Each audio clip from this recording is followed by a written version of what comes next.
Greetings, IT enthusiast. Certification Cynergy has another IT training course ready and waiting for you. Whether you are continuing with us after moving on from our CompTIA Tech Plus training or you are discovering us for the first time, welcome to Certification Cynergy. By clicking on this video, you have opened the door to our CompTIA A Plus Core 1 complete training course. And guess what? It's going to cost you absolutely nothing. That's right. This full-length course is 100% free. No hidden fees, no additional content charges, just pure, concentrated knowledge tailored to teach you everything you need to know in order to pass the CompTIA A Plus Core 1 certification exam. With that said, we are excited that you have chosen us as your guide while you prepare for the CompTIA A Plus Core 1 certification exam, and we appreciate the opportunity to share our expertise with you. And just once more, in case you didn't believe me the first time, this complete training course is a free, self-paced learning resource here for everyone's benefit. So, what makes Certification Cynergy the best IT training in town? Easy. Besides our strategic and orderly presentation of exam topics, we make learning feel like a walk in the park. You can expect to learn from vivid, comprehensible video segments, all seasoned with a dash of humor to keep the experience lively. This course isn't just a learning pathway, it's a guided experience. If you are still listening, it is now time to get down to business and discuss what this certification is all about. Now we will explore what makes an ideal candidate for the CompTIA A Plus certification and this training course. This certification is for entry-level problem solvers and innovative thinkers. If you have a solid grasp of IT basics, presumably from the CompTIA Tech Plus certification, and a zest for turning technological puzzles into triumphs, this is your call to action. The A Plus journey welcomes those who are ready and willing to bridge the gap between users and the magic of tech. Whether you're dreaming of being the tech wizard everyone relies on, or you envision a future crafting cutting-edge solutions, the CompTIA A Plus certification is the logical next step following the Foundational Tech Plus certification. So how do you become CompTIA A Plus certified? It is important to know that this widely recognized credential requires you to successfully pass two separate exams, known as the Core 1 and the Core 2 exams. Each of these exams dives into distinct yet complementary domains of IT knowledge. Core 1 focuses on the essentials of hardware and networking, while Core 2 dives deeper into operating systems, security, and operational procedures. Together, these exams validate the dual spectrum of practical and theoretical expertise that is essential for entry-level IT professionals. Achieving a passing score on both exams is a necessary component to obtaining the CompTIA A Plus certification. As for this course, I will be covering every topic needed to pass the Core 1 part of this two-headed certification beast.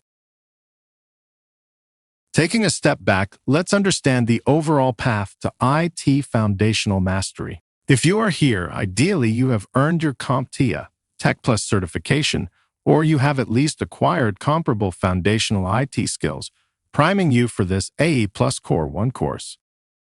As your guide and educator for this leg of the journey, I will help you build upon your already strong foundational knowledge, equipping you with the expertise needed to tackle and succeed in subsequent certifications such as the CompTIA Network Plus and the CompTIA Security Plus.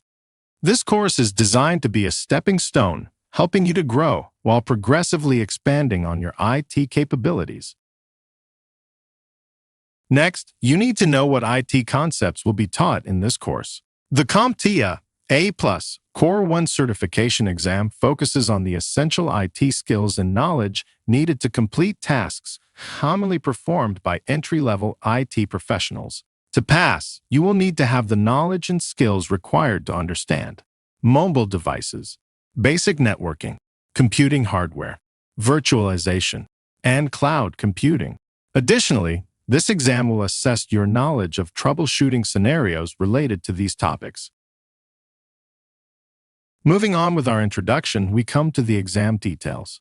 The current version of the CompTIA A Plus Core 1 exam, officially known as 220-1201, was released on March of 2025. This version reflects the most up-to-date expectations for entry-level IT professionals, so everything you'll be learning in this course is aligned with the skills the industry values today. When you sit for the exam, you will be presented with up to 90 multiple-choice questions, along with a few performance-based questions, lovingly referred to as PBQs. You will have a total of 90 minutes to complete the test, which means time management will be important. The passing score is 675, and the exam is scored on a scale that goes all the way up to 900. Now, the scoring system for the CompTIA A Plus Core 1 exam might seem a little confusing at first, especially since it's based on a scale that goes up to 900. So, to make things clearer, here is a helpful breakdown we use at Certification Cynergy. If your score falls below 500, it simply means you need a bit more time with the material, and that's okay. Everyone starts somewhere, and progress is part of the process. If you score between 500 and 674, you're getting really close. A few more focused study sessions, and you'll be ready to go. If you score between 675 and 749, congratulations. That means you've officially passed your CompTIA A Plus Core 1 exam. If you land in the 750 to 799 range, it shows that you've mastered most of the material and really know your stuff. And if you score 800 or higher, well, you didn't just pass. You crushed it. And finally, if you happen to earn a perfect 900, contact us immediately. We want to hire you. Just kidding. But in all seriousness, be proud. Even seasoned IT professionals rarely achieve a perfect score. Next, here is something every test taker should know. And trust me, it's a game changer. When it comes to preparing for your A Plus Core 1 exam, the CompTIA exam objectives are your absolute best friend. This document is not just a general overview. It's a detailed guide that outlines everything you need to know before exam day. It breaks down how many questions to expect, what types of questions you'll see, like multiple choice, and most importantly, the exact topics you're expected to understand. Think of it like your official study roadmap. It tells you what to focus on, how the content is organized, and where to spend your time. It's almost like having a cheat sheet, but completely legal because it comes straight from CompTIA themselves. Many students skip over this resource, but those who take the time to review it carefully usually feel much more confident walking into the exam. So don't treat it like optional reading. Treat it like your secret weapon for passing. According to the exam objectives I just mentioned, the A Plus Core 1 exam is structured around 5 core domains, each representing a major area of knowledge that you'll need to understand. These domains aren't just random categories. They help shape the exam itself. Each one is assigned a specific percentage, which tells you how much of the exam is focused on that area. For example, mobile devices makes up 13% of the A Plus Core 1 exam. Next, we have networking, which makes up 23%. Then there is hardware, which makes up 25%. Virtualization and cloud computing account for 11%. And finally, we have hardware and network troubleshooting, which is the largest domain at 28%. Together, these 5 domains give you a complete picture of what to expect, and knowing how they're weighted can help you study smarter, not harder. Once you're familiar with the 5 A Plus Core 1 exam domains, the next step is to understand how each domain is organized. Every domain is broken down into exam objectives, and these objectives outline the specific knowledge and skills you're expected to master. Think of the domains as chapters and the objectives as the lessons inside each chapter. Let's look at Domain 1 as an example. This domain is labeled Mobile Devices, and it kicks off with Objective 1.1. Given a scenario, monitor mobile device hardware and use appropriate replacement techniques. Within this objective, we have a series of key ideas or topics. Now, if any of these topics feel unfamiliar, don't worry. That's exactly why this course exists. We will take our time walking through each topic in a way that's clear, approachable, and focused on your success. So, why are we putting so much emphasis on the exam objectives before getting into the technical topics? Because they truly matter. They're one of the most valuable tools you have when preparing for the CompTIA A Plus Core 1 exam. While they're often overlooked, the exam objectives provide the clearest and most direct path to success. They outline exactly what you need to know, so you're not wasting time guessing what might be on the test. You can use them to guide your study as you move through the course, and once you've finished, come back to them as a final checklist. A last-minute review of the objectives can help you focus your thoughts and spot any weak areas before test day. To help you get started, you can download the official exam objectives using the link we've provided in the video description below.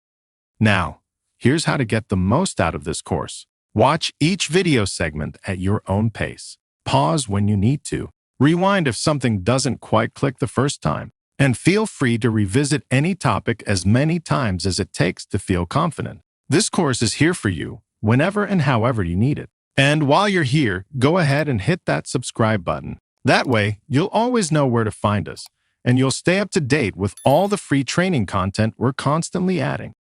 Countless learners, just like you, have already used certification Cynergy to kickstart their IT careers. And now it's your turn. You've taken the first step, so let's dive into the first lesson and get you certified.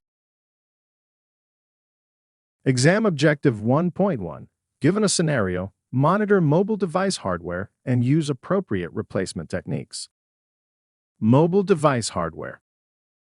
The first topic up for the CompTIA A Plus Core 1 certification exam is mobile device hardware and replacement techniques, which is why we are starting by defining the term mobile device. In IT, a mobile device is a portable, battery-powered computing gadget such as a smartphone, tablet, or laptop designed for ease of mobility. These devices are built to be used on the go and typically include wireless connectivity, along with features that support communication, web browsing, and application usage from just about anywhere.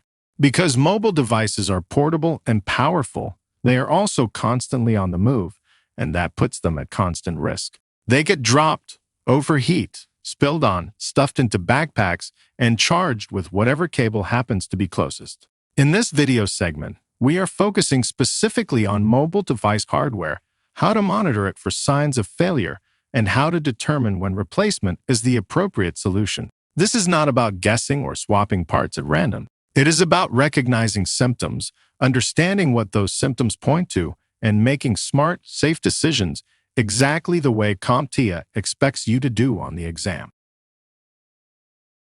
While these portable devices allow us to perform many of the same tasks as a traditional desktop computer, their internal computing components are very different. Unlike the spacious interior of a desktop PC, mobile devices must fit everything into an extremely small and tightly packed space. Because of this, engineers design mobile device hardware with a strong focus on miniaturization, power efficiency, and heat management, all while still delivering usable performance. These design choices introduce unique challenges for IT professionals. Components are often soldered directly to the motherboard, which limits upgrade options and makes individual part replacement more difficult. Limited airflow also increases the importance of proper heat management, and battery-powered operation requires careful handling to avoid safety risks. As a result, when hardware problems occur on mobile devices, the correct response is frequently replacement rather than repair. Keeping these constraints in mind will help you approach mobile device issues logically and choose the most appropriate solution, both on the exam and in real-world scenarios. With these design challenges in mind, the first component we need to talk about is also one of the most important and potentially the most dangerous: the battery. Before you open a mobile device or begin any internal work, safety should always come first. Always start by disconnecting the device from any external power source and make sure it is completely powered off. If the battery is removable, remove it before continuing. This single step helps prevent electrical shorts, protects internal components, and reduces the risk of personal injury. On the exam, Any scenario that involves opening a device should immediately trigger safe power handling in your thought process. Once safety is handled, we can move on to battery replacement. Not all mobile device batteries are designed the same way. Some are easy to remove, while others require careful disassembly because everything inside the device is tightly packed. This is where following manufacturer guidelines becomes critical. Common signs that a battery needs to be replaced include rapid battery drain, overheating while charging, unexpected shutdowns, or visible swelling. Battery swelling is especially serious because it can cause physical damage to the device and create a safety hazard. After replacement, proper battery disposal is just as important. Mobile device batteries should never be thrown into regular trash because of the chemicals they contain. Instead, they must be disposed of through approved recycling programs or according to local regulations. Another category of mobile device hardware covered in this exam objective is keyboards and individual keys or keycaps. Because keyboards are used constantly, they are also one of the most common sources of user-reported problems. Many laptops use an integrated keyboard, meaning the keyboard is built directly into the device and is not designed to be removed or replaced as a separate component. This design helps keep devices thin and portable, but it also directly affects how keyboard issues are monitored and resolved. Monitoring keyboard problems begins by determining the scope of the issue. In some cases, multiple keys may fail or the entire keyboard may become unresponsive. In other situations, the problem is limited to a single key. Keys that fail to register input, repeat characters, feel stuck, or behave differently than surrounding keys often point to a hardware-related issue. In these cases, a visual inspection can sometimes reveal debris, residue, or corrosion that helps explain the behavior. When a problem is limited to a single key, the next step is to consider the least disruptive solution. After checking for debris or obstructions, replacing the keycap may restore normal operation without requiring deeper disassembly. This approach is cost-effective and appropriate when the rest of the keyboard is functioning normally, and it avoids unnecessary replacement of larger components. If keyboard issues extend beyond a single key or continue after basic fixes, the integrated nature of many keyboards becomes a deciding factor. Resolving broader keyboard problems may require replacing the entire keyboard assembly or, in some designs, the top case of the device.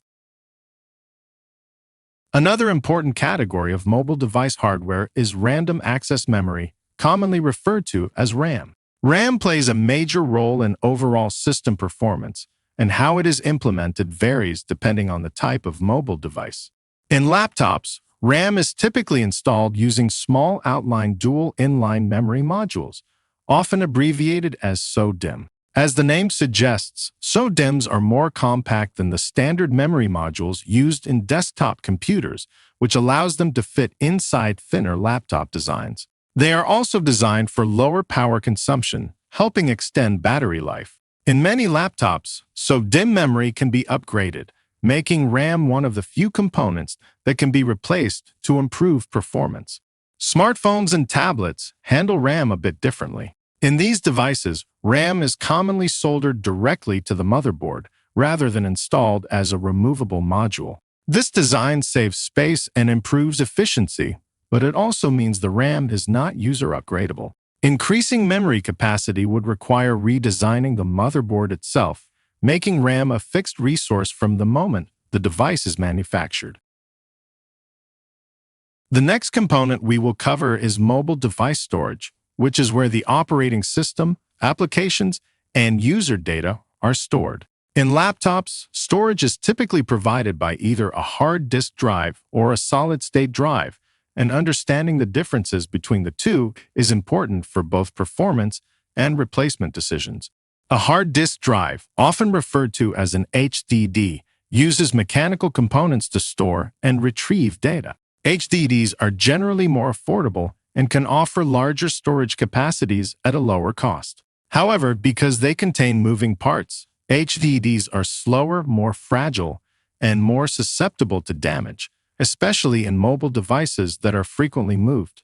A solid-state drive, commonly referred to as an SSD, stores data using flash memory and has no moving parts. This design allows SSDs to provide much faster data access, improved durability and shock resistance, and lower power consumption compared to HDDs. In laptops, upgrading from an HDD to an SSD often results in a noticeable improvement in boot times, application loading, and overall responsiveness.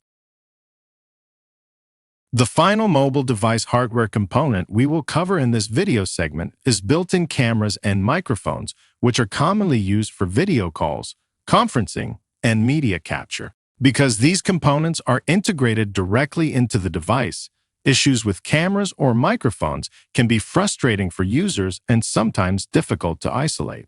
Monitoring these components typically starts at the application level. A camera that is not detected, produces a black image, or works inconsistently across multiple applications may indicate a hardware issue. Physical damage to the camera lens or surrounding area can also impact functionality.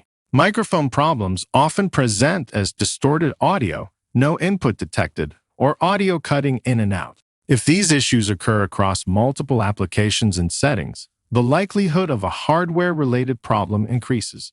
Replacement considerations for cameras and microphones depend heavily on device design. In many laptops, tablets, and smartphones, these components are integrated into the display assembly or internal frame, making individual repair and replacement difficult. Exam Objective 1.1. Given a scenario, monitor mobile device hardware and use appropriate replacement techniques. Wireless cards.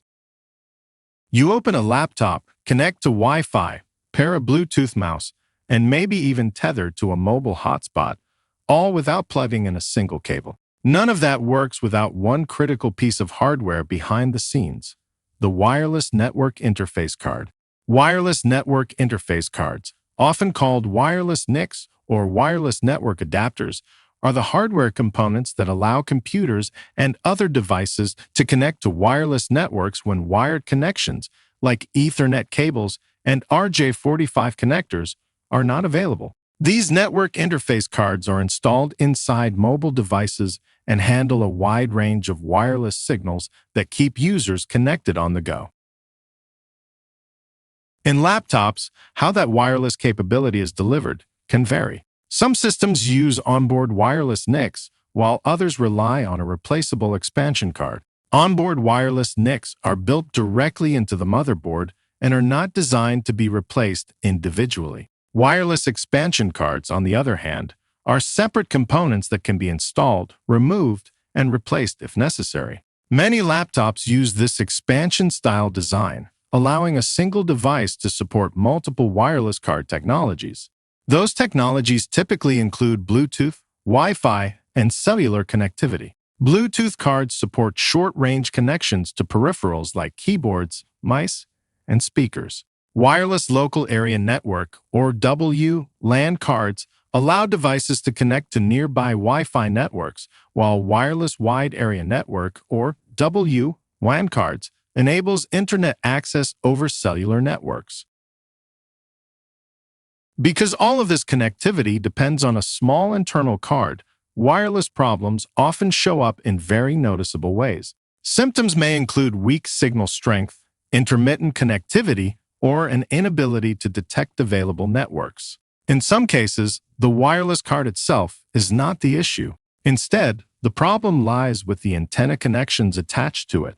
Inside a laptop, antenna cables are carefully routed from the wireless card around internal components and up into the display assembly. From there, the antennas are typically positioned near the top of the screen, tucked behind the display trim bezel, where they can receive signals with minimal obstruction. This routing is intentional and designed to reduce interference while maximizing signal strength. If these cables become loose, pinched, or routed incorrectly during a repair or installation, wireless performance can suffer even when the wireless card itself is functioning normally. Exam Objective 1.1. Given a scenario, monitor mobile device hardware and use appropriate replacement techniques. Physical privacy and security.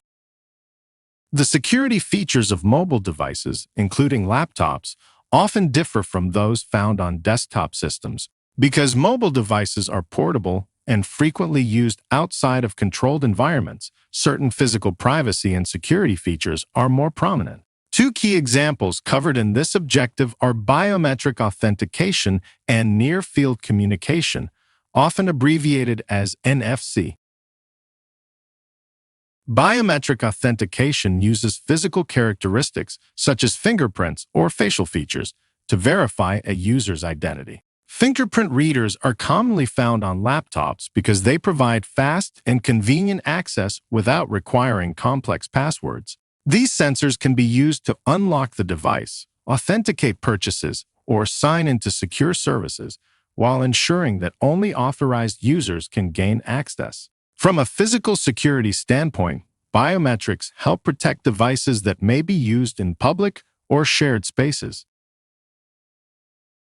Near-field communication is another technology frequently associated with mobile device security. NFC allows devices to exchange data over very short distances, typically requiring close physical proximity. This makes NFC useful for secure pairing, authentication, and data exchange with smartphones, tablets, badges, or payment systems. Because NFC operates at such short ranges, it helps reduce the risk of unauthorized access compared to longer-range wireless technologies. Exam Objective 1.2. Compare and contrast accessories and connectivity options for mobile devices. Mobile device accessories. In today's IT landscape, mobile device accessories are no longer just optional add-ons. They are essential tools that extend the capabilities of the devices they accompany. Accessories enhance user interaction, improve efficiency, and allow devices to be customized for specific tasks and work styles. While there are many accessories available, in this video segment, we will focus only on those listed in the CompTIA A Plus Core 1 exam objectives. First up, we have stylus devices, sometimes referred to as touch pens. The stylus device has changed how users interact with touchscreen devices by providing greater precision and control than a finger alone. These pen-shaped tools allow users to write, draw, annotate, and navigate with improved accuracy, effectively turning a touchscreen into a digital notepad or drawing surface. Stylus devices generally fall into two categories: passive and active. Passive styluses do not require a battery and work simply by making contact with the touchscreen, similar to how a finger is used. They are simple, reliable, and inexpensive, making them well-suited for basic navigation and light drawing tasks. Active styluses, on the other hand, require a battery to support advanced features such as pressure sensitivity, palm rejection, and electronic erasing. These features are especially useful for digital artists and note-takers, but they also introduce battery management considerations, since the stylus must be charged or have its battery replaced to continue functioning properly. Moving on to audio accessories, headsets and speakers play an important role in improving both sound quality and communication. Although most mobile devices include built-in microphones and speakers, external headsets and speakers often deliver clearer audio, stronger bass, and better overall sound performance. Headsets in particular are valuable for video conferencing and remote work, as they typically include dedicated microphones and may offer noise-canceling features that reduce background distractions. When using external audio accessories, it is important to ensure the correct input and output devices are selected in the system settings. Choosing the appropriate microphone and speaker allows the accessory to take priority over the built-in hardware. Failing to select the correct device can result in poor audio quality or the accessory appearing not to work at all, even though it is properly connected. Transitioning from audio to visual accessories, external webcams are commonly used to improve video quality on mobile devices. External webcams often provide higher resolution, better low-light performance, and more accurate color reproduction than built-in cameras. This makes them a popular choice for professional meetings, streaming, and content creation. For best results, external webcams should be mounted securely on a stable surface to prevent shaking or uneven video. Many webcams allow angle and position adjustments, giving users better control over framing and lighting. It is also important to manage webcam access carefully. If multiple applications attempt to use the webcam at the same time, conflicts can occur, resulting in video errors or the camera failing to activate. Limiting access to a single application at a time helps prevent these issues.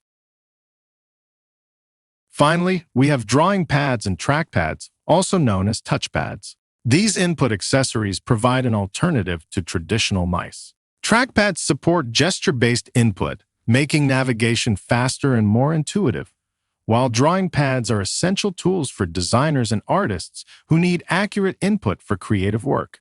For these devices to function correctly, they must be properly enabled and calibrated. Poor calibration can result in pointer drift, inaccurate cursor movement, or unresponsive input. Regular calibration helps ensure the device accurately reflects finger or stylus movements. Additionally, connecting external peripherals or changing system settings can sometimes disable a trackpad automatically. If cursor input suddenly stops working, checking the device settings to confirm the trackpad is enabled is a critical troubleshooting step. Exam Objective 1.2. Compare and contrast accessories and connectivity options for mobile devices. Mobile device connections. Mobile devices may be great as a standalone computing device, but the true magic really happens when they reach out and connect with other devices and accessories. In this video, we will discuss some common wired and wireless connection types used by various mobile devices.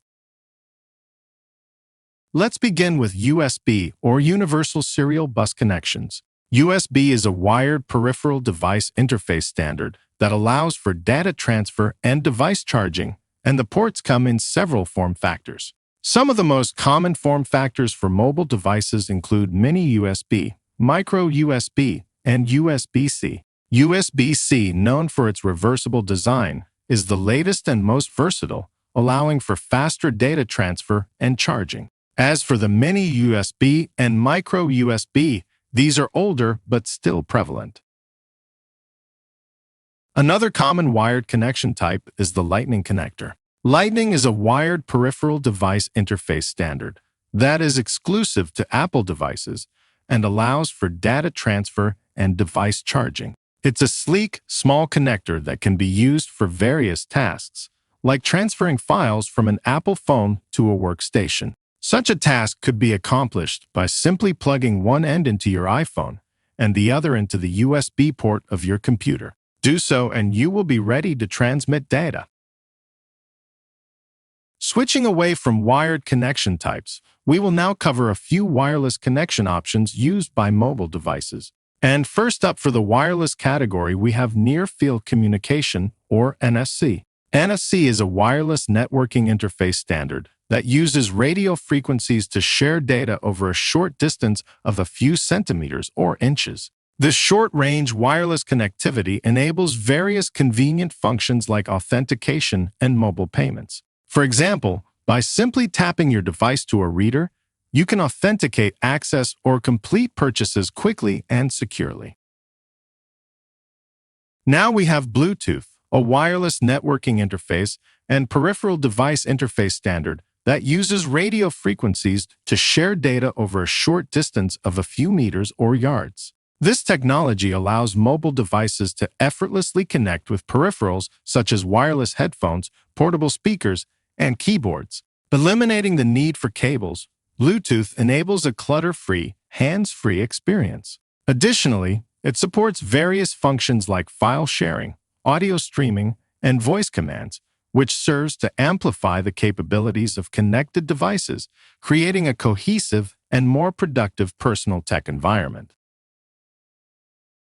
Finally, we come to mobile tethering and hotspot, which are closely related but not identical. Tethering refers to the ability of a mobile device to share its data connection with other devices. This sharing can be done using a wired connection or a wireless connection. Tethering is commonly used when another device needs internet access but no traditional wired or wireless network is available. A mobile hotspot is a specific type of tethering that uses Wi-Fi. When hotspot mode is enabled, the mobile device acts as a wireless access point, allowing multiple devices to connect and access the internet at the same time. Hotspots are especially useful while traveling or working remotely, where public or private Wi-Fi networks may not be available. In short, all hotspots are a form of tethering, but not all tethering uses hotspot functionality. Exam Objective 1.2.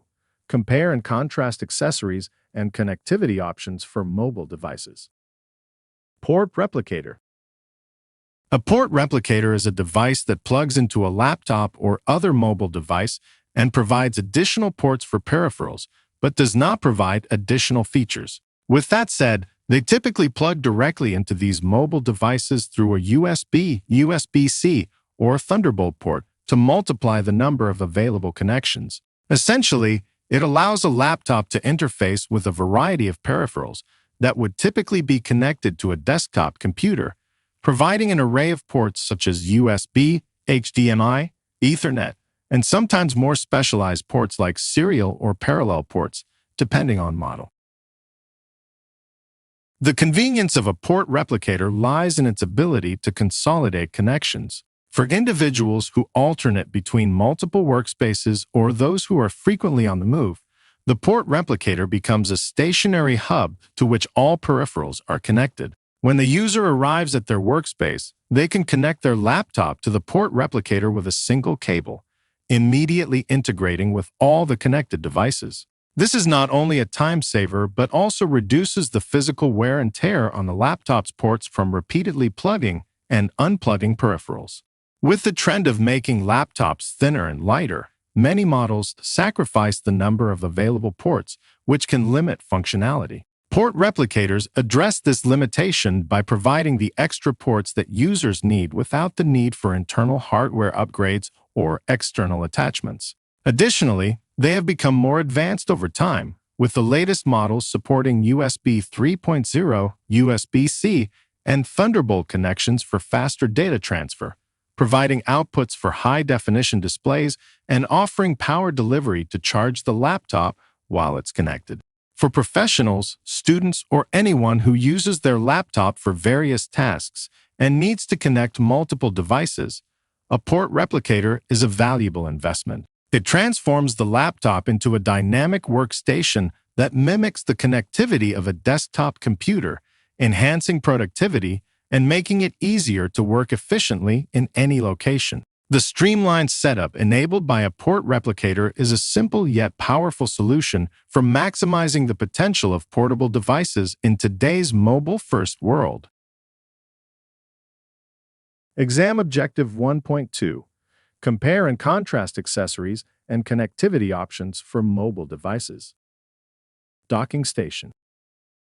A docking station is a device that plugs into a laptop or other mobile device and provides additional ports for peripherals and provides additional features. This is very similar to the port replicator with that one difference of providing additional features, not just additional ports. Docking stations elevate the functionality of mobile computing devices by incorporating these feature enhancements, which can range from additional storage and improved audio to advanced video graphics capabilities. The key to a docking station's ability to offer these enhancements lies in its connection to the mobile device. Using high-speed interfaces like Thunderbolt or proprietary connectors, docking stations can transfer data, power, and video signals simultaneously through a single cable. This robust connection allows the docking station to not only increase the number of available ports, but also to augment the device's capabilities significantly.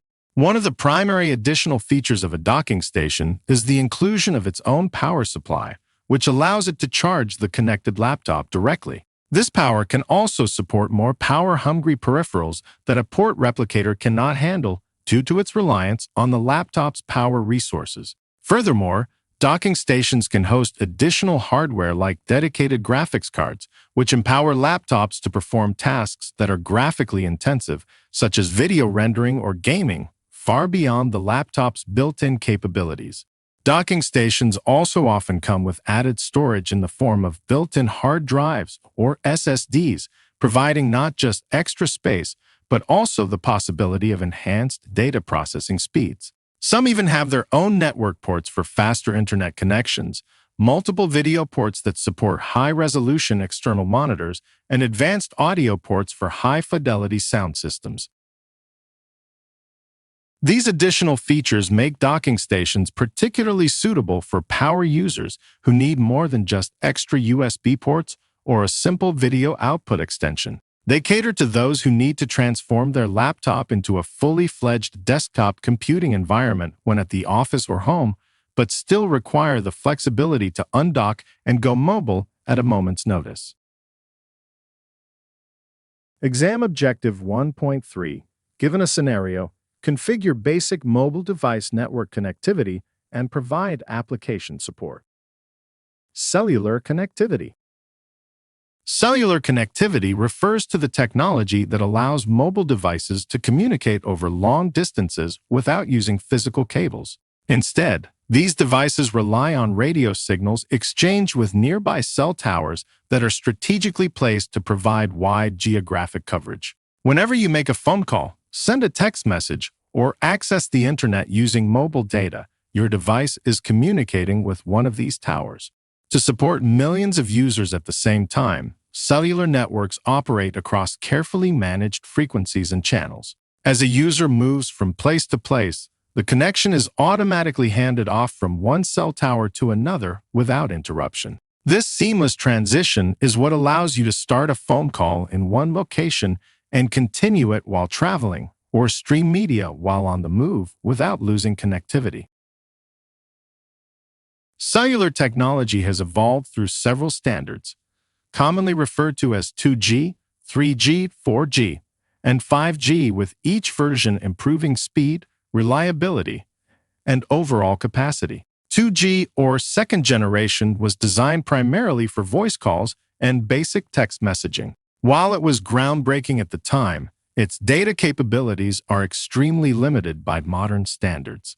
3G, or third generation, introduced faster data speeds that made mobile web browsing and basic video streaming possible. The arrival of 4G, or fourth generation, marked a major shift in mobile connectivity. With significantly higher speeds and improved performance, 4G enabled high-definition video streaming, online gaming, and many of the mobile applications we rely on today. 5G, or fifth generation, builds on this foundation by offering even faster speeds, increased capacity, and much lower latency. These improvements not only enhance everyday mobile use, but also support emerging technologies such as augmented reality and advanced connected systems. As cellular standards have progressed from 2G through 5G, each version has delivered a better user experience by supporting more devices, faster data rates, and more reliable connections. Understanding which cellular standard a device is using helps explain differences in performance, coverage, and connectivity, especially when troubleshooting mobile network issues.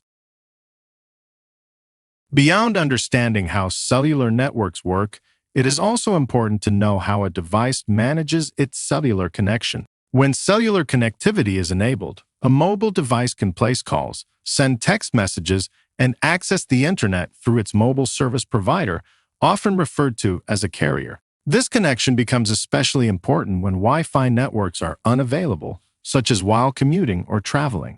There are also situations where cellular data settings directly impact device behavior. For example, a device may still be able to make phone calls but lack internet access if cellular data features are restricted. In other cases, cellular connectivity may be limited by network settings that control which cellular technologies are allowed. Ensuring that the appropriate cellular standards are enabled allows the device to connect properly when signal conditions change.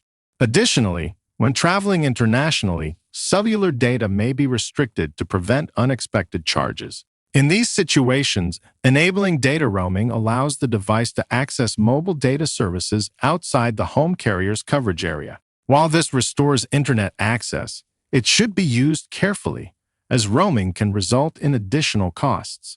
Most mobile devices allow users to manage cellular connectivity directly through the settings menu. From there, users can enable or disable cellular data, control roaming options, and verify which cellular technologies are active.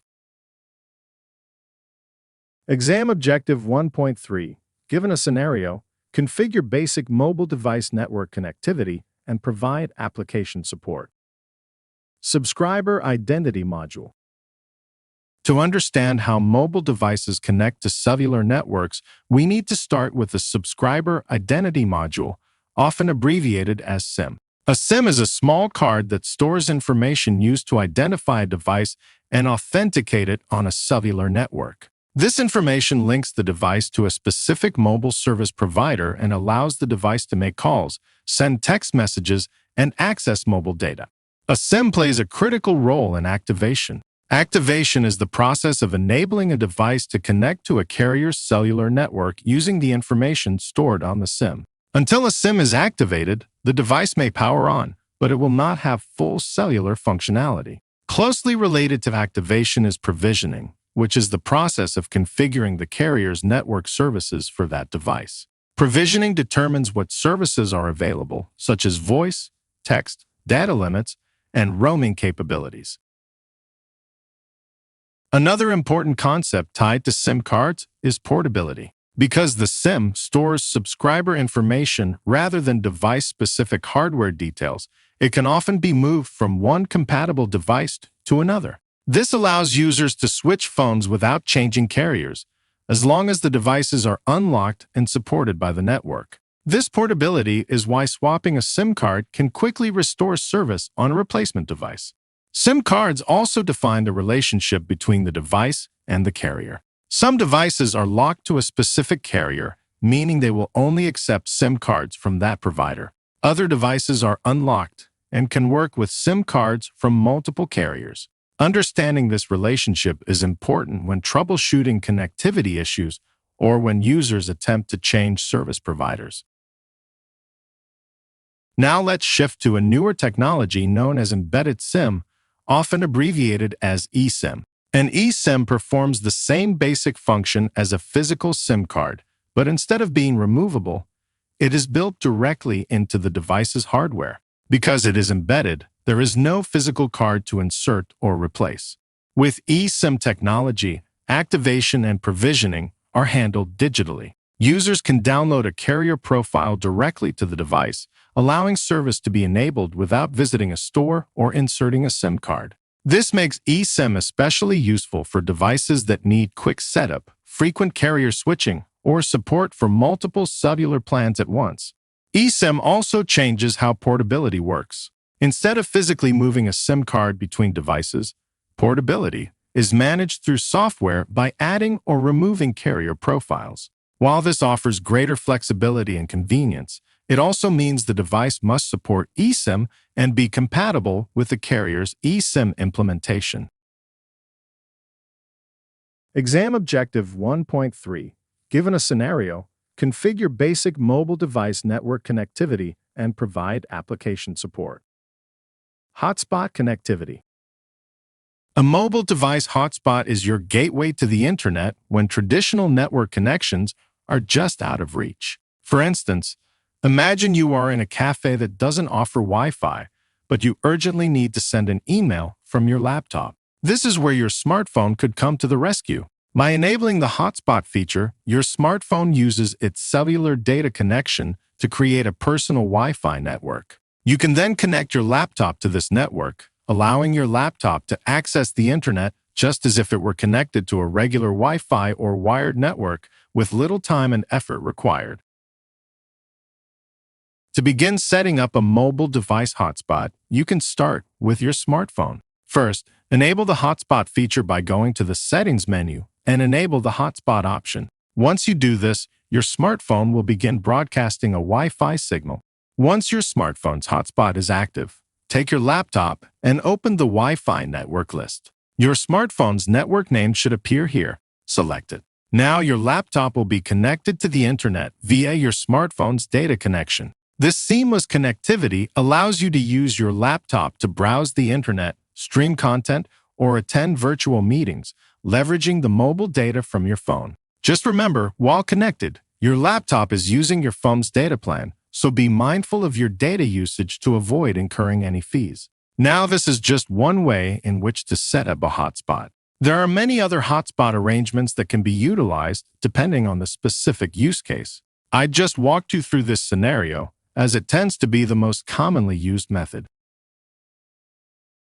Now for a little housekeeping. When maintaining a hotspot, keep in mind that it can drain your mobile device's battery more quickly, so it may be wise to keep it plugged into a charger during extended use. When you're finished and no longer need the hotspot, don't forget to turn it off on your smartphone to save data and battery life and to keep your connection secure. This is done by simply returning to the Settings menu and toggling the hotspot feature off. Exam Objective 1.3. Given a scenario, configure basic mobile device network connectivity and provide application support. Wi-Fi connectivity. While hotspot connectivity allows a mobile device to create a network using cellular data, Wi-Fi connectivity focuses on joining an existing wireless network. Wi-Fi allows mobile devices such as smartphones, tablets, and laptops to connect to local networks provided by home routers, businesses, schools, or public access points. Once connected, the device can access the internet and local network resources without relying on cellular data. A common Wi-Fi scenario might involve arriving at home, opening your laptop, and automatically connecting to your home wireless network. Unlike a hotspot, this connection is provided by a wireless router that is already connected to the internet through a wired service, such as cable or fiber. Because Wi-Fi does not rely on a cellular data plan, it is often faster, more stable, and does not consume mobile data allowances. To connect to a Wi-Fi network, a user opens the device's Wi-Fi settings and views a list of available wireless networks. After selecting the correct network, the device may prompt for a security key or password if the network is protected. Once authenticated, the device establishes a connection and can begin transmitting data. Many mobile devices are configured to remember trusted networks and automatically reconnect when they are in range. Finally, Wi-Fi settings. Just like hotspot settings, allow users to control how and when devices connect. Wi-Fi can be turned on or off to conserve battery life, avoid untrusted networks, or force a device to fall back to cellular data when needed. In many troubleshooting scenarios, simply understanding how Wi-Fi behaves and how it interacts with other connection options can quickly lead you to the right solution. Exam Objective 1.3. Given a scenario, configure basic mobile device network connectivity and provide application support. Bluetooth pairing. Bluetooth is a wireless technology that allows the exchange of data between different devices. With Bluetooth, you can connect devices like smartphones, computers, headphones, speakers, and even car audio systems without the hassle of wires. It's a technology that's all about convenience, enabling things like listening to music on wireless headphones or sharing files quickly between devices. But to do this, you first need to know a bit more about Bluetooth pairing. Pairing is the process of establishing a secure wireless connection between two Bluetooth-enabled devices so they can communicate with each other. And the process starts by enabling Bluetooth connections in the Settings menu of your mobile device. Once your Bluetooth antenna is enabled and connections are allowed, the next step in the pairing process begins with placing the Bluetooth device you want to connect with into pairing mode. This is usually done by holding a button on the device, such as a long press on the power button of Bluetooth headphones. This puts the device into a state where it actively looks to connect with other Bluetooth-enabled devices. Next, you'll go back to the first device and search for available devices. This is generally done within the Bluetooth settings page, where you can scan for new devices. Once the second device appears on the list, you can select it to initiate the pairing process.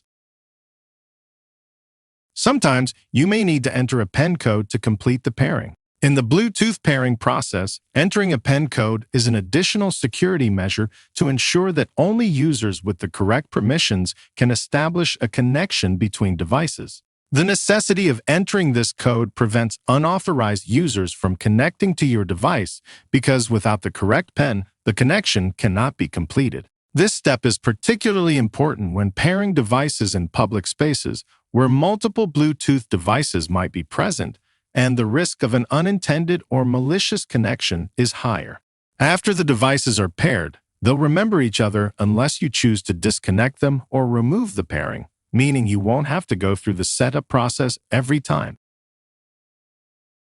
Lastly, disabling Bluetooth on your device is a straightforward way to conserve battery life and increase security. When you disable Bluetooth, you effectively cut off the wireless communication channel, ensuring that no Bluetooth connections can be made to your device without your consent. And to disable Bluetooth, just toggle the setting to the off position and you're done. Exam Objective 1.3. Given a scenario, configure basic mobile device network connectivity and provide application support. Location services.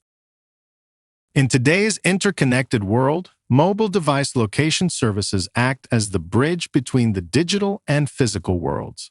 These services allow devices to determine where they are and adjust applications and features accordingly. In this video segment, we'll focus on how location services work and how mobile devices use different technologies to pinpoint a user's location. Let's start with GPS, which stands for Global Positioning System. GPS is a network of satellites orbiting the Earth that transmit location and timing information. A GPS receiver, such as the one inside your smartphone, listens for signals from multiple satellites and uses that information to calculate its position. The more satellite signals the device receives, the more accurate the location becomes. This is why GPS works best outdoors with a clear view of the sky. Apart from GPS, cellular signals are also used for something known as device triangulation. This method utilizes the signal from cell towers. Your mobile device constantly communicates with nearby towers, and by measuring the strength of your signal to multiple towers, a location can be inferred. The more towers your device can see, the more precise the location. It's akin to finding the center point of a triangle when you know its 3 corners. Now that we understand how location data is gathered, it's important to address the security and privacy aspect of location services. Many applications rely on location data to function properly. For example, navigation apps, weather apps, and ride-sharing services all need to know where you are. Mobile operating systems allow users to control which applications have access to location data. By granting or denying permissions on an app-by-app basis, users can reduce the risk of unnecessary tracking and protect their privacy. Finally, mobile devices offer location accuracy settings that balance precision with battery usage.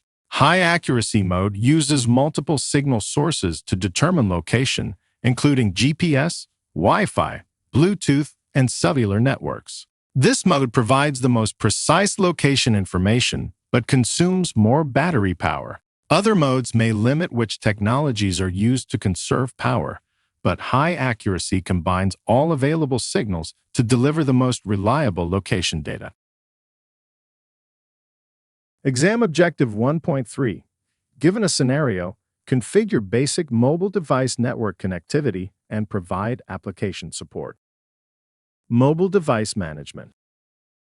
Enterprise mobility management is a comprehensive approach to securing and enabling the use of mobile devices within a business environment. This framework relies on a collection of services and technologies designed to protect mobile devices while maintaining a clear separation between personal and corporate data. As organizations increasingly rely on smartphones, tablets, and laptops for everyday operations, enterprise mobility management provides a structured way to manage how those devices are configured, secured, and used to access company resources.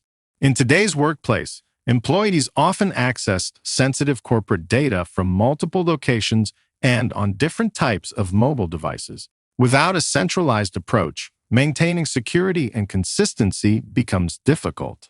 Enterprise mobility management helps organizations reduce risk, meet compliance requirements, and support flexible work environments, all while keeping devices functional and productive for end users. At the center of enterprise mobility management is mobile device management, often abbreviated as MDM. Mobile device management is a technology that allows IT administrators to control, secure, and enforce policies on mobile devices. Through MDM, organizations can remotely configure device settings, apply security requirements, and manage how devices interact with corporate systems, regardless of where the device is physically located. One of the primary functions of MDM is device configuration. Device configuration involves setting up mobile devices so they comply with company standards as soon as they are enrolled. This can include configuring email accounts, Wi-Fi access, VPN connections, password requirements, screen lock settings, and encryption. Automating these configurations helps ensure consistency across devices while reducing manual setup and configuration errors. How MDM is applied often depends on the device ownership model. In corporate-owned environments, the organization owns the device and applies full management controls through MDM. This allows IT administrators to enforce policies across the entire device and maintain a high level of security. One common corporate-owned model is corporate-owned personally enabled, often abbreviated as COPE. COPE is a device ownership model in which the organization owns the device but allows limited personal use by the employee. Because the company owns the device, IT maintains strong control over configurations, security policies, and corporate data, while still offering some flexibility for personal activities. A variation of this approach is choose your own device, often abbreviated as CYOD. CYOD is a device ownership model in which employees select a device from an organization-approved list, while the organization retains ownership and management control. This model gives users some choice while allowing IT to limit support complexity and maintain consistent security standards. In contrast, bring your own device, often abbreviated as BYOD, allows employees to use their personal devices for work purposes. BYOD is a device ownership model in which the employee owns the device and the organization applies limited management controls primarily to protect corporate data. Because the device belongs to the user, MDM policies in BYOD environments typically focus on securing work-related data rather than managing the entire device. Another critical function of MDM is policy enforcement. Policies define what users can and cannot do on managed devices. These policies may require strong passwords, restrict certain device features, block unapproved applications, or allow IT administrators to remotely lock or wipe a device if it is lost or stolen. Policy enforcement ensures security standards remain in place even when devices are used outside controlled environments. MDM also supports the deployment and management of corporate applications. Organizations can use MDM to install approved applications, keep them updated, and remove them when access is no longer required. This helps ensure employees are using secure, supported software while reducing the risk of unauthorized or malicious applications. Overall, enterprise mobility management, powered by mobile device management, allows organizations to securely support modern mobile workflows. Exam Objective 1.3. Given a scenario, configure basic mobile device network connectivity and provide application support. Mobile device synchronization. So what exactly does mobile device synchronization mean? Mobile device synchronization is the process of keeping the same data consistent and up-to-date across multiple devices, such as smartphones, tablets, and laptops. When synchronization is working correctly, Changes made on one device are automatically reflected on others, allowing users to move between devices without losing access to important information. In today's mobile environments, synchronization is typically tied to user accounts and cloud services. When a user signs into a device with an account, that account becomes the central hub for syncing data like calendars, contacts, emails, and files. As long as synchronization is enabled and the device has connectivity, data is continuously updated in the background. One important factor to consider when syncing mobile devices is recognizing data caps. Many mobile devices rely on cellular data connections when Wi-Fi is not available, and cellular data plans often include usage limits. Synchronizing large amounts of data, such as files or media, can quickly consume available data. For this reason, devices often allow users to restrict synchronization to Wi-Fi connections only, helping prevent excessive data usage and unexpected charges. Some of the most commonly synchronized data types are calendars and contacts. Calendar synchronization ensures that appointments, meetings, and reminders remain consistent across devices. If a meeting is added or changed on one device, it automatically appears on others. Contact synchronization works in a similar way, keeping phone numbers, email addresses, and contact details updated everywhere the user signs in. Synchronization also plays a major role in business applications, especially email and cloud storage services. Email synchronization allows messages to appear consistently across devices, meaning emails read or deleted on one device reflect the same status elsewhere. Cloud storage synchronization allows files to be stored centrally and accessed from multiple devices. Files uploaded from one device can be downloaded or edited on another, making cloud storage a critical component of modern mobile workflows. However, syncing large files can impact both storage space and data usage, reinforcing the importance of understanding data caps and sync settings. Exam Objective 2.1. Compare and contrast TCP and UDP ports, protocols, and their purposes. Networking protocols.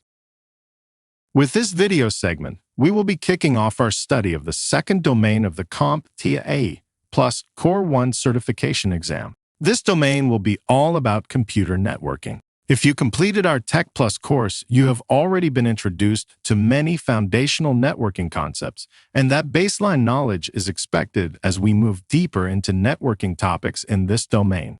With that said, let's jump into Domain 2, feet first. Networking in the context of IT refers to the practice of connecting two or more computing devices together by some form of transmission medium in order to share resources and information. This connection can be established over wired or wireless mediums and enables devices to communicate and transfer data efficiently. Networking forms the backbone of modern IT infrastructure, allowing for functionalities like internet access, file sharing, and collaborative work environments. Now, on to networking protocols. A network protocol is a set of rules and standards that govern the exchange of information between devices or systems. It defines how data is transmitted, received, interpreted, and acted upon during communication. Just as we follow social norms to interact with others effectively, devices on a network adhere to specific protocols to ensure seamless communication. Think of protocols as a common language that devices use to understand and interpret each other's messages. Protocols also define how devices identify one another and how errors are handled. They provide a structured framework that allows devices to communicate in a reliable and standardized manner. Without protocols, communication across networks would be chaotic and prone to errors. Can you imagine trying to have a conversation where everyone is speaking a different language? It would be confusing, inefficient, and communication would quickly break down, which is exactly what happens on a network without protocols. Lastly, we'll discuss networking ports. A network port is a virtual point where network connections start and end. Ports are identified by port numbers, with each port number indicating a specific service or protocol. For instance, HTTP The protocol for unencrypted web traffic typically uses port 80, while emails sent by the SMTP protocol will use port 25 by default. Understanding ports is paramount in network configuration and security, as managing these ports can control the flow of data and protect against unauthorized access. By grasping these fundamental concepts of networking, protocols, and ports, you're well on your way to building a strong foundation in IT networking. This knowledge is not only important for your CompTIA A Plus Core 1 exam, but also essential for a successful career in information technology. Exam Objective 2.1. Compare and contrast TCP and UDP ports, protocols, and their purposes. Ports and protocols. In this video segment, we're going to explore some of the most common networking protocols and their default port numbers. Whether you're new to this topic or looking to refresh your knowledge, you're in the right place. My goal isn't to make you an expert by the end of this video segment, but to provide you with a basic understanding of each protocol's main purpose and their associated default port number, as that will be sufficient enough knowledge for this stage in your certification journey. To kick things off, let's start with the File Transfer Protocol, commonly known as FTP. This is a standard network protocol designed for transferring files between devices over a network connection. Essentially, FTP enables users to upload files from their local computer to a remote server or download files from a server to their computer. While FTP is a popular choice for its efficiency in file transfer, it's important to note that it has significant security limitations, particularly because it does not encrypt data. FTP typically uses two ports, port 20 and port 21. Port 21 is used for establishing a connection between the client and the server, often referred to as the control port. Through this port, commands and responses are exchanged. Port 20, on the other hand, is known as the data port, and it's used for the actual transfer of files. The lack of encryption in FTP means that data, including potentially sensitive information like usernames and passwords, is transmitted in plain text. This makes it vulnerable to interception and unauthorized access. Moving on to the next protocol in the CompTIA A Plus Core 1 exam objectives, we have Secure Shell, or SSH. This protocol provides a secure method for accessing a remote computer or server. It's widely used for executing remote commands through the Command Line Interface, or CLI. SSH stands out for its robust security, encrypting all data to prevent unauthorized access. It primarily operates on port 22, which handles both the secure connection establishment and encrypted data transfers. This encryption ensures the confidentiality of all communications, including login details. Next up is Telnet, a protocol that shares many similarities with SSH, but with a key difference: it lacks security features. Telnet is another method used for accessing remote computers or servers, allowing users to remotely log into another computer over a network and execute CLI commands. However, Telnet transmits all data, including login credentials, in plain text, making it susceptible to eavesdropping and unauthorized access. This lack of encryption starkly contrasts with SSH, which secures data transmission. Typically, Telnet operates on port 23. Its unsecured nature makes it less ideal for sensitive operations, especially in environments where data security is a priority. Continuing on, we have Simple Mail Transfer Protocol, or SMTP. This protocol is used for sending emails from a client to a server or between servers. When you compose an email and click Send, your email client uses SMTP to transfer that email to the desired email server for delivery. There it is stored until the recipient checks their inbox. While SMTP effectively handles the sending of emails, it does not encrypt them, which can be a concern for confidentiality. As for the protocol's default port, it operates primarily on port 25. Next, we have Domain Name System, or DNS, which is a fundamental protocol of the Internet, often likened to a phone book for the World Wide Web. Its primary function is to translate domain names, which are easy for humans to remember, into IP addresses, which computers use to identify each other on the network.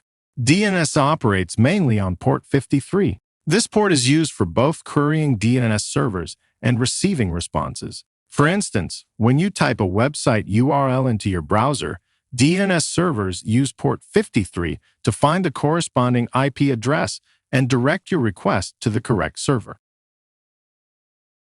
Let's now explore DHCP, or Dynamic Host Configuration Protocol. This network management protocol is used to automate the process of configuring devices on IP networks. Essentially, DHCP allows network devices, like computers and printers, to automatically obtain IP addresses and other necessary network configurations. This makes it much easier to manage large networks, where assigning IP addresses manually would be impractical.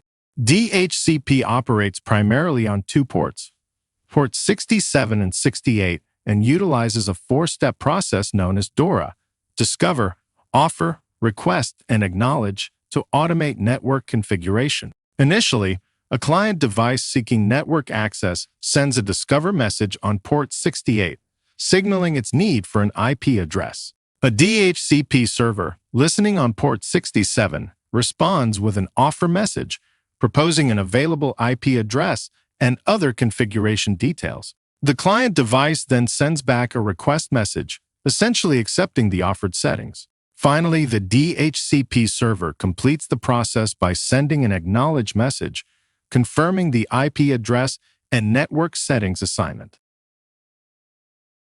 Shifting our focus once again, we now have the Hypertext Transfer Protocol, or HTTP. This protocol is the foundation of data communications across the World Wide Web. It's used for transmitting web content from web servers to web browsers. Whenever you enter a website URL or click on a web link, HTTP is the protocol facilitating that web page's retrieval and display. HTTP typically operates on port 80 and is another protocol that does not offer encryption for its data, which means that information sent and received through HTTP can potentially be intercepted and viewed by others. Next, in our exploration of network protocols, we have another email protocol. This one is POP3, short for Post Office Protocol version 3, and is used for email retrieval. It's one of the oldest methods used by email clients to retrieve messages from an email server. When you set up your email account on a client, POP3 can be one of the protocols you choose for downloading your emails. Operating on port 110, POP3 is designed for simplicity and supports basic email functionalities. It allows the email client to download all messages from the server to the local device, and once downloaded, these emails are deleted from the server. This makes it a good option for users who prefer to access their emails from a single device.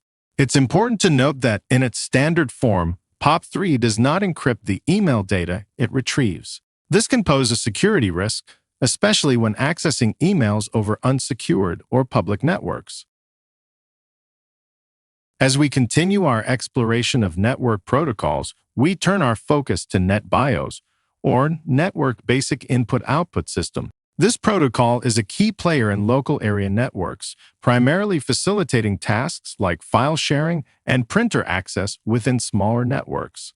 NetBIOS operates using multiple ports, with each serving a specific function. Port 137 is designated for name services, essential for the identification of networked computers. Meanwhile, port 139 is involved in session services, enabling the establishment and maintenance of network connections between devices. While NetBIOS is highly useful in small-scale network environments, it is not designed to handle the complexities of modern, large-scale internet networking. Now we have one more email protocol to cover. IMAP, or Internet Message Access Protocol, is a modern, synchronized way of handling emails. When you use IMAP, your email client remains connected to the email server. Instead of downloading and removing the emails, IMAP keeps your emails stored on the server while syncing them with your email client or multiple clients. If you haven't deduced this already, the main advantage of IMAP is that you can access your emails from multiple devices, like your workstation, laptop, or smartphone, and they'll always be in sync. Any changes you make on one device, like reading, replying, or deleting emails, are reflected on all your devices.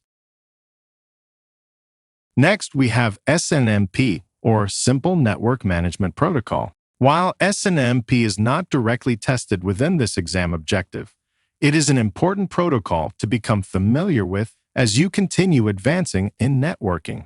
This protocol is used for monitoring and managing network devices and is instrumental in gathering information from and configuring various network devices like routers, switches, servers, printers, and more. SNMP is particularly valuable in large-scale network environments where constant monitoring and adjustments are necessary for maintaining network health and performance. SNMP primarily operates on ports 161 and 162 for sending requests from the manager to the managed devices or agents and receiving responses from these agent devices. Another protocol available for use is LDAP, or Lightweight Directory Access Protocol. This is a protocol used for managing and accessing information in a network. It's like a phone book for a network, helping to organize and find information about network resources such as users and services. LDAP uses port 389 to communicate. It allows network administrators to quickly find and manage information about users and resources on their network. This is especially useful in large organizations with lots of users and network services. Now it is time to take another look at HTTP, which is the protocol that facilitates communications across the World Wide Web or Internet. But this time we will add some security. HTTPS stands for Hypertext Transfer Protocol Secure. It's essentially HTTP with an added layer of security. This protocol is used for secure communication across the World Wide Web. HTTPS encrypts the data being sent and received, which is crucial for protecting sensitive information like login credentials, personal information, and payment details. The primary port for HTTPS is port 443. When you visit a website with HTTPS, the connection between your browser and the web server is encrypted. This encryption helps to prevent eavesdroppers from being able to intercept the data being transferred, ensuring that your browsing and personal data remain private and secure. Great job for making it this far. Just 2 more protocols to go for this video segment. Next is SMB. SMB, which stands for Server Message Block, is a network communication protocol used primarily for providing shared access to files, printers, and serial ports among devices on a network. It's most commonly seen in Windows environments, where it facilitates the easy sharing of files and printers within a local area network. SMB commonly operates on port 445 with modern network configurations. One of the key features of SMB is its ability to allow computers within the same network to read and write to files and to request services from servers in a computer network. The protocol can also authenticate and authorize access to network resources, making it a versatile protocol for network administrators. And for our last protocol, we have RDP, or Remote Desktop Protocol. This is another method used for accessing remote computers or servers, much like SSH and Telnet. It allows users to remotely log into another computer over a network connection. However, RDP stands out by providing a graphical user interface or GUI for the remote connection instead of a CLI-only option. This means that users can see and interact with the desktop environment of the remote computer as if they were sitting right in front of it. RDP is extensively used in corporate environments for remote administration, remote work, and providing IT support. RDP primarily operates on port 3389 and provides a full desktop experience for remote access over a network connection. Exam Objective 2.1. Compare and contrast TCP and UDP ports, protocols, and their purposes. TCP versus UDP. In the last video segment, we touched upon various network protocols which fall under the category of application protocols. Application protocols in networking dictate how data is exchanged between applications across a network. These protocols enable different software applications, often running on different machines, to communicate and share data seamlessly. To facilitate these application protocols, transport protocols like TCP and UDP come into play. These are more fundamental protocols that handle the actual process of data transmission over the network. They work by breaking down the data from application protocols into smaller data packets, transmitting these packets across the network, and then reassembling them at the destination. In essence, they provide the necessary infrastructure that enables application protocols to function effectively across diverse network environments. Although TCP and UDP share the common role of being transport protocols for network data transmission, their approaches to performing this task differ significantly. I will start by explaining a bit about TCP, also known as Transmission Control Protocol. When a device sends information using TCP, it establishes a connection with the recipient using a process referred to as a three-way handshake. This connection process is just like a phone call. You want to make sure the other person is on the line before you start talking. Once the connection is established, TCP checks whether all data packets are received and in the right order. If something is missing, the protocol is designed to request a resend. This check process ensures complete data integrity and guarantees data delivery. UDP, or User Datagram Protocol, on the other hand, is more like sending a postcard. It's fast and efficient, but doesn't guarantee that the postcard will reach its destination. UDP sends packets without establishing a connection, making it faster but less reliable than TCP. It's used when speed is more critical than accuracy, like live video streaming or online gaming, where receiving data quickly is more important than getting every single packet. In conclusion, our exploration of TCP and UDP as transport protocols in networking reveals distinct differences in their functionalities.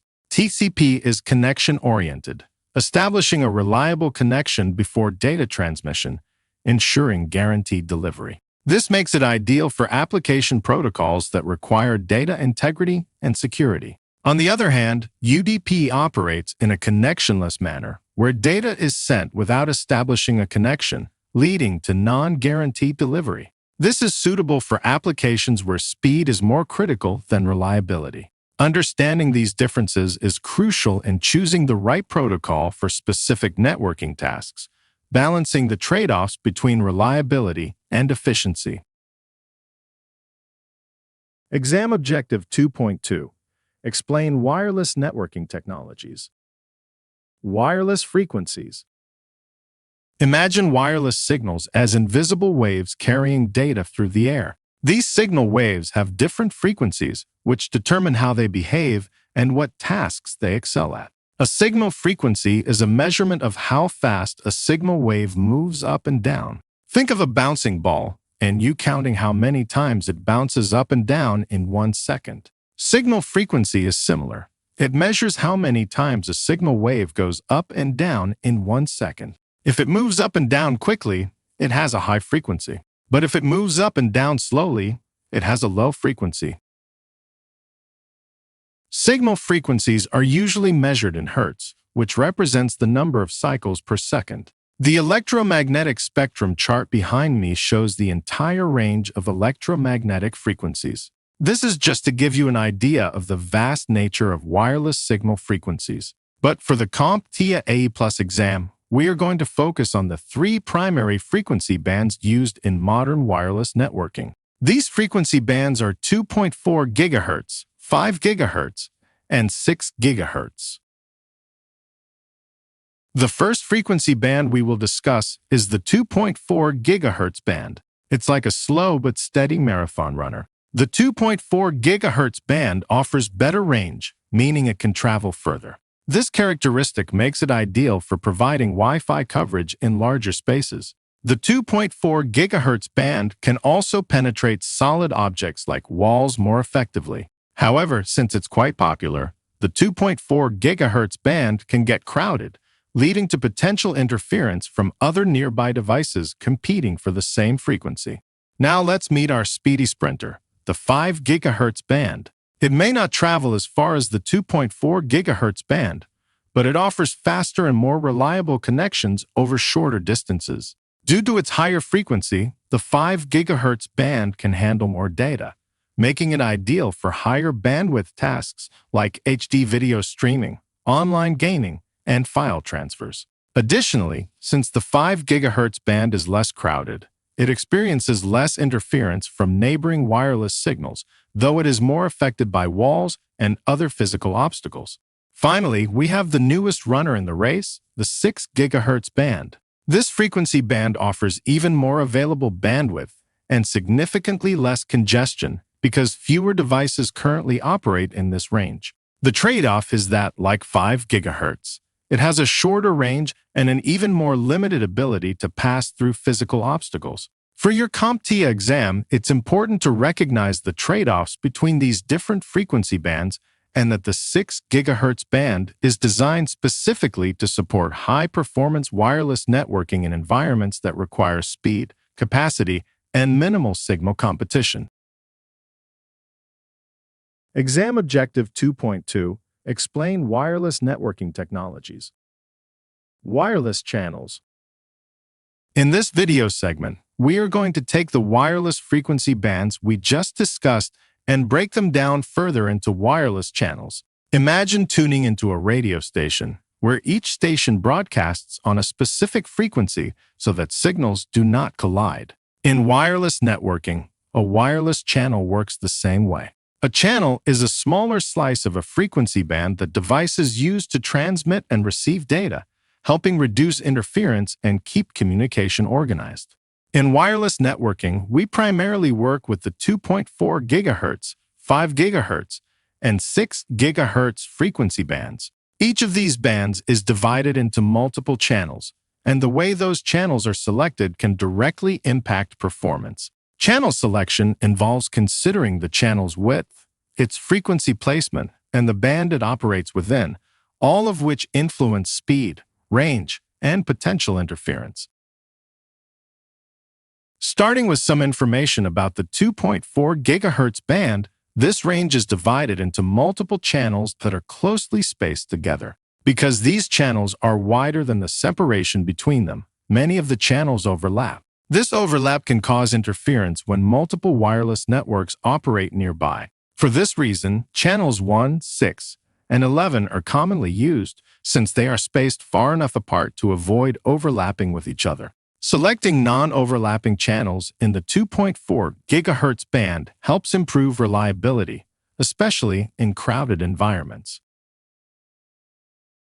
Moving to the 5 GHz band, channels are more widely spaced and do not overlap in the same way. This band offers a greater number of available channels and supports wider channel widths. A single wireless channel in this band typically starts at 20 MHz, which provides stable performance and good compatibility. Through channel bonding, a technique that combines multiple adjacent wireless channels into a single wider channel, multiple 20 MHz channels can be combined to form wider channels of 40, 80, or even 160 MHz, allowing more data to be transmitted at once. Wider channels increase throughput and are ideal for high-bandwidth activities like video streaming and large file transfers, but they also consume more spectrum and can reduce effective range while becoming more sensitive to physical obstacles and signal interference.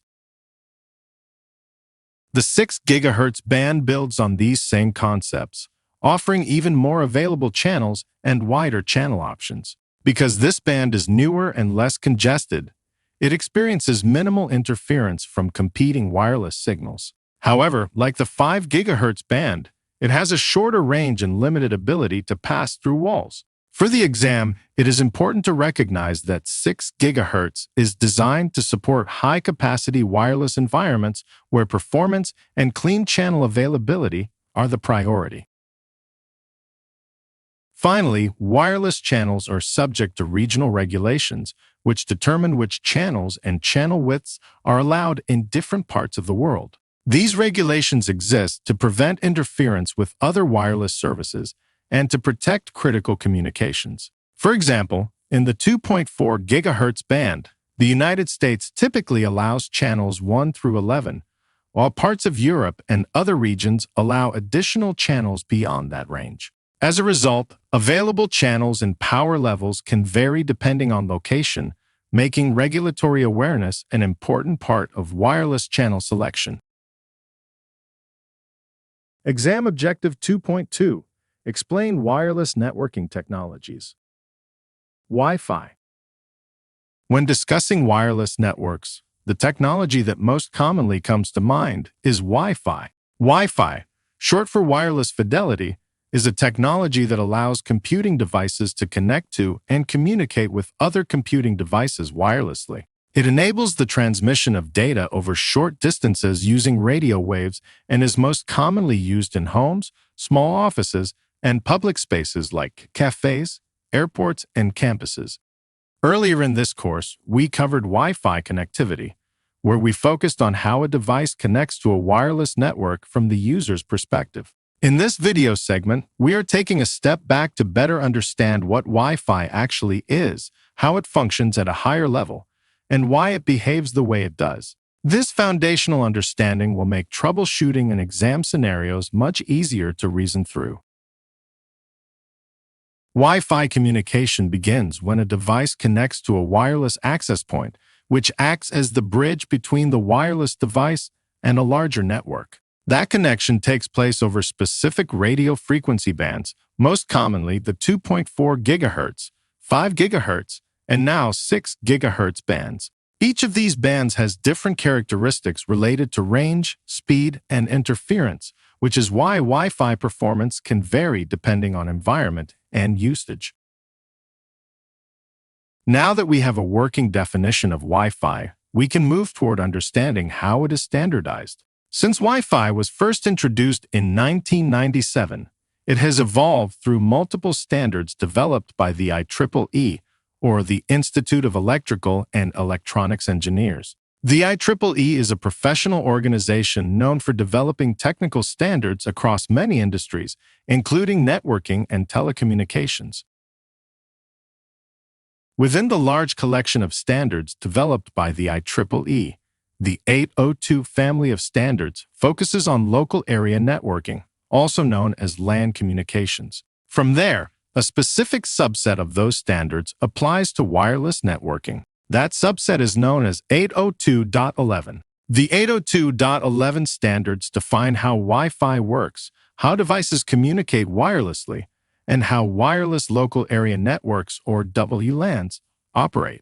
With that foundation in place, the next video segment will focus on the individual 802.11 standards you need to recognize for the CompTIA A Plus Core 1 certification exam and how they differ in terms of performance, frequency use, and capabilities.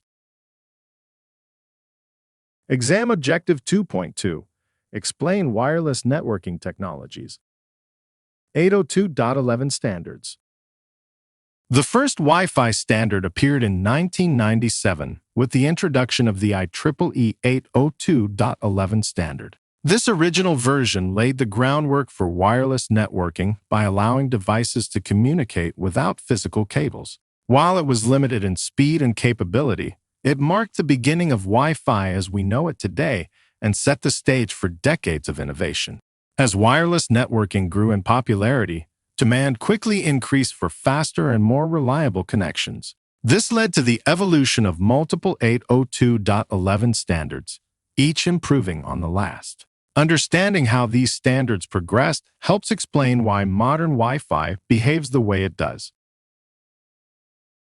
In 1999, 802.11a was introduced. This standard operates in the 5 GHz frequency band and was among the first to support higher data rates, reaching up to 54 megabits per second. While it offered improved performance, its shorter range and higher cost at the time limited widespread adoption.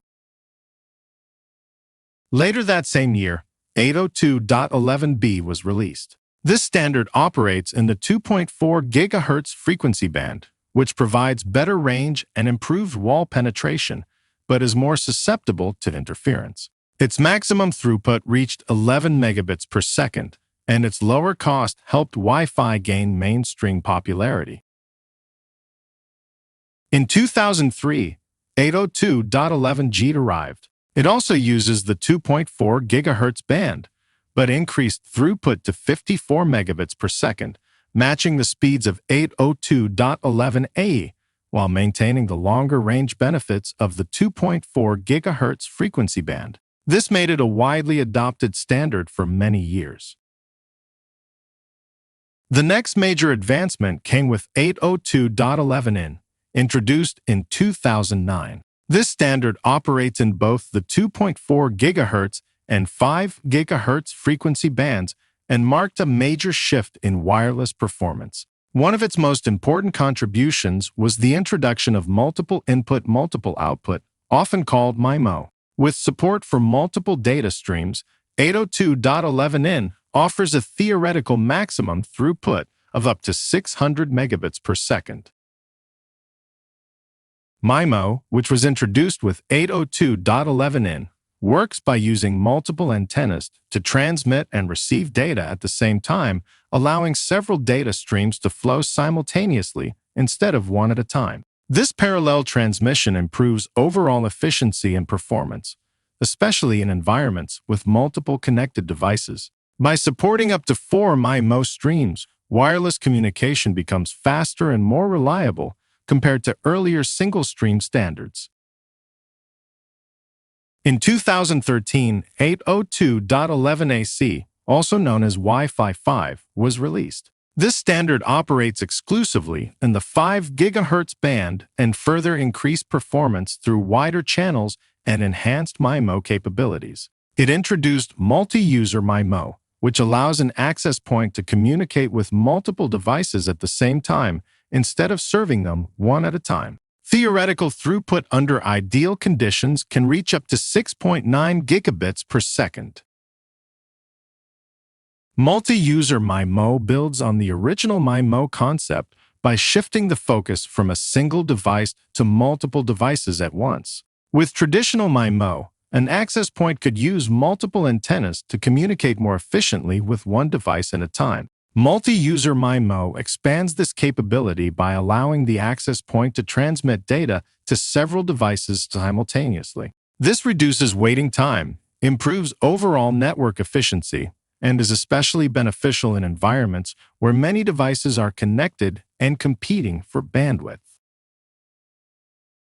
Next is 802.11ax, commonly known as Wi-Fi 6, which was released in 2019. Wi-Fi 6 operates in both the 2.4 GHz and 5 GHz bands and focuses on improving efficiency, capacity, and performance in crowded environments. While its theoretical speeds can reach up to 9.6 gigabits per second, its primary benefit is better handling of multiple connected devices rather than simply increased throughput. Finally, building on Wi-Fi 6, we come to Wi-Fi 6E. This standard expands support into the 6 GHz band. By operating in this newer frequency range, Wi-Fi 6E provides additional bandwidth and significantly reduced congestion, making it well-suited for high-performance wireless environments.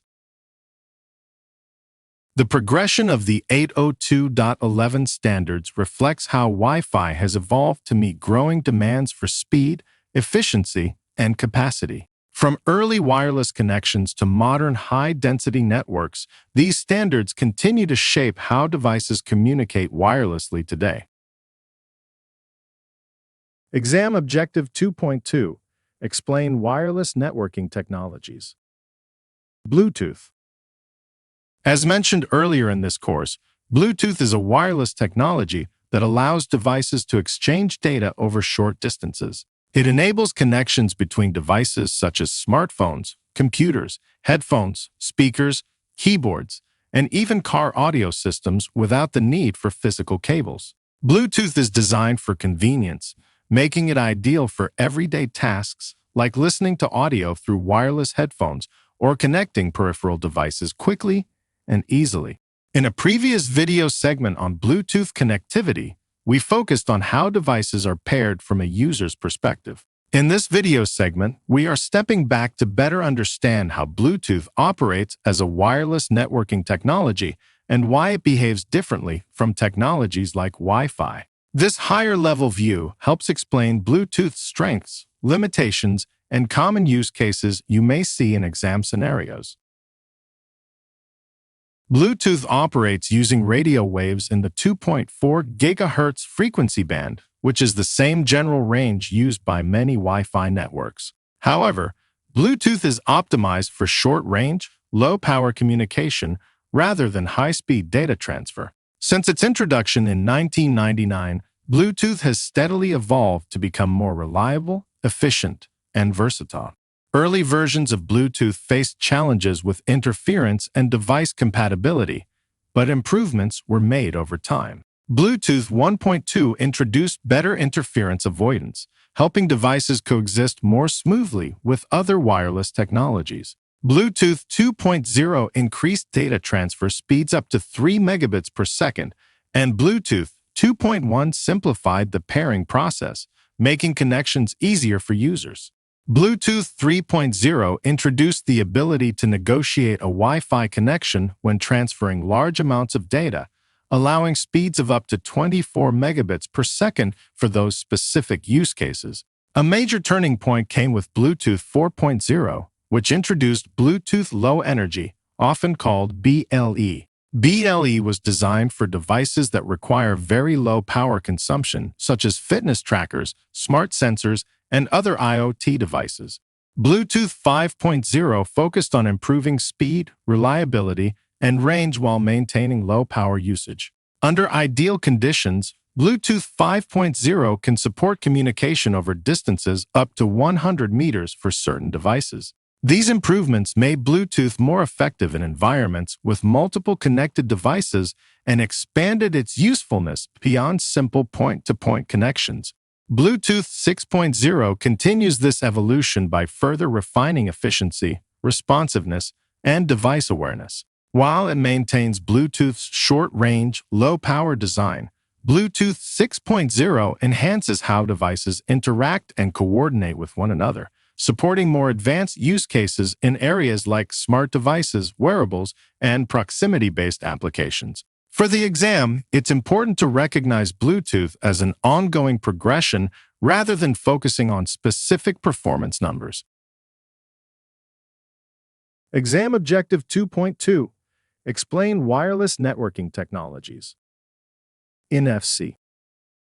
Near-Field Communication, or NFC, is a wireless networking interface standard that was released in 2003. It is an innovative technology that uses radio frequencies to allow two devices to share data when they are in close proximity to each other, typically over a short distance of a few centimeters. This technology operates at a frequency of 13.56 MHz and offers data transfer speeds up to 424 kilobits per second. While these speeds might seem slow compared to other wireless technologies like Wi-Fi or Bluetooth, they are perfectly suited for the types of data NFC is designed to handle, such as exchanging digital access keys or processing mobile payments. One application of NFC is in building security systems. In these systems, an NFC-enabled device, like a smartphone or a security badge, is tapped against a reader to gain entry. This method is increasingly popular in modern offices and hotels due to its enhanced security and convenience. NFC's short-range capabilities makes it a more secure option compared to traditional magnetic stripe cards, as it is harder to intercept or duplicate the signal. NFC has also become a cornerstone in the world of mobile payments, transforming how we conduct transactions in our daily lives. Services such as Apple Pay, Google Wallet, and Samsung Pay utilize NFC to facilitate contactless payments, providing a seamless and efficient user experience. This technology enables users to complete purchases with a simple tap of their NFC-enabled phone or smartwatch against a payment terminal. Moreover, the role of NFC in mobile payments is bolstered by its underlying technology. It provides a one-to-one connection with bidirectional communication, meaning that two devices can send and receive data to and from each other. This two-way communication capability is essential in transactions, allowing for not just the transfer of payment information, but also the confirmation of transaction details and receipts. Additionally, NFC incorporates built-in security protocols, which are critical in safeguarding sensitive information like credit card numbers and personal identification data. These protocols often include encryption and secure channels, ensuring that the data transmitted during a transaction is protected against potential threats. Exam Objective 2.2. Explain wireless networking technologies. RFID. RFID is an acronym for Radio Frequency Identification and is a wireless networking device interface technology used to communicate and interact with RFID-enabled peripherals. This interface allows for wireless identification, tracking, and data exchange between the peripheral devices and a source computing device. This standard is best suited for enhancing automation and efficiency in various industries and applications. When using RFID, an RFID reader scans a tag. The tag then responds back with information that has been programmed into it. RFID systems can be either passive or active in nature. Passive RFID systems consist of an RFID tag and reader, where the tag relies on the reader's energy in the form of electrical inductance to power and transmit its stored information. Active RFID systems, on the other hand, use battery-powered tags that actively send signals to the reader, allowing for longer ranges and continuous tracking. Passive RFID is cost-effective and suitable for short-range applications, while active RFID offers greater range and real-time tracking capabilities, making it ideal for scenarios like asset management. RFID technology is widely utilized for inventory control and tracking due to its ability to provide accurate and efficient identification and monitoring of assets. By tagging items with RFID tags and deploying RFID readers, businesses can automate inventory management, streamline supply chain operations, and gain real-time visibility into stock levels, location tracking, and movement history. RFID technology is also commonly employed for physical access control systems. By utilizing RFID cards or key fobs embedded with RFID tags, individuals can easily gain authorized access to secured areas by presenting their credentials to RFID readers. Using RFID in this manner assists in ensuring only authorized personnel can enter restricted areas.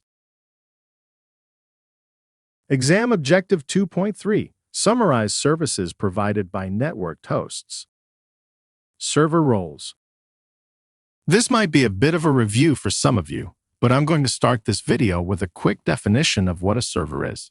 In a logical sense, a server is a computing device that provides a service to other computing devices, known as clients. A single server can perform one role or many roles within a network, and that is exactly what we are focusing on in this video segment.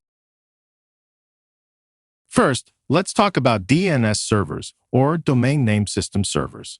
Think of DNS as the Internet's phone book. When you type a website name like www.certificationsynergy.com into your browser, you are using a fully qualified domain name, often abbreviated as FQDN.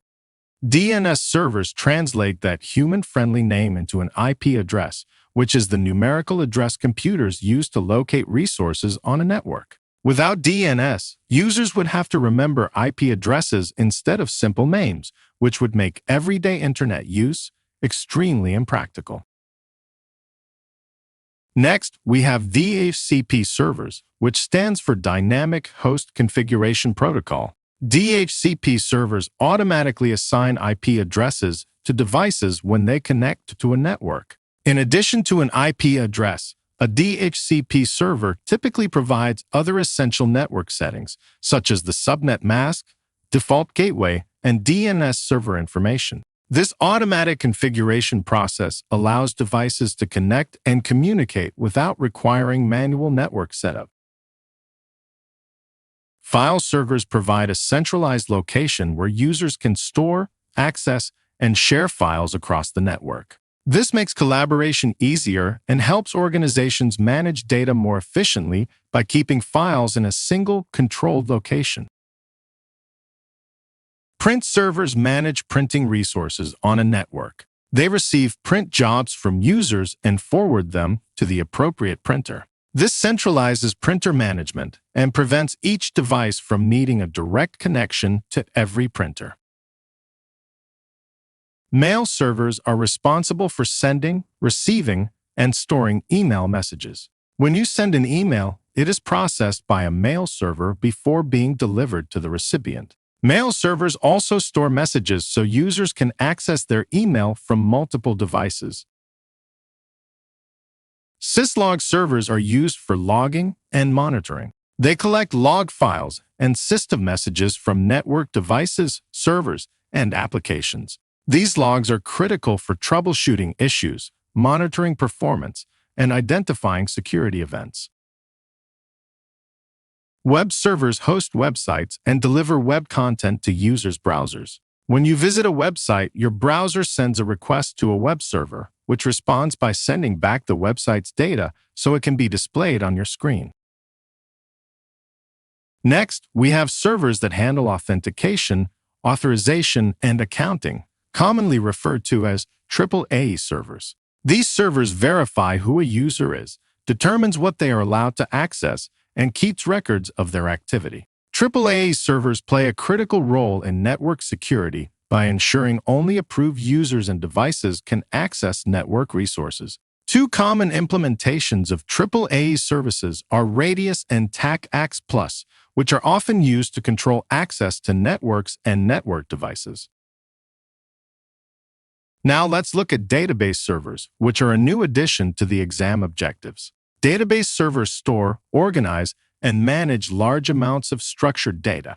Applications rely on database servers to quickly retrieve, update, and store information such as user accounts, transaction records, or inventory data. While users rarely interact with database servers directly, many web applications and services depend on them behind the scenes. Lastly, we have Network Time Protocol servers, often abbreviated as NTP. NTP servers ensure that devices on a network have accurate and synchronized time. This is critical for logging, security events, authentication processes, and troubleshooting, since mismatched timestamps can make it difficult to track activity or correlate events accurately. Exam Objective 2.3. Summarize services provided by networked hosts. Internet appliances. Internet appliances are specialized devices focused on specific internet-related functions. Their dedicated nature contrasts with general-purpose computers, offering more efficiency in handling particular tasks. One critical type of internet appliance is the spam gateway. This tool plays a vital role in filtering out unsolicited emails or spam, which not only clutters your inbox, but also poses significant security threats. To maintain their effectiveness, spam gateways use a range of techniques such as blacklisting, whitelisting, and content analysis. By regularly updating the rules and keyword filters on these internet appliances, you ensure the spam gateway can adapt to the ever-evolving nature of spam emails, which frequently change their content and tactics. This adaptability is key in safeguarding users from malicious emails. By continuously updating the keywords and rules for filtering, spam gateways provide a dynamic and robust defense against the influx of spam, making them an indispensable tool in email security management. Another pivotal appliance is the Unified Threat Management, or UTM device. UTM devices offer a multifaceted security solution by combining several protective measures into a single platform. These measures include firewall protection, antivirus programs, anti-spam tools, intrusion detection, intrusion prevention, VPNs, content filtering, and more. UTMs are especially beneficial for small and medium-sized businesses, providing a cost-effective, streamlined approach to comprehensive network security. An all-in-one security device, if you will. Now we will turn our attention to load balancers. These devices distribute network or application traffic across several servers, preventing any single server from becoming overloaded. This distribution ensures smoother, more reliable network service access by ensuring each server is utilized efficiently. Lastly, we have proxy servers. A standard internet connection provides direct access between a local network and resources across the internet. So where does a proxy server fit in? A proxy server interrupts the standard connection in order to establish a monitored connection. That is why we can refer to it as a middleman. The proxy server can then intercept network traffic, allowing only approved traffic to pass through. Conversely, the proxy server will deny network traffic that violates any security rules. Additionally, if you find something is being blocked that shouldn't be, no problem. Just configure a traffic exemption. Exam Objective 2.3. Summarize services provided by networked hosts. Legacy and embedded systems. Let's begin this video segment by defining what a legacy system is. In the realm of IT, a legacy system refers to outdated computer systems, software, or technology that is still in use, despite newer versions being available. These systems are often critical to an organization's daily operations, making upgrading or replacing them a complex, risky, or costly endeavor. They may lack support, updates, or compatibility with newer technologies, which can pose challenges in terms of security and efficiency. However, their continued use is usually due to the system's pivotal role in specific business processes or the high cost and effort required for an upgrade. Now, let's shift our focus to embedded systems. An embedded system is a specialized computing system that performs dedicated functions. Unlike a general-purpose computer, an embedded system performs specific tasks and is designed with a very specific set of requirements. These systems are ubiquitous in everyday life, found in devices like microwaves, traffic lights, and thermostats. They are known for being highly reliable, efficient, and optimized for their particular application, often running for years without the need for intervention. Finally, to keep in step with the CompTIA A Plus Core 1 exam objectives, let's discuss how these concepts apply to SCADA systems. SCADA, or Supervisory Control and Data Acquisition Systems, are designed to monitor and control industrial environments. These systems often rely on a combination of legacy and embedded systems. Legacy systems are common in SCADA environments due to the longevity and stability required in critical infrastructures like power plants or water treatment facilities. Embedded systems, on the other hand, are used within SCADA for specific control tasks, like regulating the pressure in pipelines or maintaining temperatures in industrial processes. Their reliability and efficiency make embedded systems ideal for these critical control functions. Exam Objective 2.3. Summarize services provided by networked hosts. IoT devices. In previous video segments, we discussed common network devices such as servers, workstations, smartphones, and tablets. But what about all the other devices that have processing power and network connectivity built into them? These devices fall into a broad category known as Internet of Things, often abbreviated as IoT. From the viewpoint of information technology, IoT specifically refers to physical devices, objects, and sensors that are connected to a network and are capable of collecting, exchanging, and transmitting data. These devices are typically built with sensors, an embedded operating system, and network connectivity that allows them to communicate with other devices, services, or users. Back in our Tech Plus course, IoT was introduced as a foundational concept. Here, we are focusing on how IoT devices function as networked hosts within modern environments.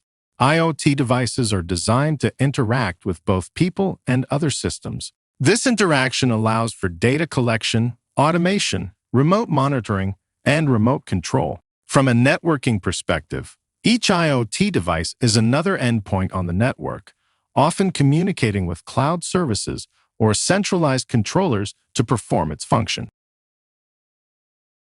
In home environments, IoT devices commonly include smart appliances, home automation systems, doorbells, thermostats, security cameras, and streaming media devices. These devices connect to the network to provide convenience, automation, and remote access, often through mobile applications or web interfaces. IoT devices are also widely used in vehicles, where connected systems provide features such as navigation, diagnostics, maintenance alerts, and remote access capabilities.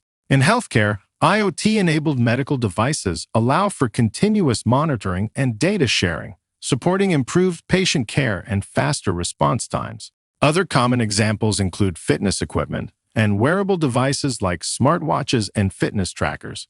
For the exam, it's important to recognize IoT devices as network-connected endpoints that extend networking beyond traditional computers. While they offer convenience and powerful capabilities, they also introduce additional considerations related to connectivity, management, and security. IoT devices are everywhere, and understanding their role as networked hosts is a key part of modern networking environments. Exam Objective 2.4. Explain common network configuration concepts. DNS. The Domain Name System, or DNS, is a networking service that translates domain names into IP addresses that computers use to communicate with each other. Think of DNS as a phone book, allowing us to use easy-to-remember domain names, such as www.certificationsynergy.com, instead of complex IP addresses. These user-friendly names are known as fully qualified domain names, or FQDNs. The DNS server takes this FQDN and translates it into its corresponding IP address, directing your device to the precise location of the resource you wish to access. This conversion from FQDN to IP address is essential for navigating the internet, as it spares us from having to memorize the numerical addresses for every website we want to access. Now, how exactly does DNS convert a fully qualified domain name into an IP address? Let's break it down, starting with what makes up an FQDN. An FQDN is a complete address used to access a specific device across the internet, like a web server. It's composed of several parts, including an optional subdomain or subdomains, a domain name, and a top-level domain. For an example, let's take the URL https://www.example.com/info/about-us.html and slice out a portion of it. The FQDN will include the www as the subdomain, example as the domain, and .com as the top-level domain. When you use this FQDN in an attempt to search for a device, it sends a request to a DNS recursive server. This recursive server, also known as a DNS resolver, is specifically designed to handle DNS queries. The DNS recursive server then starts the process of finding the IP address that matches the FQDN you're searching for.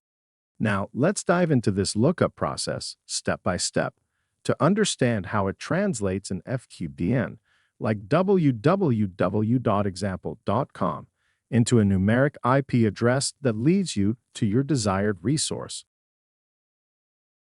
When you start your lookup, it sends a request to a DNS recursive server, which begins the process of looking up the IP address associated with the domain name you entered.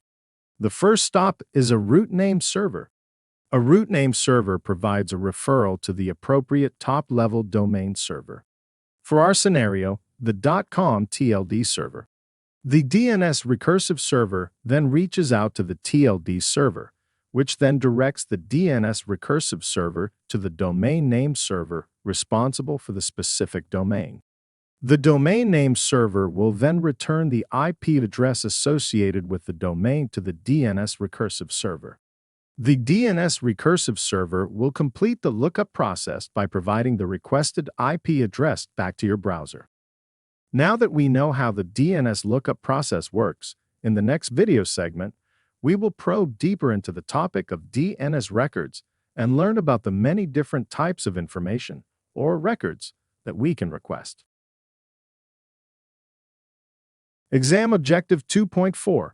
Explain common network configuration concepts. DNS records.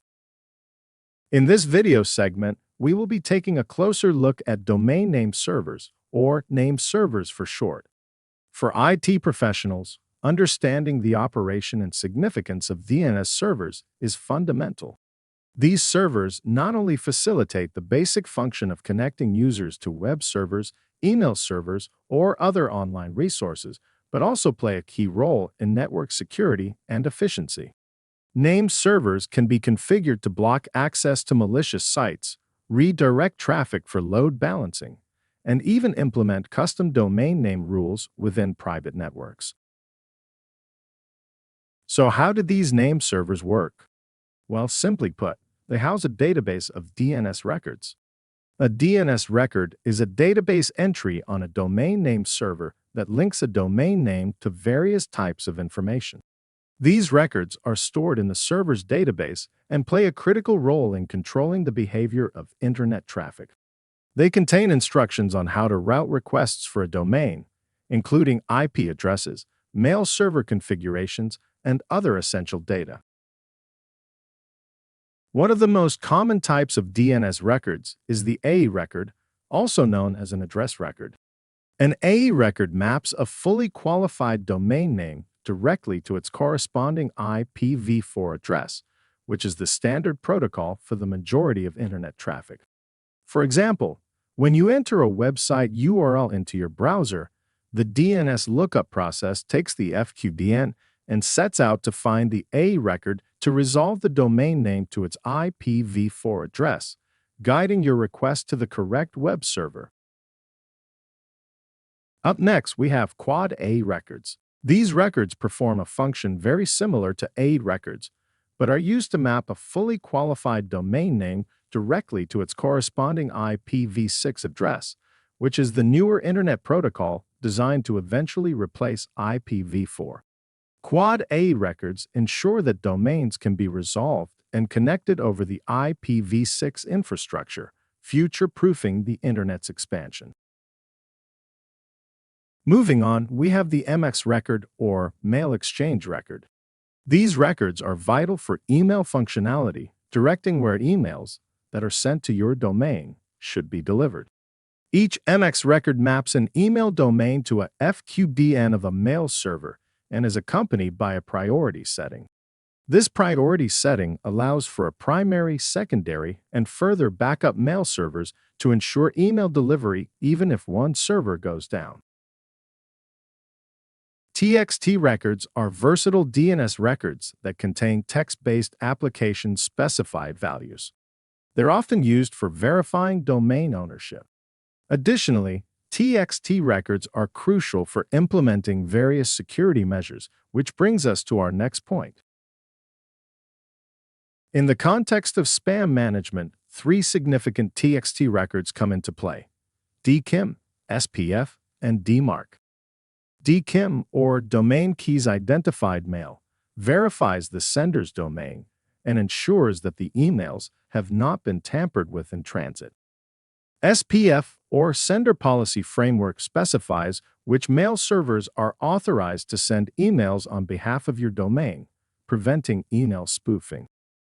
Lastly, DMARC, which stands for Domain-Based Message Authentication, Reporting, and Conformance, builds upon DKIM and SPF, providing instructions on how to handle emails that fail DKIM and SPF checks, thus enhancing email security and integrity. Exam Objective 2.4. Explain common network configuration concepts. DHCP. Dynamic Host Configuration Protocol, or DHCP, is a networking service that automates the configuration of devices on an IP network.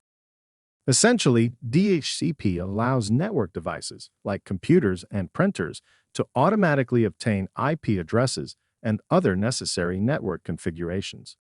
This makes it much easier to manage large networks, where assigning IP addresses manually would be impractical. To simplify things, imagine every device connected to a network is like a house in a vast neighborhood. Just like every house needs a unique address to receive mail, every device needs a unique identifier known as an IP address to send and receive data on a network.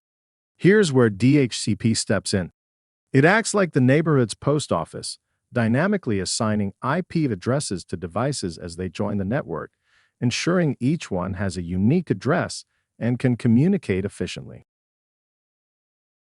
Now, let's talk about how DHCP does its job. The secret to DHCP is DORA. No, not that DORA. Okay, much better. This DORA stands for Discover, Offer, Request, and Acknowledge, and is a 4-step process. Here is a quick breakdown. The process begins with discovery. Imagine a new device, like a laptop or a smartphone, connecting to a network for the first time. This device doesn't yet have an IP address, so it broadcasts a discovery message across the network. This message is a digital shout-out saying, "I'm new here. Is there a DHCP server that can assign me an IP address?" Upon hearing this call, a DHCP server on the network springs into action, entering the offer phase. The server selects an available IP address from its pool of addresses and sends an offer message back to the device. This message essentially says, "Hello, device. I am the DHCP server, and I propose this specific IP address for you to use." The device, upon receiving this offer, moves the process to the request phase.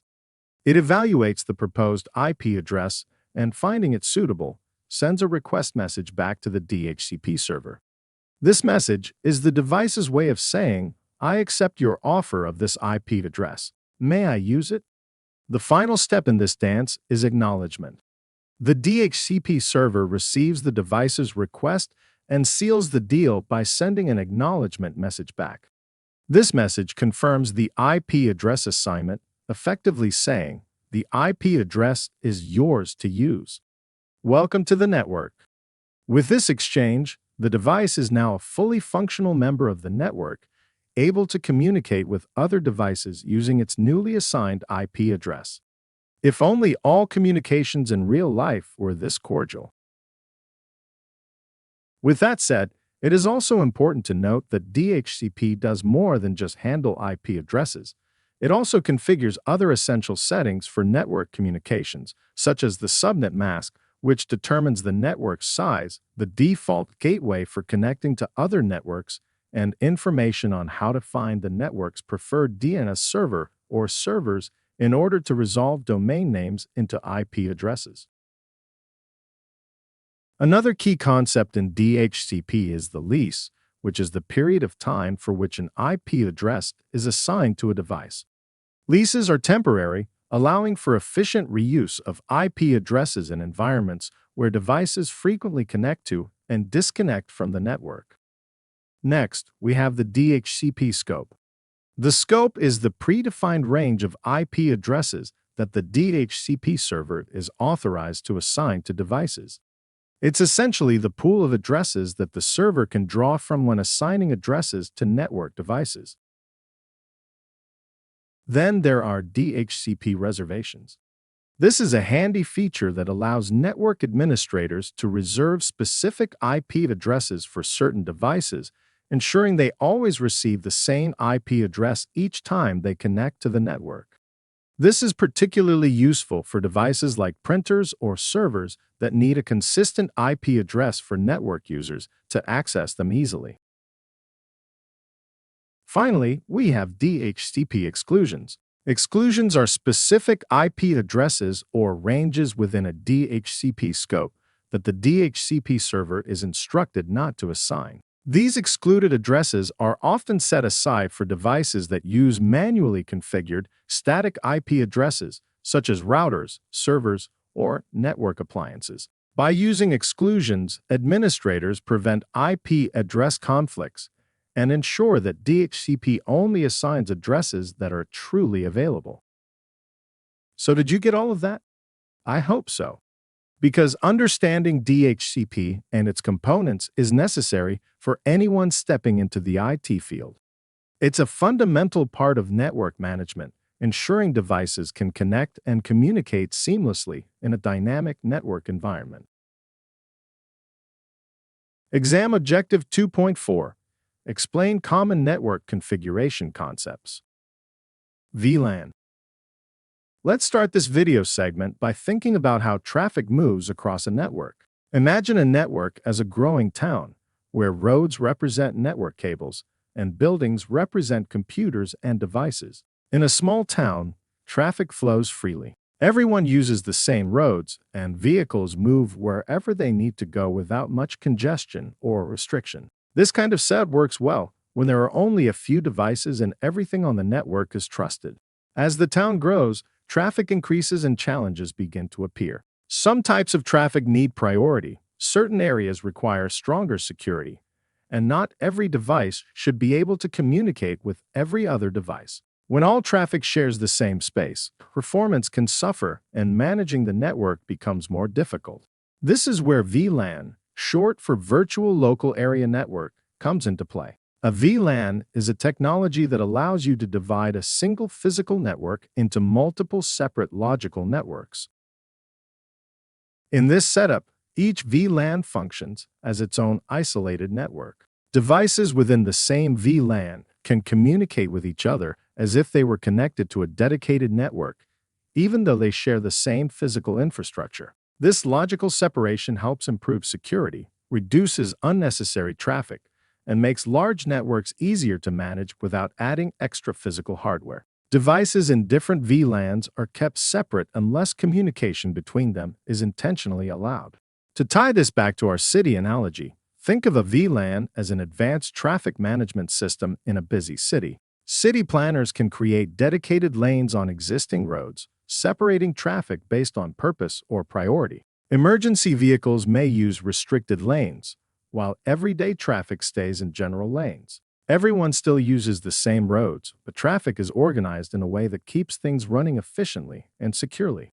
As networks continue to grow in size and complexity, this type of logical separation becomes increasingly important. VLANs provide a practical way to organize devices, improve performance, and enhance security by segmenting traffic within a shared physical network. Recognizing what a VLAN is and why it exists is an important part of understanding modern network design. Exam Objective 2.4. Explain common network configuration concepts. VPN. A VPN, short for Virtual Private Network, is a technology that creates a secure encrypted connection between a device and a remote network. This secure connection acts like a protected tunnel for data, allowing information to travel safely across the internet without being exposed to unauthorized users. To visualize this, imagine the internet as a busy public highway where data is constantly moving in all directions. Normally, information traveling on this highway can potentially be seen or intercepted. A VPN creates a private tunnel within that highway, allowing only authorized traffic to pass through. When a device connects to a VPN, its data is encrypted before it leaves the system, making it unreadable to anyone who might intercept it along the way. VPNs are commonly used to create a secured communication channel between workstations in different locations. This allows remote users to safely access internal network resources as if they were physically connected to the local network. Access to a VPN is typically protected using credentials, such as usernames, passwords, or other authentication methods, ensuring that only approved users can establish the connection. This makes VPNs especially valuable when working remotely or when connecting over public Wi-Fi networks, where security risks are higher. By encrypting data and requiring authentication, A VPN helps protect sensitive information and maintain privacy during network communication. For the exam, it's important to recognize that a VPN does not replace the internet, but rather secures communication over it. VPNs extend private network access across public infrastructure, making them a key concept in modern networking and remote connectivity. Exam Objective 2.5. Compare and contrast common networking hardware devices. Common networking hardware. This video segment is designed to give you a foundational understanding of key network devices and the knowledge essential for anyone aspiring to pass the CompTIA A Plus Core 1 certification exam. To kick things off, I will start with a rather antiquated or outdated device, the network hub. The hub is a basic networking device that connects multiple computers or other network devices together. And while this is no longer a part of the exam objectives for this new version of the 80 Plus Core 1 exam, it sure helps to know how things started back in the beginning. When a hub receives data from one device, it broadcasts that data to all the other connected devices. As a visual, you can imagine a hub as a speaker making a public broadcast announcement, thus sending the same message to everyone in a room. By sending the same data to all computers inside a network, without distinguishing which device the data is meant for, the hub is inherently less efficient and less secure compared to more advanced devices like network switches. Due to these limitations, hubs are mostly obsolete. At the heart of any modern local area network, you are likely to find a network switch, or maybe multiple switches if the network is large and complex. A switch is a network device that connects multiple devices within a local area network. It acts similarly to a network hub, allowing devices like computers, printers, servers, or other end devices to communicate with each other by forwarding data packets on the same LAN, but with a few improvements. Think of a network switch as a traffic controller in a network. It receives data packets from one device and intelligently forwards them to the intended recipient, ensuring efficient and direct communication between devices within the network. Network switches commonly use Ethernet cables or CAT cables to connect end devices to the ports on the network switch and communicate using the Ethernet protocol. When a device wants to send data to a specific device within the LAN network, it encapsulates the data into a data packet. This data packet will contain the destination address, the sender's source address, and the actual data or payload being transmitted. This encapsulated data packet is then given the name Ethernet frame. The switch then receives the data packet and examines the destination address. It then uses this information to determine the best path or port to forward the packet to the intended device. This direct forwarding allows for fast and efficient communication between devices. Network switches fall into two primary categories: unmanaged and managed switches. Unmanaged switches are the simpler option, providing basic connectivity without requiring any configuration. These plug-and-play devices are especially suitable for small networks, such as those in small office or home office environments. Typically, they come with a limited number of ports, with configurations of 4 or 8 ports being the most common. This simplicity makes unmanaged switches an ideal choice for straightforward networking needs. Managed switches, on the other hand, are designed for larger, more complex networks. While they can function like unmanaged switches out of the box, they offer a significant advantage in terms of configurability. Administrators have the ability to access and configure these switches, allowing for the implementation of advanced features such as security protocols, network traffic control, and the segregation of different types of network traffic, like voice communications. This feature is particularly important in networks where ensuring the quality and reliability of specific traffic, like voice traffic, is paramount. Managed switches are frequently used in corporate environments and typically come equipped with a higher number of ports, often including 24, 48, or more, to accommodate a larger scale of network devices. Now, let's talk about the access point, or AP. An access point, also called a wireless access point, is a network device that allows wireless communications between devices in a network. It connects Wi-Fi-enabled devices, such as laptops or smartphones, to the network. Access points are used to provide wireless connectivity in homes, offices, and public spaces, enabling mobility and flexibility in network access. It may be easier to think of a network access point as a wireless version of a switch. It acts as a bridge between devices and the network, creating a wireless connection for them to communicate with each other. But how does a wireless access point work with other wired networks? Well, it's quite simple. The wireless access point takes the data packets it receives from devices, such as smartphones, tablets, and laptops, and transmits it wirelessly to the network. Similarly, it receives data from the network and sends it wirelessly to the devices connected to it. This two-way communication allows devices to access the network and share information with each other seamlessly. Now, you might be wondering how devices connect to a wireless access point. Well, it's as easy as connecting to a Wi-Fi network. When you turn on your device's Wi-Fi, it scans for available wireless networks, and when it detects a wireless access point, it prompts you to connect to it. Once connected, you can access the network's resources and communicate with other devices in the network, just like you would in a wired network. So, if an access point sounds a lot like a switch, you are right. An access point is just a wireless version of a switch that provides local device connectivity.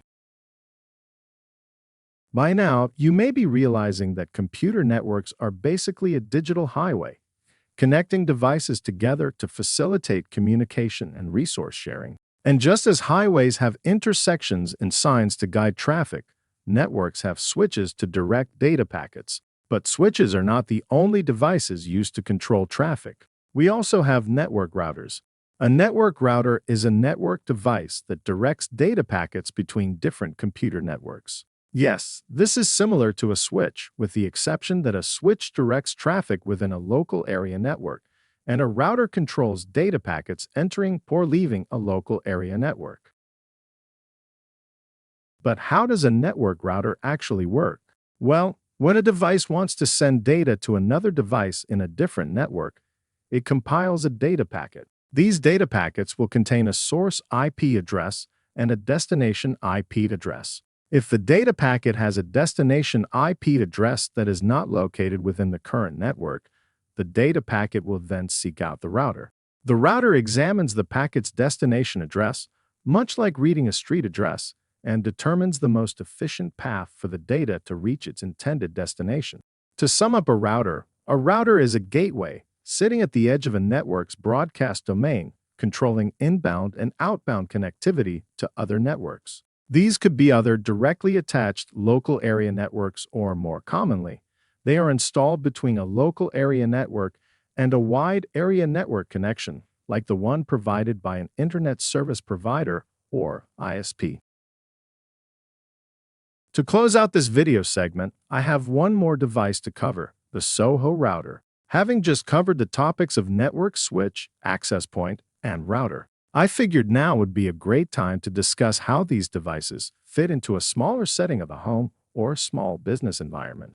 The type of networking equipment used in a home or small business environment can be described as SOHO, where SOHO stands for small office, home office. This particular type of network will commonly utilize a multifunction network device referred to as a SOHO router. But don't let the name fool you. Though similar in some aspects, this is not like the enterprise-grade router we studied earlier in this exam objective. A SOHO router can perform routing functions, but that is not all it can do. So let's break down the main components that make up a SOHO router. First up, we have the network switch. You may recall that a network switch is a network device that connects multiple devices within a local area network. And yes, the SOHO router has a built-in network switch. It may not have as many ports as an enterprise switch, but it will still function the same. The SOHO router displayed here can only connect 4 computing devices together in an Ethernet LAN. The switch ports are the yellow RJ45 ports located inside box number 1. Next, we have the access point. As a refresher, The access point is a network device that allows wireless communications between devices in a network. And yes, the Soho router has a built-in access point too. It may not support as many wireless clients as an enterprise access point, but it will still function the same. The Soho router displayed here has an antenna inside box number 2 that can transmit and receive Wi-Fi signals.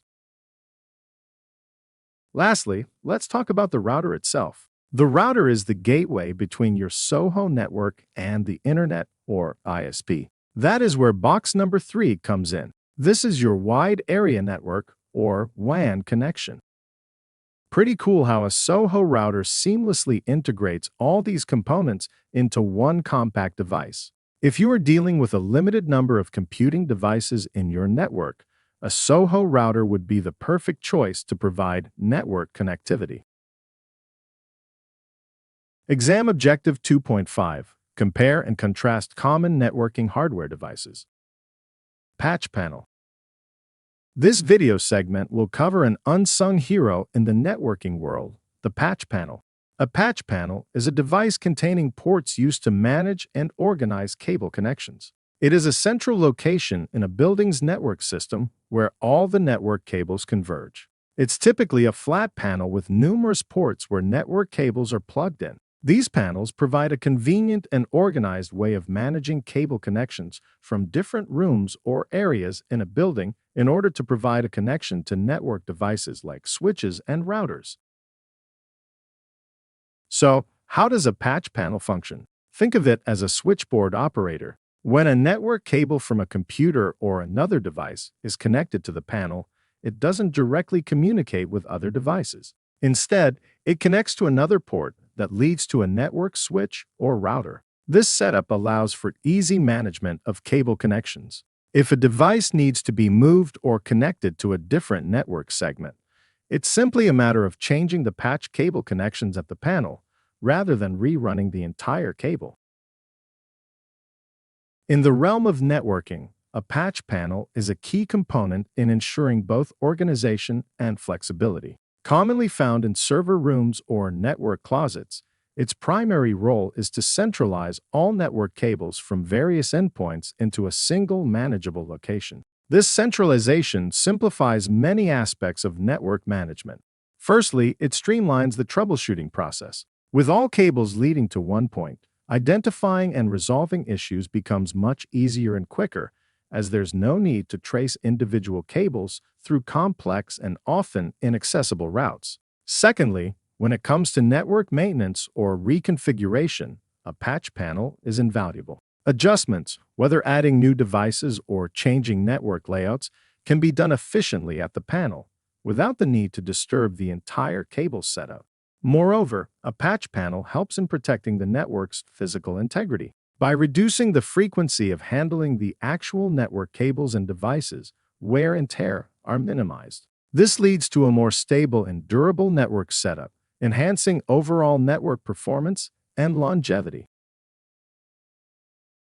Exam Objective 2.5. Compare and contrast common networking hardware devices. Power over Ethernet. Power over Ethernet, or PoE, is a technology standard that allows network cables to simultaneously transmit data and power using a single network cable. In simpler terms, PoE enables a single cable to provide both a data connection and electrical power to devices such as wireless access points, IP cameras, and voice over IP phones. This means that instead of needing two separate cables, one for power and one for data, PoE allows you to use just one Ethernet cable for both purposes.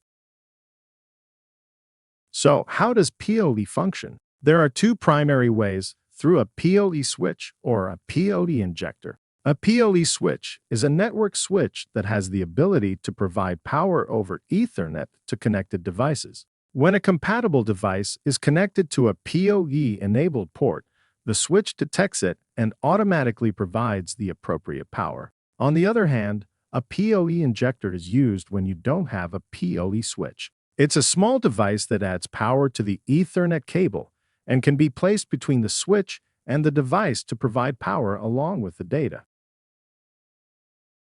Now, when working with PoE, there are various PoE standards that you should be aware of, with the most common being 802.3AF, 802.3AT, and 802.3BT. The 802.3AF standard, often referred to as just PoE, can deliver up to 15.4 watts of power per port. In contrast, the 802.3AT standard, known as PoE Plus, provides up to 30 watts per port. More recently, the 802.3BT standard, also known as PoE++, has been introduced. This latest standard can deliver even higher power over Ethernet, up to 60 watts per port with Type 3 devices and up to 90 watts with Type 4 devices. These varying standards are designed to ensure that devices and power sources can work together safely and effectively. Just be sure to match the power source with the power requirements of the connected device to avoid any compatibility issues and to ensure efficient operation. Exam Objective 2.5. Compare and contrast common networking hardware devices. Network firewall. Let's imagine our computer network as a fortress. Just like a fortress has protective barriers and guards, a computer network needs a way to safeguard against unwanted intrusions and threats. This is where network firewalls come into play. A network firewall is a network security device that monitors and controls incoming and outgoing network traffic. So, how does a network firewall work? Well, it performs a data packet inspection for each packet that tries to pass through it, inspecting its source address, destination address, and content. It compares this information against a set of predefined security rules and policies. When a data packet arrives at the firewall, it undergoes a thorough evaluation against these security rules. If the data packet aligns with the allowed parameters set in the security rules, the firewall permits it to pass through. This enables legitimate data to flow uninterrupted towards its intended destination, maintaining the network's operational efficiency and communication needs. Conversely, if a data packet is found to be in violation of any of the established security rules, the firewall blocks the offending packet from entering or exiting the network. By preventing these harmful data packets from penetrating or leaving the network, the firewall plays an integral role in maintaining the overall security and integrity of the network infrastructure. The security rules and policies used by network firewalls are often implemented using a mechanism known as an Access Control List, or ACL. An ACL defines the specific criteria that determines whether network traffic will be allowed or denied by the firewall. Access control lists are essentially a set of rules that dictate what types of network traffic are permitted and what types should be blocked. As a data packet is received by a network firewall, the network firewall will compare the data packet against the security rules listed in its access control list. If the data packet does not match any of the allow rules in the access control list, the data packet will be denied. Then, the next packet can be processed. The network firewall will again compare the data packet against the security rules listed in its access control list. If the data packet matches an allow rule in the access control list, the data packet will be permitted and forwarded on. Exam Objective 2.5. Compare and contrast common networking hardware devices. Modern modems. Hold on 1 second while I try to connect.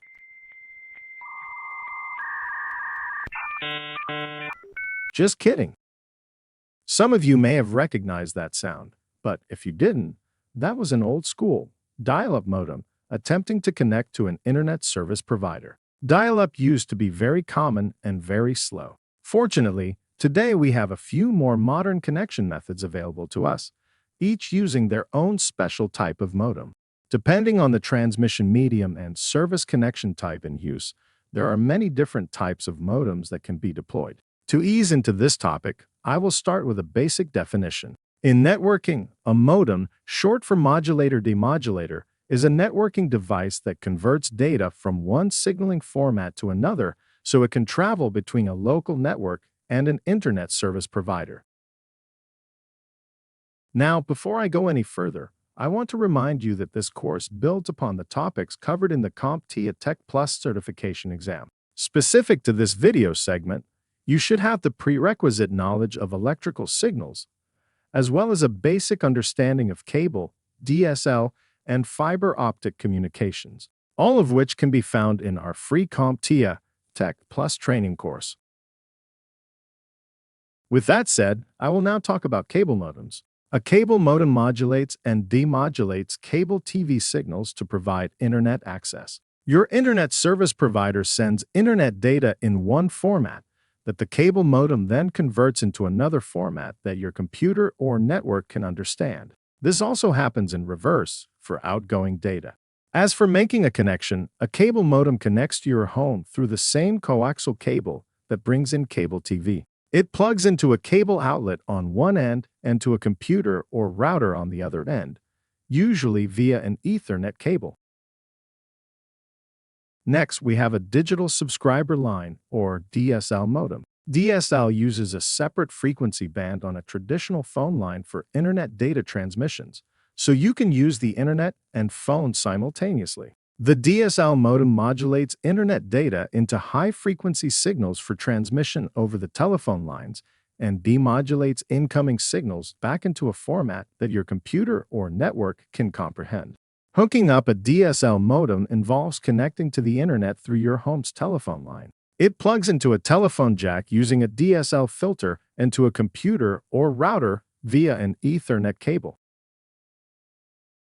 Lastly, we have an optical network terminal, or ONT. An ONT converts the optical signals, transmitted via a fiber optic cable, into electrical Ethernet signals that your computer network can utilize. This is similar to how DSL and cable modems work, but uses light signals instead of electrical signals over copper lines. An ONT is used exclusively with fiber optic internet connections. In order to provide a connection, the ONT connects to the ISP's fiber optic network on one end and to your computer network on the other end. Exam Objective 2.5. Compare and contrast common networking hardware devices. NIC. A NIC, short for Network Interface Card, is a common networking component that allows a computing device to connect to a network or another computing device. It acts as the communication link that enables data to be sent and received. The primary function of a NIC is to convert the digital data generated by a device into an electrical or optical signal for transmission, and then convert incoming signals back into digital data that the device can understand. NICs come in many forms and support different ways of connecting to a network. Broadly speaking, they fall into two main categories: wired and wireless.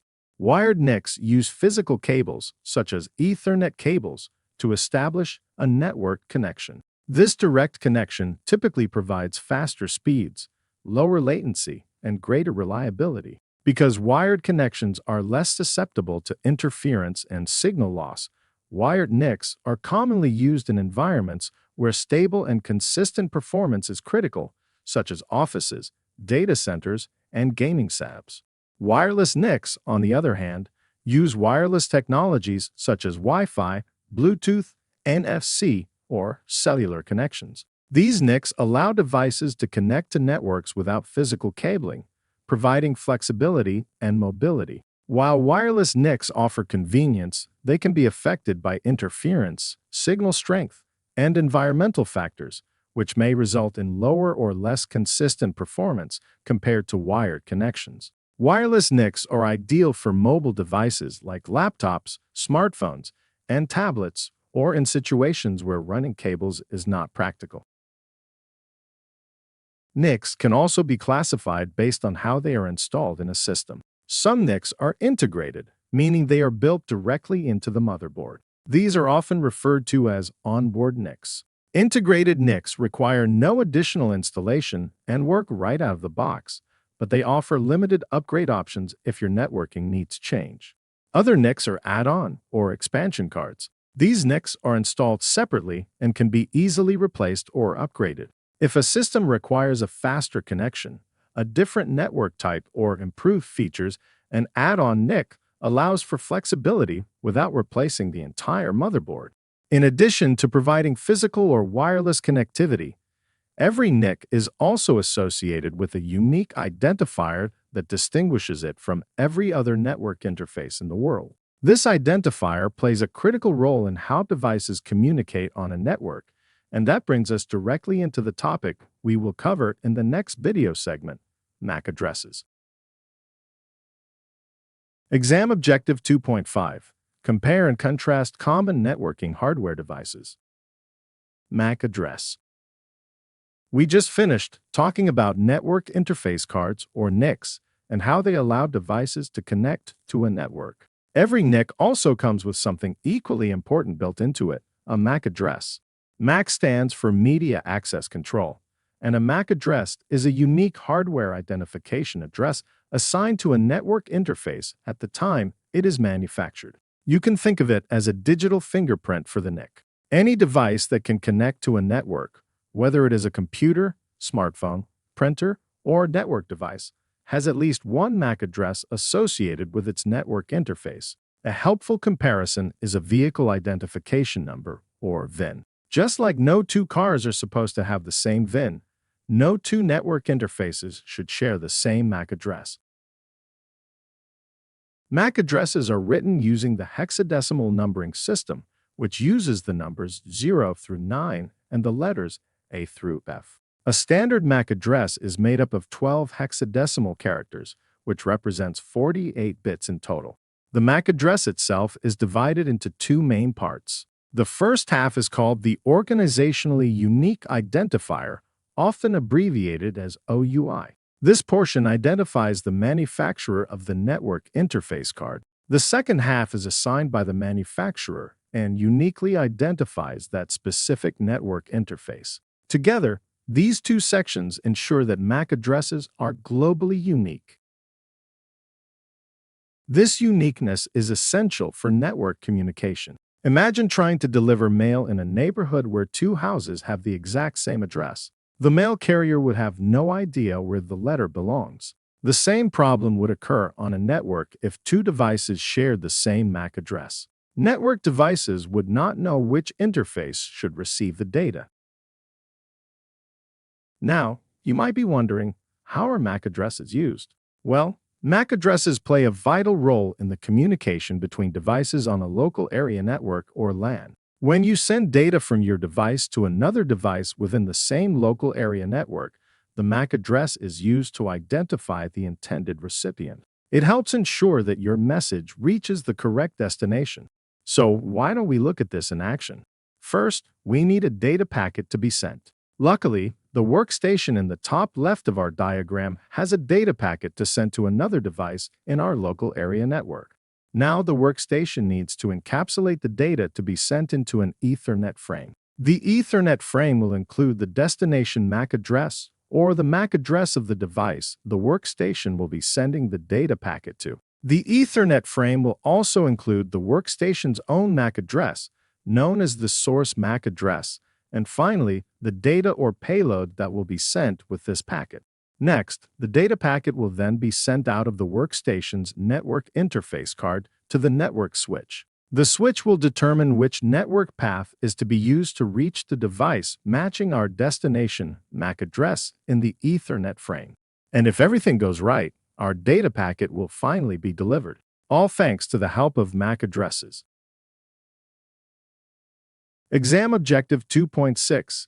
Given a scenario, configure basic wired and wireless SOHO networks. IP address. By the end of this video segment, you will have a basic understanding of what an IP address is and how it functions in the world of networking. So let's get to it.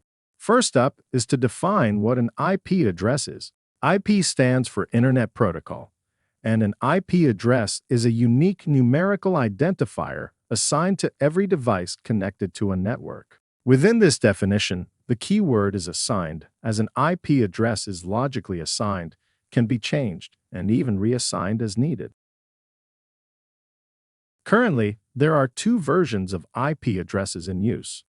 IPv4 and IPv6. IPv4, which stands for Internet Protocol version 4, is the older and more widely adopted version. An IPv4 address identifies a device in an Internet Protocol version 4 or an IPv4 network. It is worth noting that IPv4 addresses use a specific type of notation called dot decimal notation. Dot decimal notation is a way of displaying a big number in manageable chunks. In the case of an IPv4 address, each address is 32 binary digits long. This is a bit difficult to understand, so let's group this 32 binary digit address into different containers that are separated by dots. This will create 4 sets of 8 binary digits, also known as octets. Next, we will convert each octet from binary to their decimal value equivalents, resulting in a dot decimal notation that is much easier to read. With this dot decimal notation, each octet can range from 0 to 255, providing us with over 4.2 billion numerical combinations. IPv6 addresses are considerably longer than an IPv4 address, at 128 binary digits long. IPv6 addresses also use a different addressing scheme. IPv6 addresses include 8 groups of 4 hexadecimal digits separated by colons. Each group of 4 hexadecimal digits can also be called a hextet. Next, let's explore how IP addresses are assigned to devices. There are 2 main methods, static and dynamic. A static IP address is manually assigned to a device and remains constant over time. This is often used for servers, printers, or other devices that need a persistent, unchanging address in order to be consistently located by other devices. On the other hand, dynamic IP addresses are automatically assigned by a service called DHCP, which stands for Dynamic Host Configuration Protocol. With dynamic addressing using DHCP, a device receives an IP address from a DHCP server when it connects to the network. This dynamic addressing using DHCP allows for efficient assignment and use of IP addresses. Additionally, dynamic IP addressing using DHCP simplifies the process of getting connected to a network for non-technical users. Instead of manually configuring IP addresses, DHCP automatically assigns an IP address to a device when it connects to the network. This eliminates the need for users to have prior knowledge of networking or IP addressing, making it more user-friendly and convenient. Non-technical users can simply connect their devices to the network, and DHCP takes care of the rest. Now let's look at private and public IPv4 addresses. Private IPv4 addresses are used within local area networks, such as a home or small office. These addresses are not routable on the internet and are meant for internal communication, like a workstation connecting to a printer or accessing an internal server. Private IPv4 addresses fall within specific reserved ranges, and any address within those ranges is restricted to use inside a local area network. For a list of private IPv4 ranges, just look to the right. Public IPv4 addresses behave a bit differently. They are assigned to devices that connect directly to the internet. These addresses are unique globally and allow devices to communicate with each other across the internet. Internet service providers, or ISPs, assign public IP addresses to devices connected to their network. Now this is a video segment that might be worth watching a couple times. We covered the definition of an IP address, the different IP protocols version 4 and version 6, static and dynamic IP address assignment, and the difference between private and public IP addresses. Great job! Exam Objective 2.6. Given a scenario, configure basic wired and wireless SOHO networks. APIPA. APIPA stands for Automatic Private IP Addressing. It's a mechanism used to automatically assign a self-configured IP address to a computer. This happens when the computer fails to obtain an IP address from a Dynamic Host Configuration Protocol, or DHCP server. When a computer tries and fails to get an IP address the usual way, through DHCP, it activates CompTIA, which then assigns a temporary, self-generated IP address. This is a bit like a backup plan to ensure that the computer's network interface is always operational. This automatic assignment is vital in networking, as it keeps devices connected and able to communicate with each other even when there are issues with the DHCP server. The range of IP addresses reserved for CompTIA extends from 169.254.0.1 through 169.254.255.254. This range is set aside specifically for this automatic addressing and is recognized across all systems that support CompTIA. Having this reserved range ensures that devices can self-assign an address that's unlikely to conflict with addresses assigned by a DHCP server. With troubleshooting in mind, let's discuss one of the most common reasons why a device obtains an CompTIA address.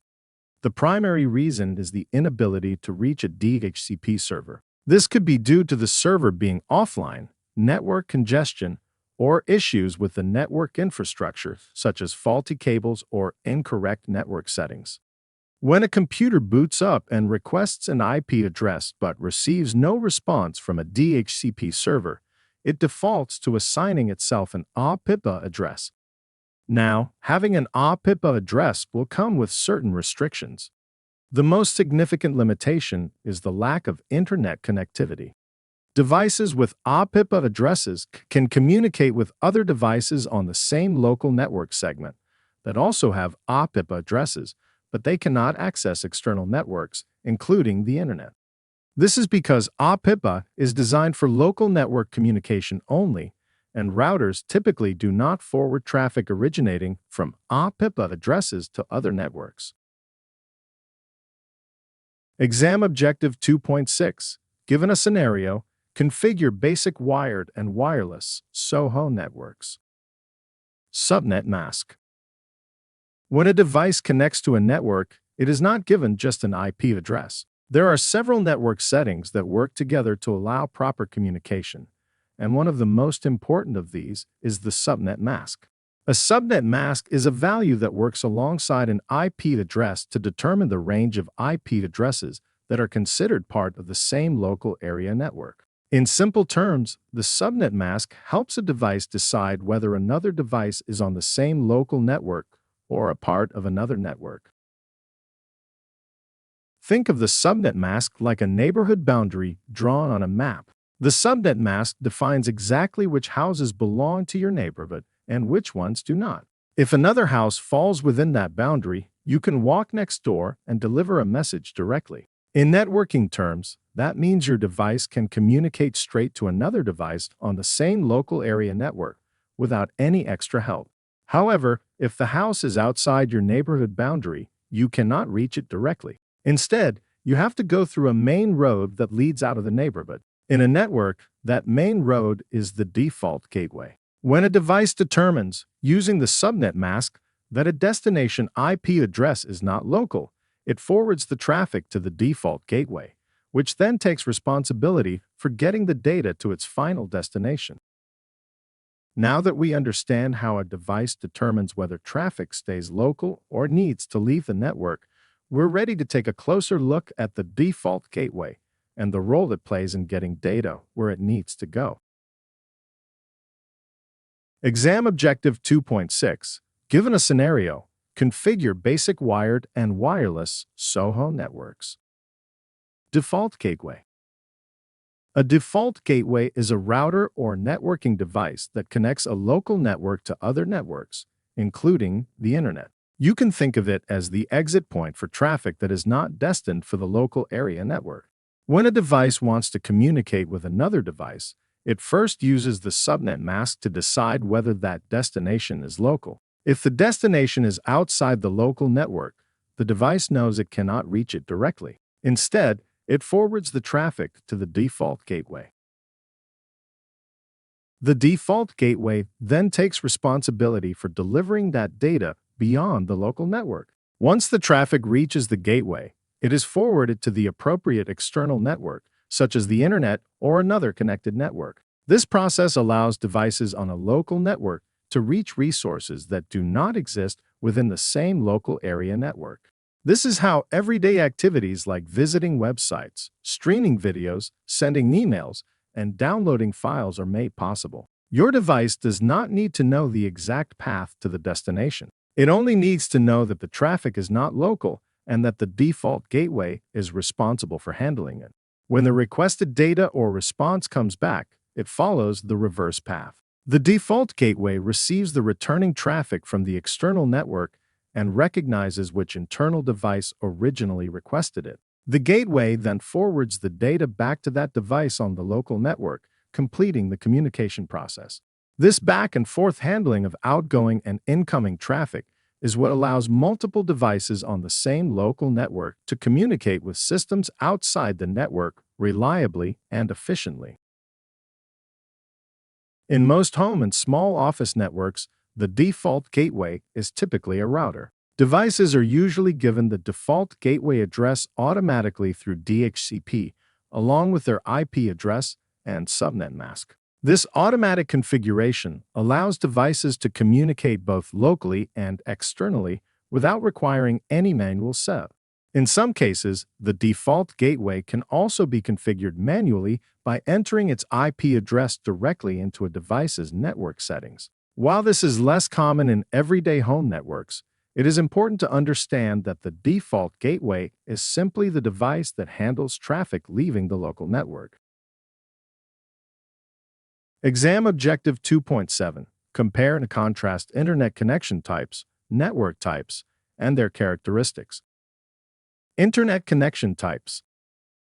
An Internet Service Provider, or ISP, is a company or organization that provides individuals, businesses, and other entities with access to the Internet. ISPs are responsible for connecting customers to the Internet through various technologies. Wired technologies include fiber optics, cable, and DSL.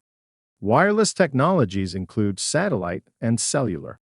With each option, there are typically a range of subscription plans that vary in terms of throughput speeds and pricing, designed to meet the needs of different users. Another consideration is location. Not all connection types are available in all areas. Now that we know what an ISP is, let's discuss each of the available connection types one at a time. Fiber optic is a type of wired internet connection that utilizes fiber optic cables to transmit data. It is considered one of the fastest and most reliable forms of internet connectivity available today. Fiber optic cables are made of thin strands of glass or plastic, known as optical fibers.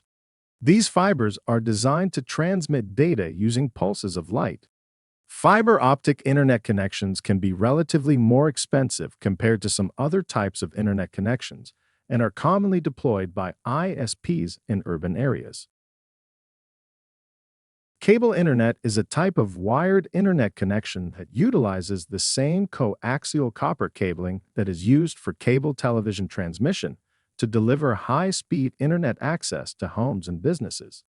It provides sufficient speeds for most homes and small businesses, but falls short of the speeds possible with fiber optic connections. As a plus, cable internet is usually cheaper than fiber optic connections and has a larger coverage area. As a slight downside, the copper cable medium does result in a shared customer bandwidth. DSL, or digital subscriber line, is a type of wired internet connection that uses existing copper telephone lines, traditionally known as POTS, or plain old telephone service, to transmit data. It is a popular alternative to cable and fiber optic connections in areas where these options may not be available. To establish a DSL connection, a DSL modem is required. The modem connects to the telephone line and translates the digital data from the user's devices into signals that can be transmitted over the copper telephone lines. DSL is relatively slow compared to fiber optic and cable connections, but DSL tends to be more cost-efficient. And since it uses the existing telephone network, coverage is pretty widespread. Satellite internet is a type of wireless internet connection that uses communication satellites and satellite antennas to provide internet access to users. It is a viable option for areas where traditional wired connections like fiber optic, cable, or DSL are not available or practical, usually due to a lack of existing infrastructure. While satellite may be your only option in a remote location, it is probably going to be expensive and slow. This connection type is expensive because a satellite internet service provider operates a network of communication satellites in geostationary orbit around the Earth. And this connection type is slow because these satellites are positioned approximately 35,000 kilometers above the Earth's surface. It takes a fair amount of time for a radio signal to travel 35,000 kilometers to the satellite and then back down again, causing data latency. And if you have bad weather like a rainstorm interfering with your radio signals, just forget it. Cellular internet, also known as mobile internet, is a type of wireless internet access that utilizes cellular networks to provide connectivity to devices such as smartphones, tablets, and laptops. It enables users to access the internet while on the go or traveling, without relying on fixed wired connections. Each device will have an antenna that allows it to connect to a cellular network infrastructure. This infrastructure consists of a system of interconnected base stations or cell towers that are strategically placed to provide coverage over a specific geographic area. Lastly, I would like to add one more wireless connection type to the mix. This one is wireless internet service providers, also known as a WISP. A WISP uses fixed wireless technology to provide internet access in areas that might not be served by wired connection options. With this connection type, a small dish or antenna is installed at your location to connect to the provider's tower. WISPs can be a great option in rural or underserved areas. The setup is relatively simple and doesn't require extensive infrastructure. However, like satellite internet, it can be susceptible to weather conditions and might offer lower speeds compared to wired connections. Exam Objective 2.7. Compare and contrast internet connection types, network types, and their characteristics. Network types. Networks of different sizes can be categorized in different ways based on their coverage and scale. In this video segment, we will cover the most common network types, starting with a PAN, or Personal Area Network. A PAN is the smallest of the network types we will cover. It's designed for individual use within a range of a few meters. Imagine the wireless connectivity between your smartphone, your Bluetooth headset, and your smartwatch. That's a perfect example of a PAN. It's primarily used for personal devices to connect and communicate over short distances, often using wireless technologies like Bluetooth. Next, we have local area networks, or LANs. A LAN is a wired network that covers a small geographical area, typically within a building, small office, or home. This type of network allows devices to share resources, such as files or printers, within a single, contained environment. LANs are typically wired, using Ethernet cables to connect computers and other devices to a central router or switch, but they can also be wireless. Speaking of wireless, we also have WLAN networks. WLAN stands for Wireless Local Area Network. A WLAN is similar to a LAN, but the key difference is the use of wireless technology for connectivity. Instead of relying on physical cables, WLANs use wireless signals, such as Wi-Fi, to connect devices within a localized area. A WLAN may also be connected to a LAN. In this way, a WLAN can extend a LAN by providing a method for wireless devices to connect to and share resources with the wired LAN network. Now, let us expand our horizon to wide area networks, or WANs. WANs cover a much larger area than LANs, or WLANs. A WAN is a network that spans a large geographical area, typically connecting multiple LANs or remote locations. WANs are used to connect networks across cities, countries, or even continents. They enable long-distance communications and data exchanges between geographically dispersed sites. The Internet itself can be considered a massive WAN, connecting networks worldwide. Metropolitan area networks, or MANs, cover an area larger than a LAN but smaller than a WAN, typically spanning a city or a metropolitan area. They are used to connect multiple LANs within a geographical area, allowing organizations and buildings to share resources at high speeds. Lastly, we'll cover storage area networks, or SANs. A SAN is a dedicated high-speed network that interconnects and presents shared pools of storage devices to multiple servers. SANs are designed to handle large volumes of data and are typically used in server rooms or data centers. They allow for more efficient storage management and access in complex environments. Exam Objective 2.8. Explain networking tools and their purposes. Networking tools are the essential instruments that IT professionals use to build, analyze, and maintain the vast and intricate world of computer networks. They range from simple handheld devices for wiring tasks to sophisticated software that monitors and optimizes network traffic, each serving a specific purpose in the lifecycle of a network's infrastructure. In this video segment, we will cover some more common networking tools, starting with cable strippers. The cable stripper is a precision tool designed to remove the outer jacket of a cable to reveal the delicate wires inside.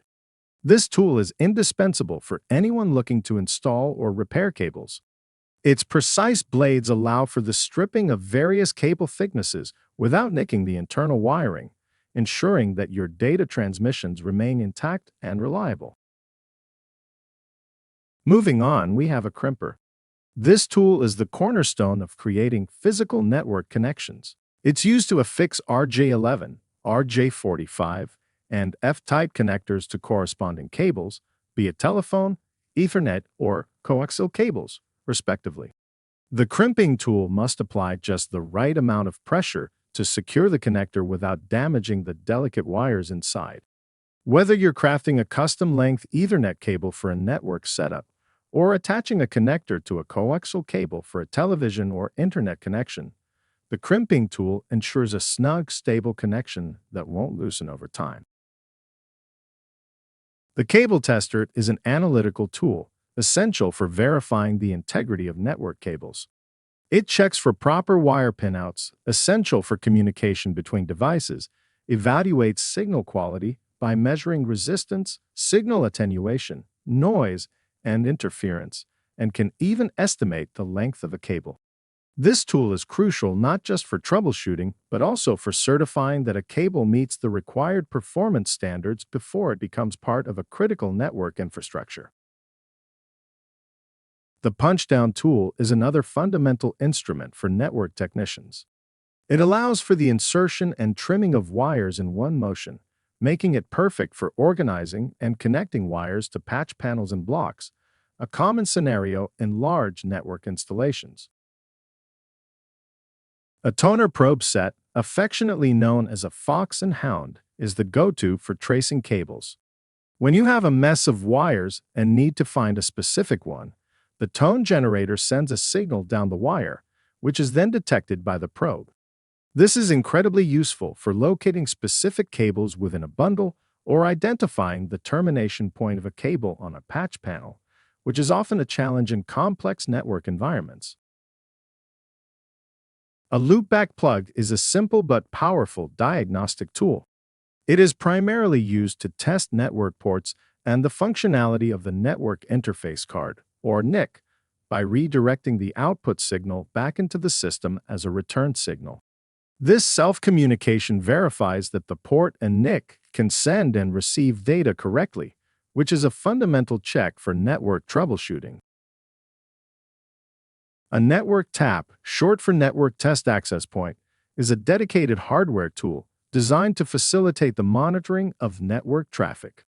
It serves an essential role in settings where maintaining high security and conducting thorough traffic analysis are paramount. By integrating a network tap into a specific segment of a network, it can duplicate all the data traversing that segment and redirect the copies to a separate monitoring device for detailed examination. This capability enables in-depth observation and analysis of network activities while ensuring that the regular flow and function of the network remains unaffected. Lastly, a Wi-Fi analyzer is a modern necessity in the arsenal of network tools. It is used to assess the quality of Wi-Fi signals. It can even help create a signal heat map to visualize signal strengths across different areas, as well as identify channels with less traffic for optimal performance and reduced latency. This is particularly beneficial when optimizing a wireless network to ensure the best possible connectivity for users. In summary, each tool that was described is an essential component of a network technician's toolkit, playing a pivotal role in the successful setup and maintenance of network infrastructures. Exam Objective 3.1: Compare and contrast display components and attributes. Display types. With Domain 3 now underway, we begin by exploring display types. Modern mobile devices, laptops, and desktop monitors commonly use flat panel display technologies because they are thin, energy efficient, and capable of producing high-quality images. For the A Plus exam, you need to understand how the major display technologies work, how they differ, and where each one is typically used. Let's begin with LCD, which stands for Liquid Crystal Display. An LCD display is a flat panel technology that uses a backlight shining through a layer of liquid crystals to create an image. Each tiny picture element on the screen contains what is known as an LCD cell. An LCD cell holds liquid crystal material that twists or aligns when electrical current is applied, controlling how much light passes through. The liquid crystals do not create light on their own. Instead, they act like tiny shutters inside each LCD cell, regulating the light coming from the backlight behind the screen. By controlling how much light passes through each cell, the display forms the images you see.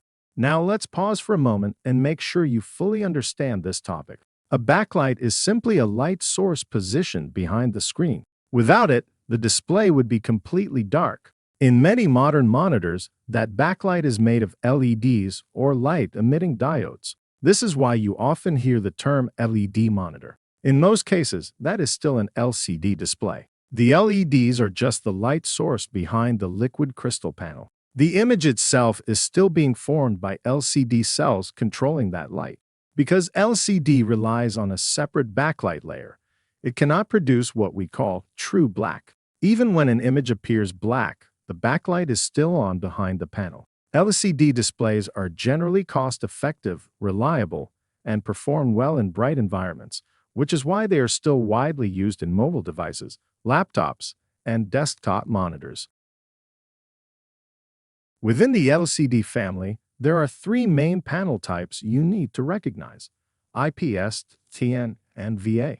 IPS, which stands for in plane switching, is known for excellent color accuracy and wide viewing angles. Even if you are not sitting directly in front of the display, the image still looks consistent and vibrant.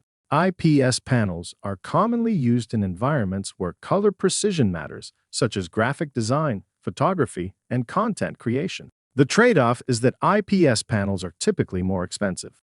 TN, or twisted pneumatic panels, prioritize speed. They usually offer very fast response times and can support high refresh rates, making them popular in gaming monitors where motion clarity is important. However, TN panels have weaker color accuracy and narrower viewing angles. If you move off to the side, the image quality can noticeably degrade.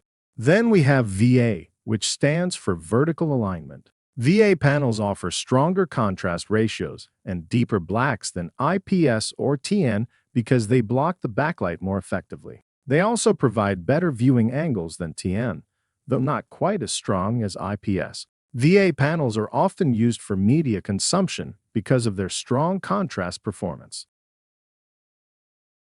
Now let's talk about a newer development in LCD technology, Mini LED. Mini LED is still technically an LCD display, but it uses a much more advanced backlighting system. Instead of relying on a small number of larger backlight zones, Mini LED panels use thousands of very small LEDs behind the screen. This allows for improved local dimming, meaning certain areas of the screen can dim or brighten independently. The result is better contrast, brighter highlights, and improved black levels compared to traditional LCD displays. However, because Mini LED still relies on a backlight, it still cannot completely turn off individual pixels the way OLED can.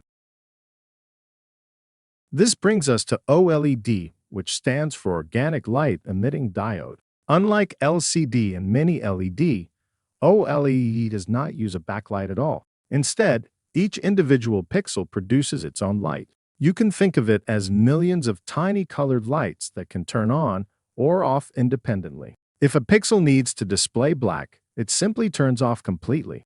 This ability to shut off individual pixels allows OLED displays to produce true blacks and extremely high contrast ratios. OLED panels are known for vibrant colors, excellent contrast, wide viewing angles, and very thin designs. Because there is no backlight layer, OLED displays can also be flexible. This is why they are used in curved displays, foldable phones, and some wearable devices. However, OLED technology is generally more expensive and can be prone to burn in if static images are displayed for long periods of time.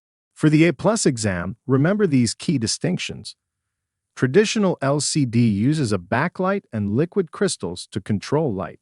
IPS, TN, and VA are variations within LCD technology, each with different strengths. Mini LED is an advanced form of LCD that improves backlighting and contrast. OLED allows each pixel to generate its own light, producing true blacks and superior contrast.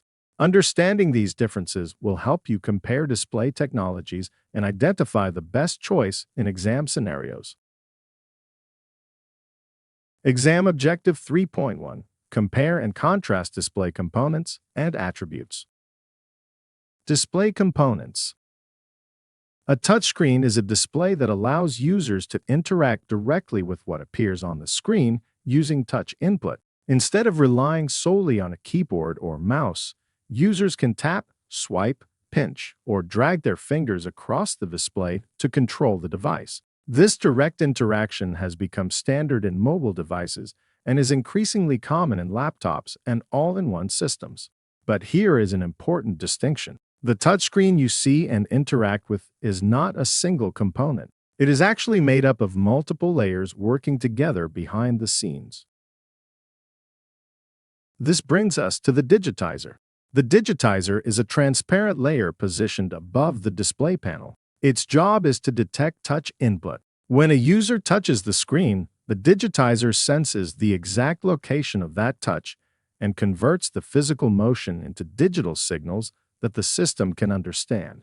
It is important to understand that the display panel and the digitizer serve two different functions. The display panel produces the image. The digitizer detects the touch. If the image appears correctly, but the screen does not respond to touch, the digitizer may be the issue. If the screen responds to touch but shows no image, the display panel itself may be the problem.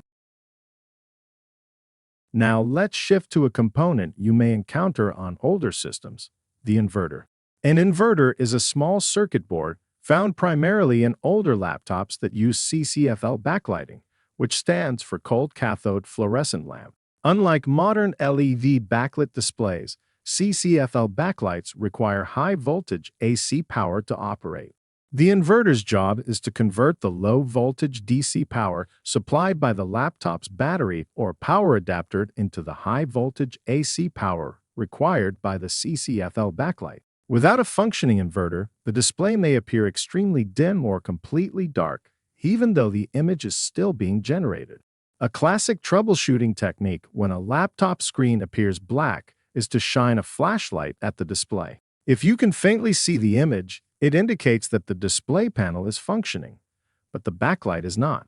It is important to note that inverters are largely obsolete in modern systems because LED backlighting does not require high-voltage AC power. LED displays use low-voltage DC power directly and therefore do not require a separate inverter board. For the A+ exam, you should be able to distinguish between the touchscreen, the digitizer, and the inverter, understand their roles, and recognize common failure symptoms associated with each. In the next segment, we will shift from physical components to display attributes such as resolution, pixel density, refresh rate, and color gamut, which describe how a display performs rather than how it is built. Exam Objective 3.1. Compare and contrast display components and attributes. Display attributes. As we move away from the physical components of a display, we now turn our attention to display attributes. These attributes describe how a screen performs and how images appear to the user. While there are many specifications that influence display performance, under Exam Objective 3.1, you need to understand resolution, pixel density, refresh rate, and color gamut, and how each one differs. Let's begin with resolution. To understand resolution, we first need to understand what a pixel is. A pixel, short for picture element, is the smallest individual dot of color that makes up an image on a screen. Every image you see is made up of thousands or even millions of these tiny colored dots working together to form text, images, and video. Once you understand that a screen is simply a grid made up of pixels, resolution becomes much easier to grasp. Now that we understand what a pixel is, we can define resolution more clearly. Screen resolution refers to the total number of pixels displayed on a screen, typically written as width by height. For example, 1920 by 1080 means the screen contains 1,920 pixels across and 1,080 pixels down. When you multiply those numbers together, you get the total number of pixels that make up the image. Some of the most common resolutions you should recognize include 1280 by 720, commonly called high definition or HD, 1920 by 1080 known as full HD, 2560 by 1440, often referred to as Quad HD, and 3840 by 2160, which is commonly known as Ultra HD or 4K. In general, a higher resolution means more total pixels on the screen, which allows for more detailed and sharper images. Now that we understand resolution, let's take the next logical step and talk about pixel density. While resolution tells us the total number of pixels on a screen, pixel density tells us how tightly those pixels are packed together. Pixel density is commonly measured in pixels per inch, often abbreviated as PPI. This measurement describes how many pixels fit within a single inch of the display. Here is where the distinction becomes important. Two screens can have the same resolution, but if one screen is physically smaller, the pixels will be packed closer together. That smaller screen will have a higher pixel density. On the other hand, if that same resolution is displayed on a much larger screen, the pixels are spread out more, resulting in lower pixel density. Higher pixel density generally produces sharper text, smoother edges, and clearer images because the individual pixels are harder to see with the human eye. Lower pixel density can sometimes make images appear less refined, especially when viewed up close. So far, we've talked about how many pixels a screen has, which is resolution, and how tightly those pixels are packed together, which is pixel density. Both of those attributes affect how sharp and detailed an image appears. Now let's shift from image sharpness to something slightly different, how smoothly that image moves. This brings us to refresh rate. Refresh rate refers to how many times per second the display updates the image on the screen. It is measured in hertz, abbreviated as Hz. If a display has a refresh rate of 60 Hz, that means the screen refreshes the image 60 times every second. A 120 Hz display refreshes 120 times per second. Higher refresh rates create smoother motion. This becomes especially noticeable when watching action scenes in a movie or playing video games. Lower refresh rates can make motion appear less fluid, particularly during fast movement.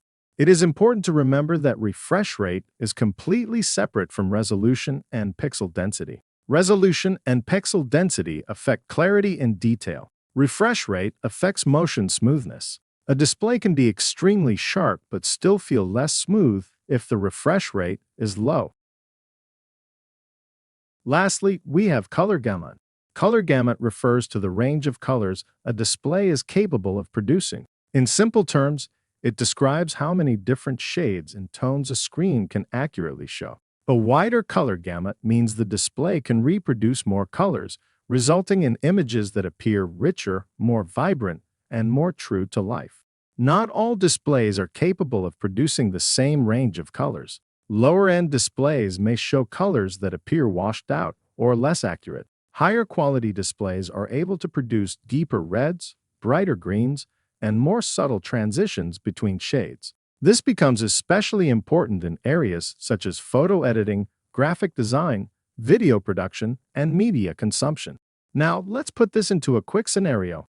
Imagine two monitors sitting side by side. Both have the same resolution and the same refresh rate. On paper, they look identical. But when you display a colorful image on both screens, one appears dull while the other looks vivid and lifelike. The difference is color gamut. One display is capable of producing a wider range of colors than the other. Exam Objective 3.2. Summarize basic cable types and their connectors, features, and purposes. Copper network cables. In this video segment, we'll explore the fundamental types of copper network cables and how they're utilized. Network cabling, along with associated interfaces, serves the crucial function of linking network devices to facilitate data sharing. These cables are integral to the infrastructure of most wired networks and are available in several forms. The copper cabling options include phone cables, coaxial cables, and Ethernet or CAT cables. Copper phone cables, although originally designed for voice communication, have evolved to support various data communication applications. While they still play a crucial role in landline telephone connections, phone cables are also commonly used for dial-up and DSL internet connections. Both these technologies allow data to be transmitted over existing phone lines, enabling internet access for homes and businesses without the need for additional infrastructure. Next, we have coaxial cables. These copper cables are commonly used in broadband internet connections, particularly in cable internet services. These cables enable the delivery of high-speed internet access to homes and businesses, supporting activities such as web browsing, video streaming, online gaming, and file downloads. As for Ethernet or CAT cables, where CAT is short for category, they are indispensable in modern networking, facilitating crucial connections such as linking a modem to a SOHO router or connecting a SOHO router to a desktop PC. And given their widespread use in networking setups today, it only makes sense that we should explore this copper cable type in more depth. We'll begin our in-depth exploration of CAT cables by first examining their specifications. Over time, the evolution of CAT cables has been driven by an ever-increasing demand for network speed and reliability. This has led to many different CAT cable standards over time. While it's not necessary to memorize every CAT cable standard ever created, we do need to know a few specific ones for the CompTIA A Plus Core 1 certification exam. Here are a few cable specifications you should memorize. Cat5 cables support 100 megabits per second of throughput for a distance of up to 100 meters. This conforms to the 100 base TX standard.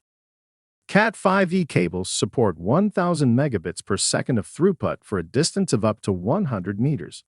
This conforms to the 1000 base T standard. Cat6 cables also support 1000 megabits per second of throughput for a distance of up to 100 meters and conforms to the 1000 base T standard just like a Cat5e cable, but they also support 10 gigabits per second of throughput at a shorter distance of 55 meters. This conforms to the 10G base T standard. Last, we have the Cat6A cable. The A stands for augmented. Cat6a supports 10 gigabits per second for the full 100-meter distance, improving upon Cat6. It also conforms to the 10G base T standard. For many modern high-speed networks, Cat6a is a common choice. Now, let's briefly discuss Cat7 and Cat8. Cat7 cables were designed to support speeds up to 10 gigabits per second at 100 meters, similar to Cat6a, but with even more shielding. Cat7 uses shielded twisted pair construction and is designed to reduce electromagnetic interference even further. Finally, we have Cat8.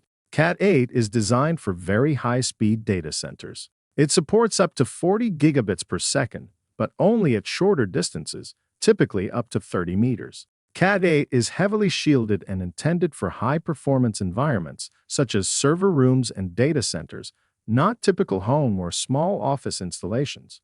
For the 80 Plus Core 1 exam, your primary focus should be on Cat5, Cat5e, Cat6, and Cat6a, along with their speeds and distance limitations. Understanding Cat7 and Cat8 conceptually is helpful, especially knowing that Cat8 supports up to 40 gigabits per second at shorter distances. Cat cables are twisted pair cables. That means cables consist of pairs of insulated copper wires twisted together. This twisting of wires helps to mitigate electromagnetic interference, or EMI. One key term to understand in this context is crosstalk. Crosstalk refers to the interference caused when the signals transmitted on one wire pair affect the signals on an adjacent wire pair. By twisting the wires together in pairs, crosstalk is minimized, ensuring that data can be transmitted more reliably.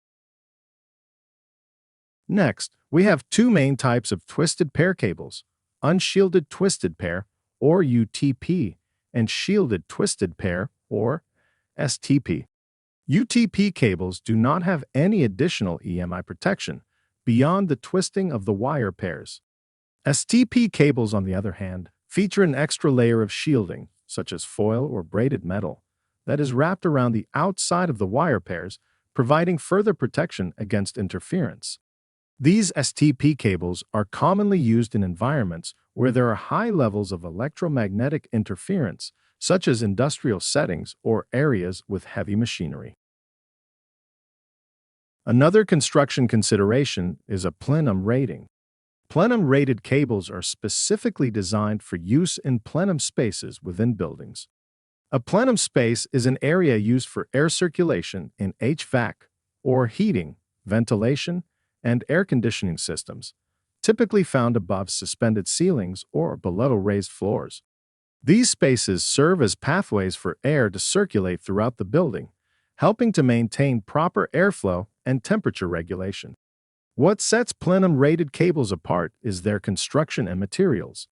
These cables are manufactured using fire-retardant materials that are capable of withstanding high temperatures without emitting toxic fumes or spreading flames rapidly. This is crucial in plenum spaces, as any fire hazard poses a significant risk to the entire building. Additionally, plenum-rated cables undergo stringent testing and certification processes to ensure they meet specific safety standards and building codes. This includes testing for flame spread, smoke generation, and toxicity levels. Using plenum-rated cables in plenum spaces is not only a matter of compliance with building regulations, but also a crucial safety measure. In the event of a fire, these cables help to minimize the spread of flames and reduce the release of harmful gases, providing occupants with valuable time to evacuate safely. And to wrap up our study of CAT cables, let's discuss connector pinouts, specifically the T568A and T568B standards. Connector pinouts define the arrangement of wires within Ethernet connectors, ensuring consistency and compatibility across network installations. T568A and T568B are two commonly used pinout standards for Ethernet cables, dictating the order in which wires are terminated at the connector ends. T568A and T568B standards differ in their wire arrangement, primarily in the positioning of the green and orange wire pairs. T568A features a green pair on pins 1 and 2 and an orange pair on pins 3 and 6. In contrast, T568B reverses this arrangement, placing the orange pair on pins 1 and 2 and the green pair on pins 3 and 6. Exam Objective 3.2. Summarize basic cable types and their connectors, features, and purposes. Fiber optic network cables. In this video segment, we will discuss the fundamental aspects of fiber optic network cables. These cables are at the forefront of modern networking and are revolutionizing the way data is transmitted across vast distances with unparalleled speed and reliability. Unlike traditional copper cables, which rely on electrical signals to transmit data, fiber optic network cables harness the power of light pulses to convey information. This innovative approach not only ensures faster transmission speeds, but also significantly enhances the efficiency of data transfer processes. By leveraging light signals, fiber optic cables mitigate many of the limitations associated with copper-based counterparts, such as signal degradation and electromagnetic interference, thus offering a superior solution for modern networking needs. Now, let's explore the two main types of fiber optic cables: single-mode fiber and multi-mode fiber. For this, we will start by exploring single-mode fiber, a type of fiber optic cable designed for transmitting a single mode of light through a very small tube known as a core. This method of light transmission results in remarkably lower signal attenuation, allowing for longer distance transmissions with superior bandwidth capabilities. Single-mode fiber stands out as the preferred choice for long-haul telecommunications, where reliability and high-performance data transmission over extensive distances are paramount. It serves as the backbone of intercontinental network infrastructure, seamlessly connecting locations worldwide and facilitating high-speed data transmission applications with unparalleled efficiency and reliability. On the other hand, multimode fiber, as the name suggests, accommodates multiple modes of light propagation simultaneously within its core. This characteristic makes it an ideal choice for short-distance transmissions typically found within buildings or campus environments. With its larger core diameter, multimode fiber facilitates easier alignment of light signals, simplifying installation and making it more cost-effective for shorter distances. It finds widespread use in local area network setups, data centers, and multimedia applications, owing to its affordability and versatility in accommodating various networking needs. Exam Objective 3.2. Summarize basic cable types and their connectors, features, and purposes. Peripheral cables. As a starting point in the field of information technology, understanding peripheral cables is fundamental to your grasp of hardware components and their connectivity. So let's dive in. Peripheral cables serve as the vital links between various devices and your computer. They enable the transmission of data, power, and signals, facilitating seamless communication and functionality. These cables come in different types, each tailored to specific purposes and technologies. One of the most well-known peripheral cables is the USB. USB, short for Universal Serial Bus, is a standard interface used for connecting peripherals to computers and other devices, and this cable type has revolutionized connectivity since its inception in 1996. They facilitate data transfer, power supply, and device connectivity. With USB cables, you can transfer files, connect peripherals like keyboards and printers, or charge your devices. USB cables have undergone significant evolution since their introduction with USB version 1.0. Initially, USB 1.0 provided modest data transfer speeds, reaching up to 12 megabits per second, suitable for basic peripherals. However, with the demand for faster and more efficient connectivity, USB 2.0 emerged, representing a significant advancement. USB 2.0 brought about notable improvements in data transfer rates, offering speeds of up to 480 megabits per second, making it the preferred choice for connecting peripherals like keyboards, mice, and printers to your computer. This upgrade allowed for smoother and more responsive interaction with these essential devices, enhancing overall user experience. As technology continued to advance, the need for even faster data transfer became apparent.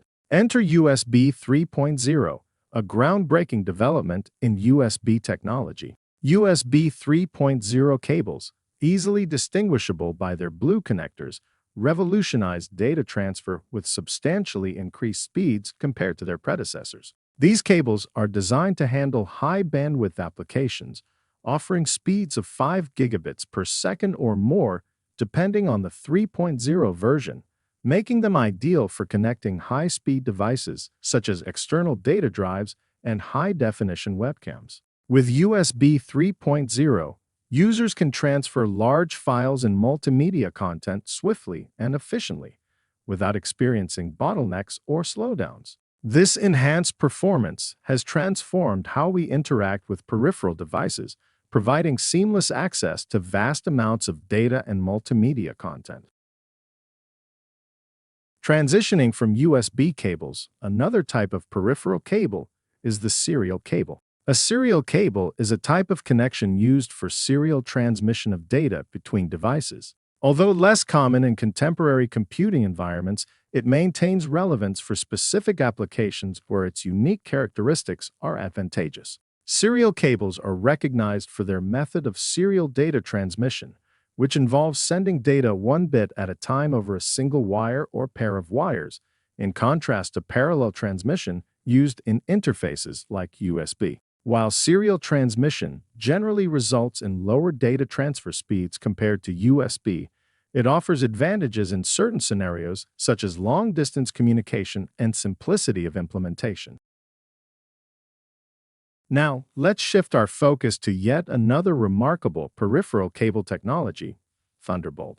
Thunderbolt is a high-speed peripheral standard that enables rapid data transfer and versatile connectivity.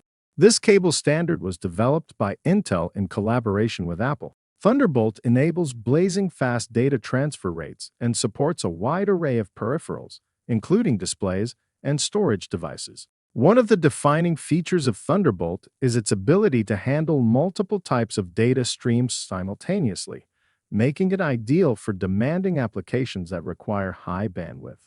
At its core, a Thunderbolt cable is a high-performance connection solution designed to deliver unparalleled speed and flexibility. It combines data transfer, video output, network connectivity, and power delivery into a single compact cable, streamlining connectivity for users.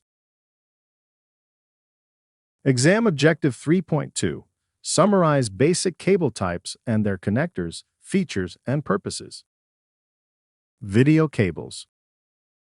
Video connectivity in information technology involves several different cable standards used to transmit visual and sometimes audio signals between devices such as computers, monitors, televisions, and projectors. Over time, these standards have evolved from analog-only video connections to high-speed digital interfaces capable of carrying both audio and ultra-high-definition video. In this video segment, we will walk through the major video cable types you need to recognize for the A Plus Core 1 exam, beginning with VGA. VGA stands for Video Graphics Array and was introduced in 1987. It became widely adopted in early desktop computers and monitors. VGA uses a 15-pin connector, commonly colored blue, and transmits video only. If audio is required, a separate cable must be used. VGA is an analog standard, meaning it transmits continuous electrical signals rather than discrete digital data. Because it is analog, VGA is more susceptible to signal degradation over longer cable distances and does not support modern high-definition resolutions. While it was capable of respectable resolutions for its time, it is now considered legacy technology. VGA also separates and transmits red, green, and blue color signals individually. Next is DVI, which stands for Digital Visual Interface. Released in 1999, DVI was designed to bridge the gap between older analog displays and newer digital displays. Unlike VGA, DVI introduced digital signaling, which allowed for improved image clarity and higher resolutions. Some DVI variants also maintain support for analog signals to ease the transition from VGA. With up to 29 pins at its disposal, the DVI standard comes with 5 different variants. As I stated previously, DVI supports both analog and digital signals. So here is how we keep things organized. DVI-A is the analog variant. DVI-A transmits only analog signals. It is designed to transmit video signals in a manner similar to a VGA connection. DVI-T is the digital variant.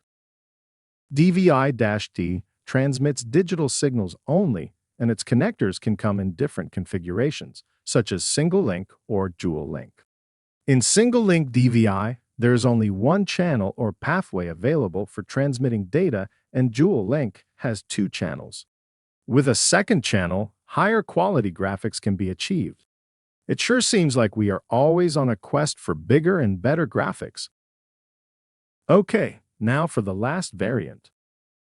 DVI-I. With DVI-I, the second I stands for integrated.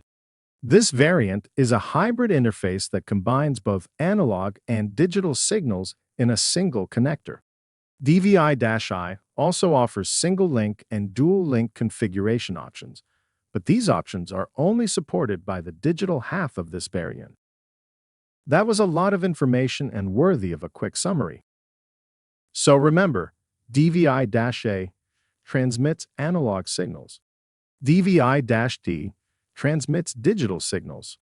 And DVI-I transmits both analog and digital signals. Moving forward, HDMI was introduced in 2004. HDMI stands for High Definition Multimedia Interface. Unlike VGA and DVI, HDMI carries both digital video and digital audio through a single 19-pin connector. This eliminated the need for separate audio cables and quickly made HDMI the dominant interface in televisions and consumer electronics. HDMI is fully digital and supports high-definition and ultra-high-definition resolutions, including 4K and beyond depending on the version. Today, HDMI is one of the most widely used video interfaces in both home and business environments.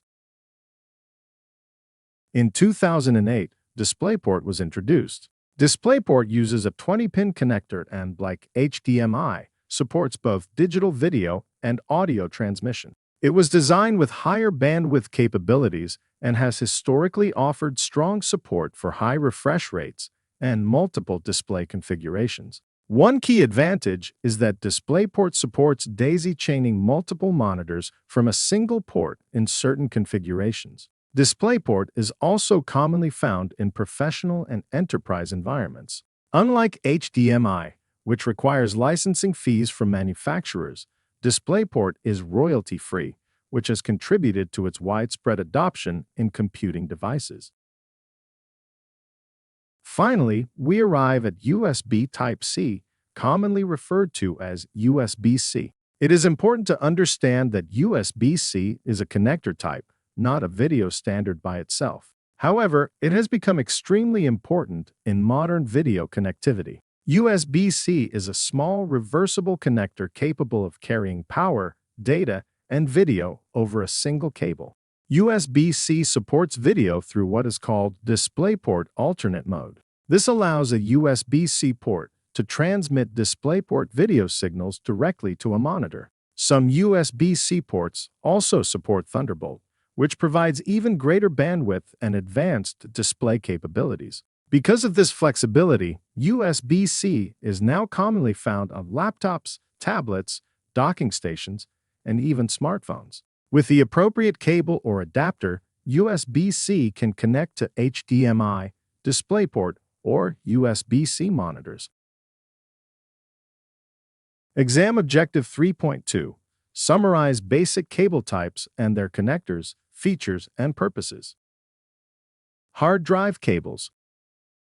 In this video segment, we will summarize basic hard drive cable types and their purposes. Under Exam Objective 3.2, the current version of the A Plus Core 1 exam focuses specifically on SATA and eSATA. So let's break those down clearly and simply. Let's begin with Serial Advanced Technology Attachment, commonly pronounced SATA. Serial Advanced Technology Attachment, or SATA, is a storage interface used to connect internal storage devices, such as hard disk drives and solid-state drives, directly to the motherboard. It became the standard internal storage interface because it is faster and more efficient than the older parallel interfaces it replaced. SATA uses a 7-pin data cable that connects from the drive to a SATA port on the motherboard. SATA supports multiple speed revisions, but for the purposes of the A Plus exam, the most important concept is that SATA is the standard interface for connecting internal storage devices inside a desktop or laptop system. Now, let's move outside the case. External Serial Advanced Technology Attachment, or eSATA, is an extension of the SATA interface designed specifically for external storage devices. While standard SATA is used inside the computer case, eSATA allows a similar high-speed connection for drives located outside the system. eSATA uses a different connector shape that is more durable and better suited for external connections. It was designed to provide performance similar to internal SATA connections, giving external drives direct access to the system's storage controller. Over time, however, USB became the more common external storage interface, which means eSATA is less frequently seen on modern consumer systems. For the exam, remember this simple distinction. SATA connects internal drives to the motherboard. eSATA connects external drives to the computer using a SATA-based interface. If you can clearly identify which one is internal and which one is external, you are exactly where you need to be for Exam Objective 3.2. Exam Objective 3.2. Summarize basic cable types and their connectors, features, and purposes. Connector types. In the context of IT, wired interfaces require a cable to extend between two devices. These cables will terminate with a connector, and these connectors will plug into a port on the device. These connectors facilitate the transfer of data, signals, power, or other forms of information between different entities within a computer network or between computer peripherals. In the last few video segments of this course, we have discussed many different cable types and interface standards. Now it is time to discuss the connectors that sit at the end of those cables. And to get the ball rolling, we will begin with the RJ11 connector.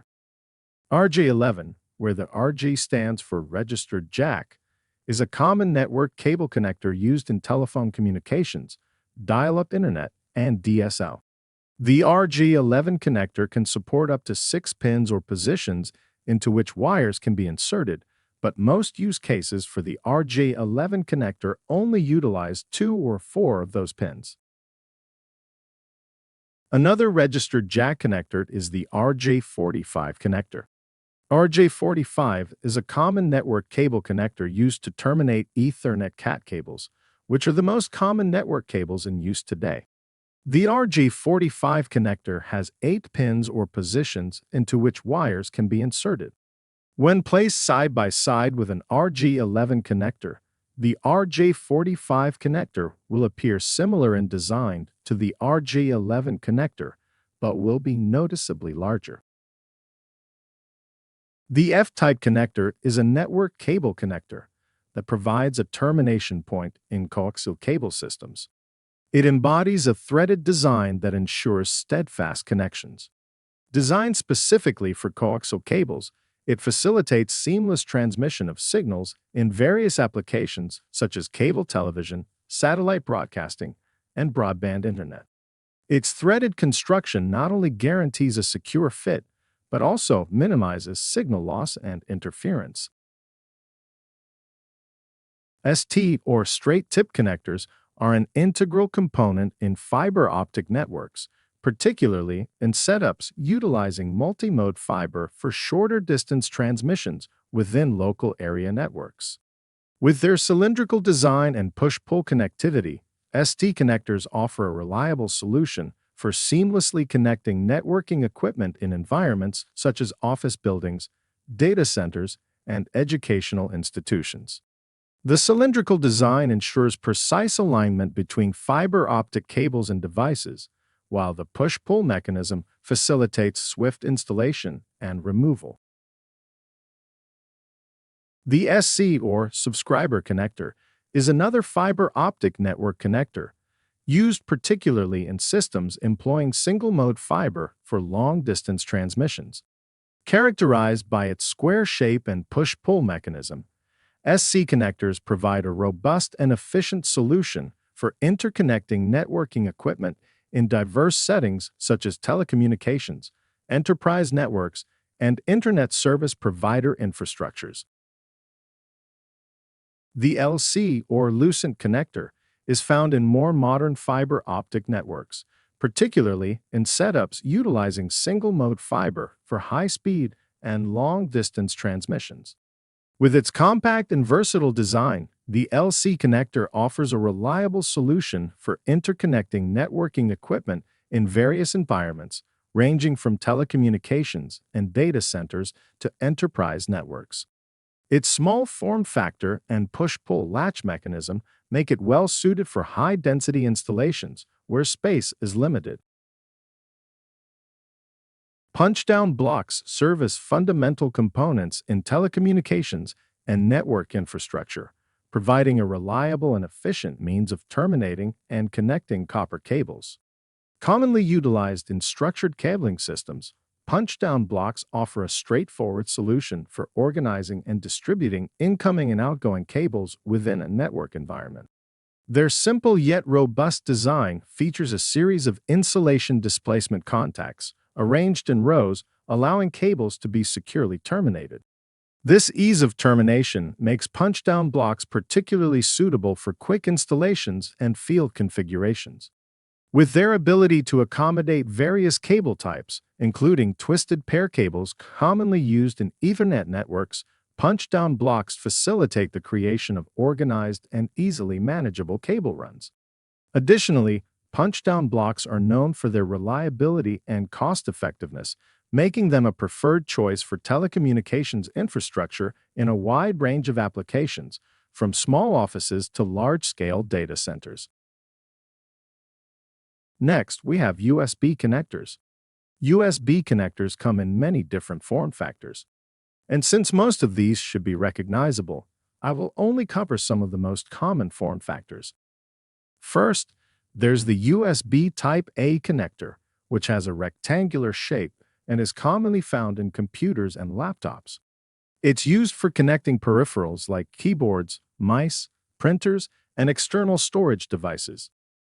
Next is the mini USB connector, which is smaller and is often used in portable devices such as older digital cameras and smartphones due to its compact design. Then, there's the micro USB connector, which is even smaller and has become very common in mobile devices like smartphones and tablets. Finally, the USB Type-C, or just USB-C connector, has emerged as the latest standard. This USB-C connector is reversible or non-keyed, meaning you can insert a USB Type-C connector into its port with either side facing up. It also boasts higher data transfer speeds, increased power delivery, and supports various protocols. Heck, this connector is so awesome, even the Thunderbolt standard is using it. The Lightning connector, developed by Apple, is exclusively used in devices such as Apple iPhones, iPads, and iPods. Similar to the USB-C connector, the Lightning connector features a reversible or non-keyed design. Again, this means you can insert the connector into its port with either side facing up. The Lightning cable and connector offers fast data transfer speeds and supports various functionalities including charging, data transfer, and audio output. The Lightning connector has become a standard feature in Apple's product lineup since its introduction in 2012, offering a compact and durable upgrade to Apple's outdated 30-pin connector. The DB9 connector, also known as a D-subminiature 9-pin connector, is a common interface used for serial communication in computer systems and peripherals. Named for its 9-pin configuration, the DB9 connector is characterized by its D-shaped metal shell and screw-locking mechanism, which ensures a secure connection. It is often found on devices such as computer serial ports, modems, printers, barcode scanners, point-of-sale systems, and industrial equipment for transmitting data over serial communication protocols. Despite being larger and less common in modern computing, the DB9 connector remains relevant in specific industries and applications where serial communication is still widely used. For one last connector, we have a power connector called a Molex connector. The Molex connector offers a robust solution for transferring electrical power within electronic devices and systems. Characterized by its versatile design and secure locking mechanism, the Molex connector ensures reliable power distribution in various applications, ranging from computers and servers to industrial machinery. With its standardized 4-pin configuration and compact form factor, the Molex connector facilitates easy installation and maintenance, making it a preferred choice for computing components worldwide. Whether delivering power to hard drives, fans, or other components, the Molex connector plays a crucial role in powering the modern technological landscape. Exam Objective 3.3. Compare and contrast RAM characteristics. RAM types. To begin our study of RAM, let's start by defining what RAM is. RAM, or Random Access Memory, is a form of computer memory that stores working data or programs currently in use by a computer. It allows the central processing unit to quickly access and manipulate information while the system is running. Unlike storage devices such as hard drives or solid-state drives, RAM is volatile memory. This means its contents are lost when the computer is powered off. It may help to think of RAM as the intersection in a busy four-way information exchange. At the top, you have the processor. On one side, you have input devices sending information into the system. On the other side, you have output devices displaying results. At the bottom, you have storage holding long-term data. Right in the center of all of this is system memory, or RAM. Every time data moves between the processor and storage, it must pass through RAM. Every time you click, type, open a program, or run an application, that information travels through this central intersection. If the intersection is wide and well-designed, traffic moves quickly and efficiently. But if the intersection is too small or becomes congested, everything begins to slow down and performance suffers. Now that we understand what RAM does, let's talk about how it is physically packaged. The most common form factor used in desktop systems is called a DIMM, which stands for Dual Inline Memory Module. A DIMM is the physical circuit board that holds the memory chips and allows them to connect to the motherboard. When you open a desktop computer case, you will typically see long, narrow memory slots positioned close to the processor. Those slots are designed specifically to accept DIMMs.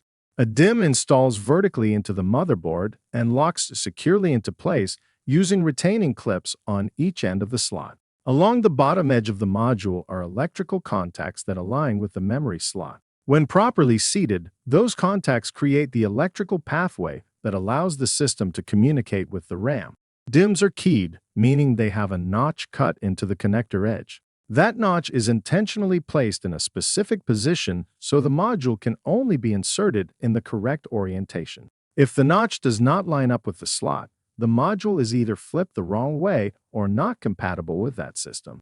It is important to never force a DIMM into place. If it does not seat easily with even pressure on both ends, something is wrong. Forcing a memory module can damage the RAM, the slot, or even the motherboard itself. In short, a DIMM refers to the physical design of RAM used in most desktop computers. It is the standardized packaging that allows system memory to be installed, upgraded, and replaced.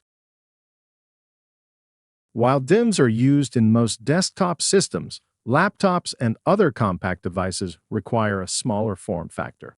This is where SO-DIMM comes in. SO-DIMM stands for Small Outline Dual Inline Memory Module. As the name suggests, it performs the same function as a standard DIMM, but in a smaller physical size. Because laptops and compact systems have limited internal space, a full-sized DIMM simply would not fit. A SO-DIMM is shorter in length and designed specifically for these space-constrained environments. Instead of installing vertically like most desktop DIMMs, SO-DIMMs are often inserted into the slot at a slight angle and then pressed downward until they click into place. Just like DIMMs, SO-DIMMs are keyed to ensure proper orientation and compatibility. If the notch does not line up with the slot, the module is not compatible with that system. And just like before, forcing the module into place can result in damage. It is important to remember this distinction for the exam. Desktops typically use DIMMs, while laptops typically use SO-DIMMs. Now that we have covered the physical form factors, we can shift our focus from how RAM looks to how RAM performs. This brings us to double data rate memory, commonly known as DDR.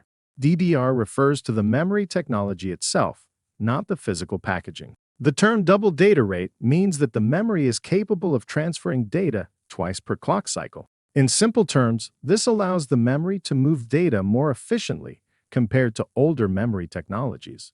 Over time, DDR has evolved through several generations. The most commonly utilized generations include DDR3, DDR4, and DDR5. DDR3 was widely used for many years and became common in systems produced in the late 2000s and early 2010s. It offered solid performance and reasonable power consumption for its time. DDR4 followed and improved upon DDR3 by offering higher data transfer rates, increased capacity support, and better power efficiency. DDR4 became the mainstream standard in both desktops and laptops for many years.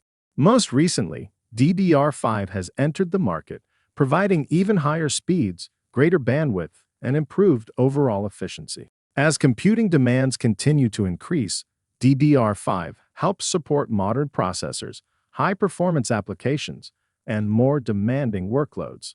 It is important to understand that each DDR generation is not backward or forward compatible with others. A motherboard designed for one generation of DDR memory cannot use a different generation. The slot design, electrical configuration, and performance characteristics are all different. For the exam, you should recognize the progression from DDR3 to DDR4 to DDR5. Understand that each generation improves speed and efficiency, and know that they are not interchangeable. Next up, we have ECC RAM. In server environments where data integrity is paramount, error correction code, or ECC RAM, stands out as an indispensable component. Unlike standard RAM modules, ECC RAM incorporates additional circuitry specifically designed for error detection and correction. This sophisticated technology, for an increased fee of course, enables ECC RAM to identify and rectify memory errors on the fly, ensuring that data remains accurate and reliable, even in the face of potential hardware glitches or transient faults. In highly critical systems, where even the smallest data corruption could have significant consequences, such as financial transactions or medical records, the robust error handling capabilities of ECC RAM provides peace of mind and safeguard against potential data loss or corruption. Therefore, ECC RAM emerges as the preferred choice for servers where reliability and data integrity are non-negotiable priorities. Lastly, what good is it to go out and purchase some RAM if you can't decipher its specifications? Luckily, I got you covered. Using this example RAM module behind me, I will walk you through its specifications piece by piece. The 8 GB on the left refers to the capacity of the RAM, which is 8 GB in this example. This specification tells you how much data the RAM can hold at once. More gigabytes means you can store more data simultaneously. Next, DDR4 stands for Double Data Rate 4th Generation. This is the type of RAM technology used. 2666 indicates the speed of the RAM, and the unit of measure is megahertz. Specifically, it's 2,666 million cycles per second. A higher megahertz rating means the RAM can transfer data faster, leading to better overall performance. Lastly, we have PC4-21300. This is another way of expressing the speed of the RAM, particularly in terms of its theoretical maximum bandwidth.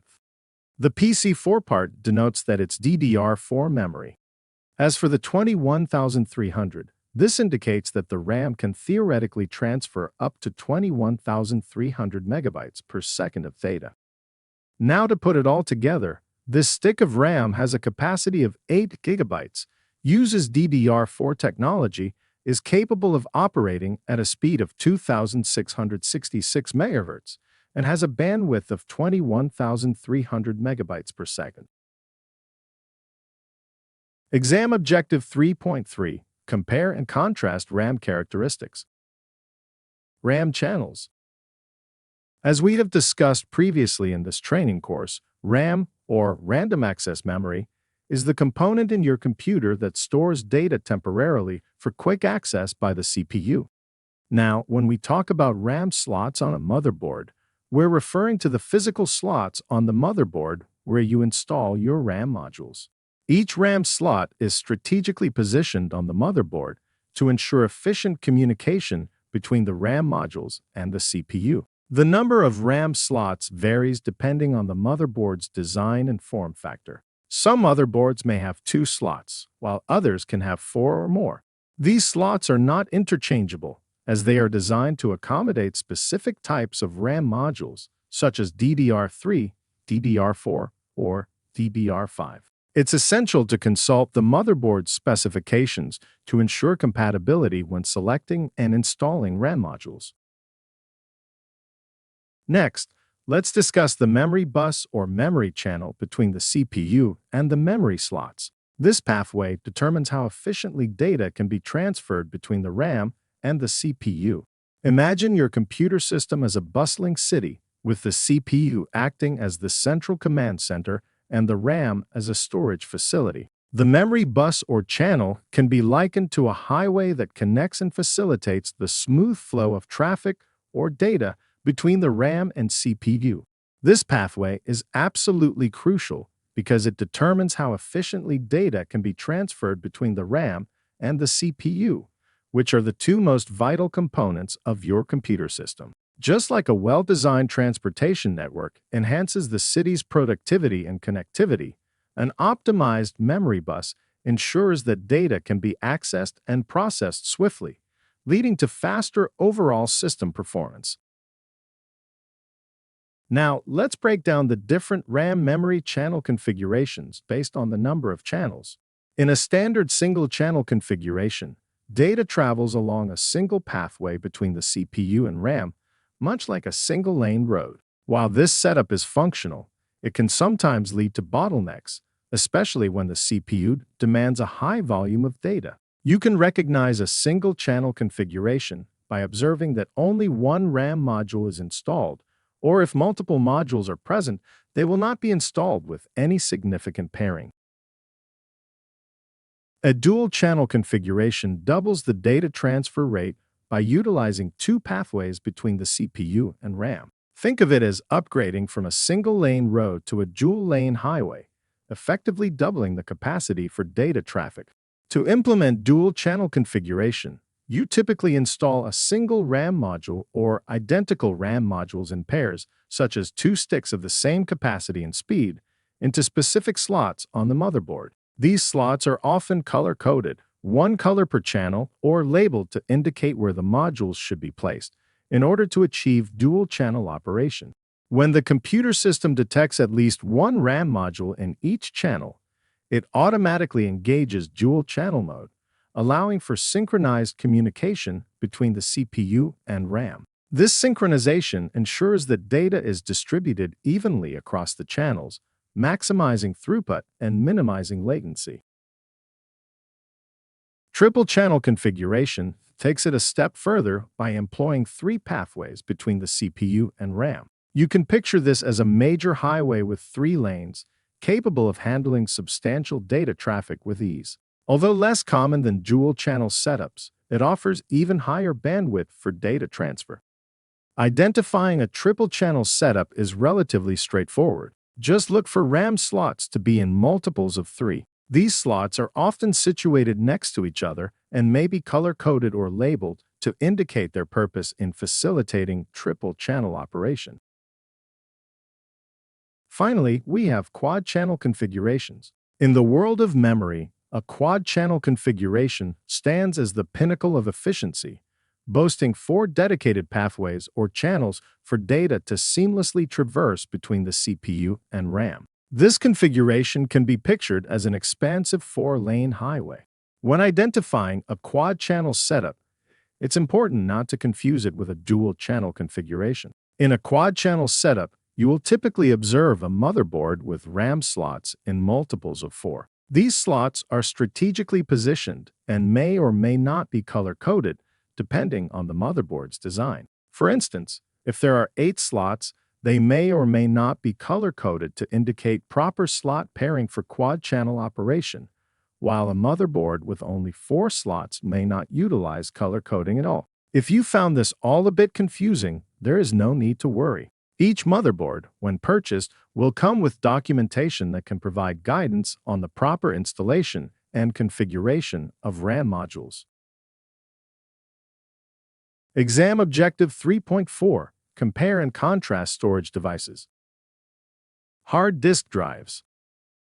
Storage drives are computing components that are designed to store digital data. In contrast to the temporary or short-term storage offered by RAM, storage drives provide long-term memory, holding everything from the operating system and software applications to personal files and documents, even when the system is powered off.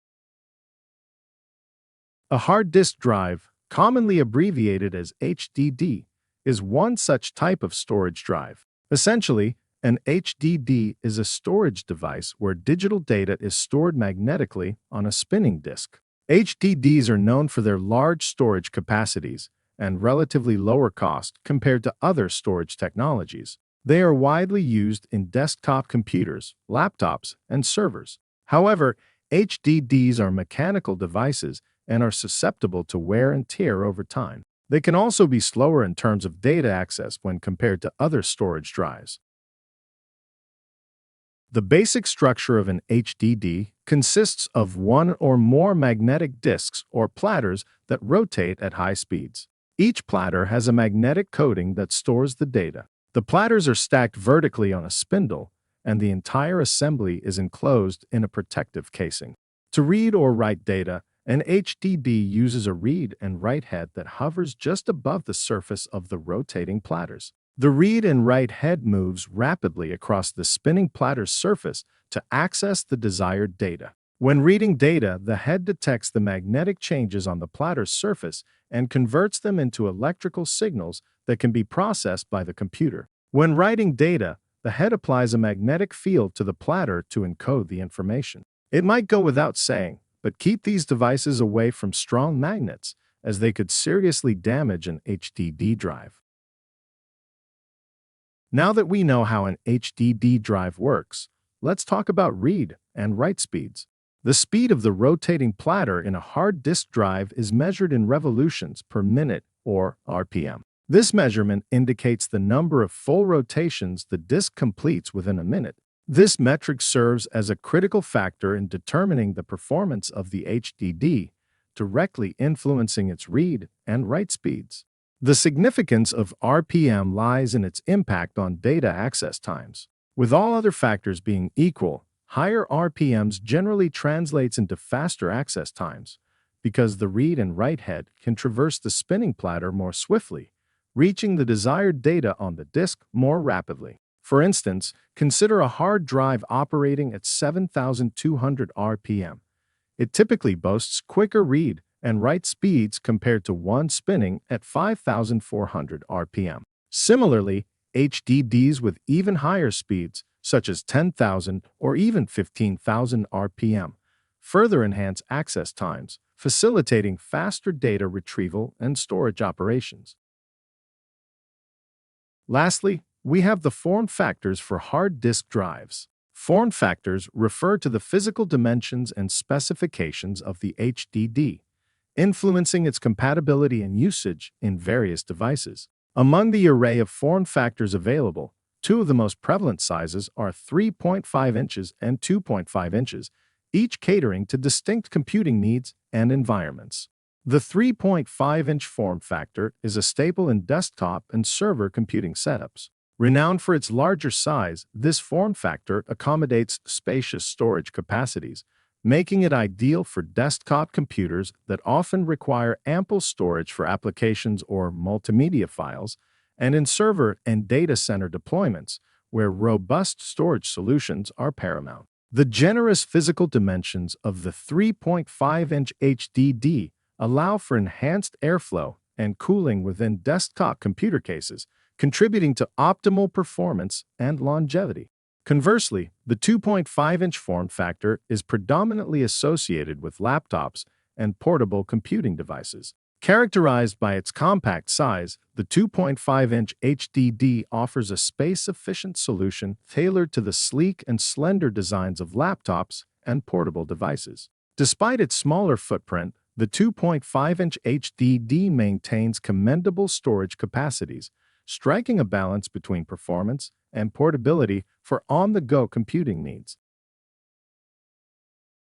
Exam Objective 3.4. Compare and contrast storage devices. Solid-state drives. In this video segment, we are going to discuss solid-state drives, commonly known as SSDs. A solid-state drive is a type of storage device where digital data is stored on non-volatile flash memory chips. Unlike traditional hard disk drives, which we covered in the last video segment, SSDs have no moving mechanical parts. There are no spinning platters and no read or write heads. Because of this, SSDs are significantly faster at accessing and storing data, including operating system files, applications, and personal files. They are also more resistant to physical shock, vibration, and temperature changes. With no moving parts, SSDs operate silently and typically consume less power than mechanical drives. The primary drawback is cost per gigabyte, although SSD pricing has steadily decreased over time. Inside an SSD, the primary component is NAND flash memory, which is responsible for storing the data. But the flash memory does not operate alone. Working alongside it is the SSD controller, which acts as the brain of the drive. The controller manages how data is written, read, stored, and organized across the memory cells, ensuring efficient performance and longevity. Many SSDs also include a cache, which functions as a high-speed buffer. The cache temporarily stores frequently accessed data or incoming write operations, allowing the drive to respond more quickly and operate more smoothly under load. Now let's move into communication interfaces. The communication interface determines how the SSD connects to the motherboard and how fast data can travel between the drive and the system. First, we have SATA, or Serial Advanced Technology Attachment. Earlier in the course, we discussed SATA cables and how they connect storage devices to the motherboard. That same data cable is used with SATA SSDs. A SATA SSD connects to the motherboard using a SATA data cable, which carries data between the drive and the system. In addition to the data cable, the drive also requires a separate SATA power connector from the power supply. This means two physical connections are required, one for data and one for power. Because SATA has been a standard interface for many years, it offers broad compatibility across desktops and laptops. If a system supports SATA hard drives, it will also support SATA SSDs without requiring special configuration. However, even though SATA SSDs are significantly faster than mechanical hard disk drives, they are still limited by the maximum throughput of the SATA interface itself. The SATA 3 standard, which is the most common version in use today, has a maximum theoretical speed of 6 gigabits per second. That speed cap means SATA SSDs cannot take full advantage of the faster NAND flash memory inside them. Instead, the interface becomes the bottleneck. So, while SATA SSDs offer a major performance improvement over traditional hard disk drives, their speed is ultimately restricted by the limitations of the SATA cable and controller. While SATA uses a dedicated data cable to connect storage devices to the motherboard, PCIe, or Peripheral Component Interconnect Express, takes a different approach. PCIe is a high-speed expansion interface built directly into the motherboard. It was designed to provide fast communication pathways between the processor and high-performance components inside a computer. Unlike SATA, which relies on a separate data cable and storage controller, PCIe provides direct communication lanes to the system. These lanes allow data to travel much more quickly between the storage device and the processor.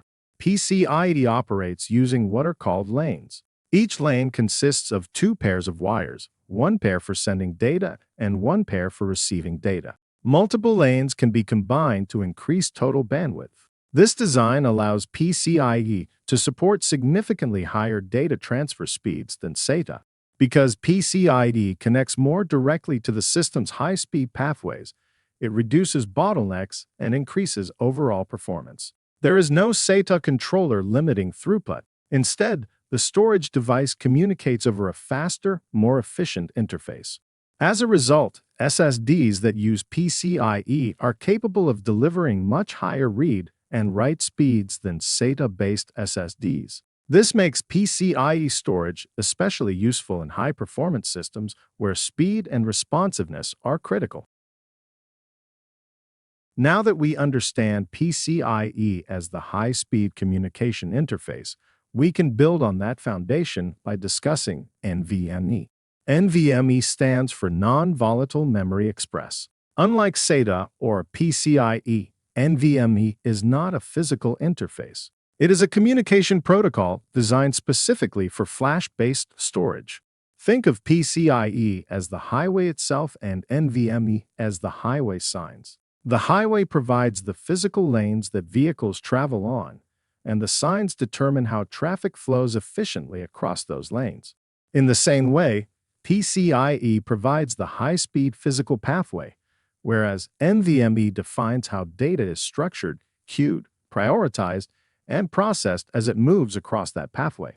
NVMe was created specifically for solid-state storage. Older storage protocols were originally designed for mechanical hard drives and included extra overhead that flash memory does not need. NVMe removes much of that unnecessary delay, reducing latency and improving responsiveness.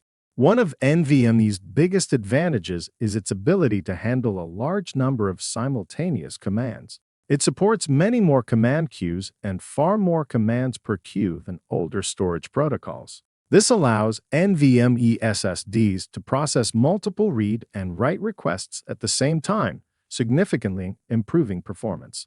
For the exam, remember this distinction clearly. PCIe is the physical communication interface. NVMe is the protocol that runs over PCIe to optimize solid-state storage performance. Next, we'll examine another communication interface you are expected to recognize for the exam, known as SAS. SAS, which stands for Serial Attached SCSI, is primarily used in enterprise and server environments rather than in typical consumer desktops or laptops. While SATA is common in personal systems, SAS is designed for higher reliability, scalability, and performance in business-critical environments. Like SATA, SAS is a serial communication interface used to connect storage devices to a system. However, SAS offers several advantages over SATA in enterprise deployments. It supports higher performance under sustained workloads, improved error detection, and more advanced command handling. One major distinction is that SAS systems are designed to support multiple drives and high availability configurations. SAS allows for features such as dual port connections, meaning a drive can connect to two separate controllers. This provides redundancy. If one pathway fails, the other can continue operating, which is critical in data centers and mission-critical systems. Because of its reliability and scalability, SAS is commonly found in servers, storage arrays, and enterprise data centers. It is built for environments where uptime and data integrity are essential. For the exam, remember this: SATA is common in consumer systems and SAS is primarily used in enterprise environments, such as servers and data centers, where reliability, redundancy, and scalability are priorities. Now that we have discussed communication interfaces, let's shift our focus to form factors. Form factor refers to the physical size and shape of the storage device and how it connects to the motherboard. First, we have M.2. M.2 is a modern, compact form factor commonly used for solid-state drives in both desktops and laptops. Instead of using traditional data cables, an M.2 drive installs directly into a dedicated slot on the motherboard. M.2 drives are slim and flat, designed to save space inside the system. This makes them ideal for laptops, small form factor PCs, and modern desktop motherboards. Next, we have M-SATA or Mini SATA. M-SATA was developed as a smaller version of the SATA interface for compact systems. Like M.2, an M-SATA drive connects directly to the motherboard. M-SATA was more common in earlier compact systems, but it has largely been replaced by M.2. Exam Objective 3.4. Compare and contrast storage devices. RAID. At its core, RAID, or Redundant Array of Independent Disks, is a technology used to combine multiple hard drives into a single logical unit to improve performance, reliability, or both. It operates by distributing or replicating data across these disks in a strategic manner. Different RAID configurations, also known as RAID levels, are designed to meet different needs, whether that be speed, redundancy, or a balance of the two. RAID 0, for instance, prioritizes speed and maximum usable storage capacity. In this setup, data is striped across two or more disks. Striping refers to the method of dividing data into blocks and distributing those blocks across multiple drives. Each block of data is written sequentially across the array, allowing multiple disks to work at the same time. This parallel processing improves performance. However, RAID 0 offers no redundancy. If just one disk in the array fails, all data is lost because portions of every file are stored across multiple drives. Our next RAID level, RAID 1, operates like a mirror. Data is duplicated across two disks, meaning each drive contains an identical copy of the data. If one drive fails, the other continues operating without data loss. RAID 1 provides strong redundancy, but usable storage capacity is effectively cut in half because everything is mirrored. While this type of RAID configuration offers redundancy, it doesn't enhance performance in the way RAID 0 does. Then there is RAID 5, which strikes a balance between performance and redundancy. RAID 5 uses striping similar to RAID 0, but also introduces parity. Parity is a calculated value derived from the data being written. This parity information is distributed across all drives in the array rather than stored on a single dedicated disk. If one drive fails, the missing data can be reconstructed using the remaining data blocks and the parity information. RAID 5 requires a minimum of 3 drives, and because of this parity information, it can sustain a single drive failure without data loss. But what if protecting against a single drive failure is not enough? In larger arrays, especially in enterprise environments, the risk of multiple drives failing at the same time increases. This is where RAID 6 comes into play. RAID 6 builds directly on the foundation of RAID 5. Like RAID 5, it uses striping and distributed parity. However, RAID 6 stores 2 sets of parity information instead of one. This means it can sustain the failure of 2 drives simultaneously without losing data. That additional layer of protection makes RAID 6 more resilient than RAID 5, particularly in large arrays where the probability of multiple drive failures increases. Finally, we come to RAID 10, often referred to as RAID 1 plus 0. This configuration combines the striping technique of RAID 0 with the mirroring capabilities of RAID 1. This design delivers both strong redundancy and high performance, though it can be costly. RAID 10 offers faster rebuild times and strong fault tolerance because data is mirrored rather than reconstructed from parity. However, like RAID 1, usable capacity is reduced since half of the total storage is dedicated to mirroring. Exam Objective 3.4. Compare and contrast storage devices. Removable storage. Removable storage devices offer users a convenient way to store and transport data.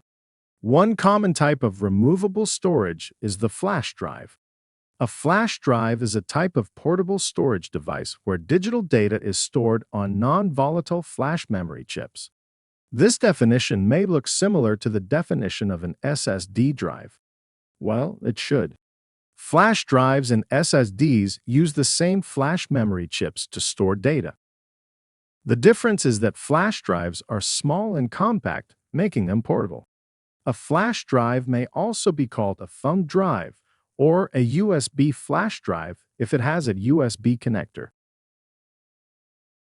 Flash drives have a connector or interface on one end, which plugs into a computer, laptop, or other compatible device.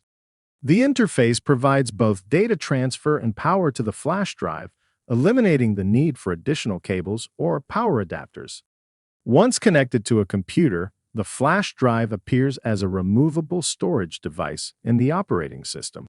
From there, you can simply drag and drop files or folders onto the drive to store them. Similarly, you can copy files from the flash drive to your computer for accessing or editing. Another type of removable storage is memory cards. These cards also use flash memory technology to store and transfer data. However, there are some differences in terms of form factors. With memory cards, each form factor has its own unique characteristics and applications. For example, secure digital or SD cards are among the most widely used memory card formats. They come in a standard size and are commonly found in devices like digital cameras and camcorders.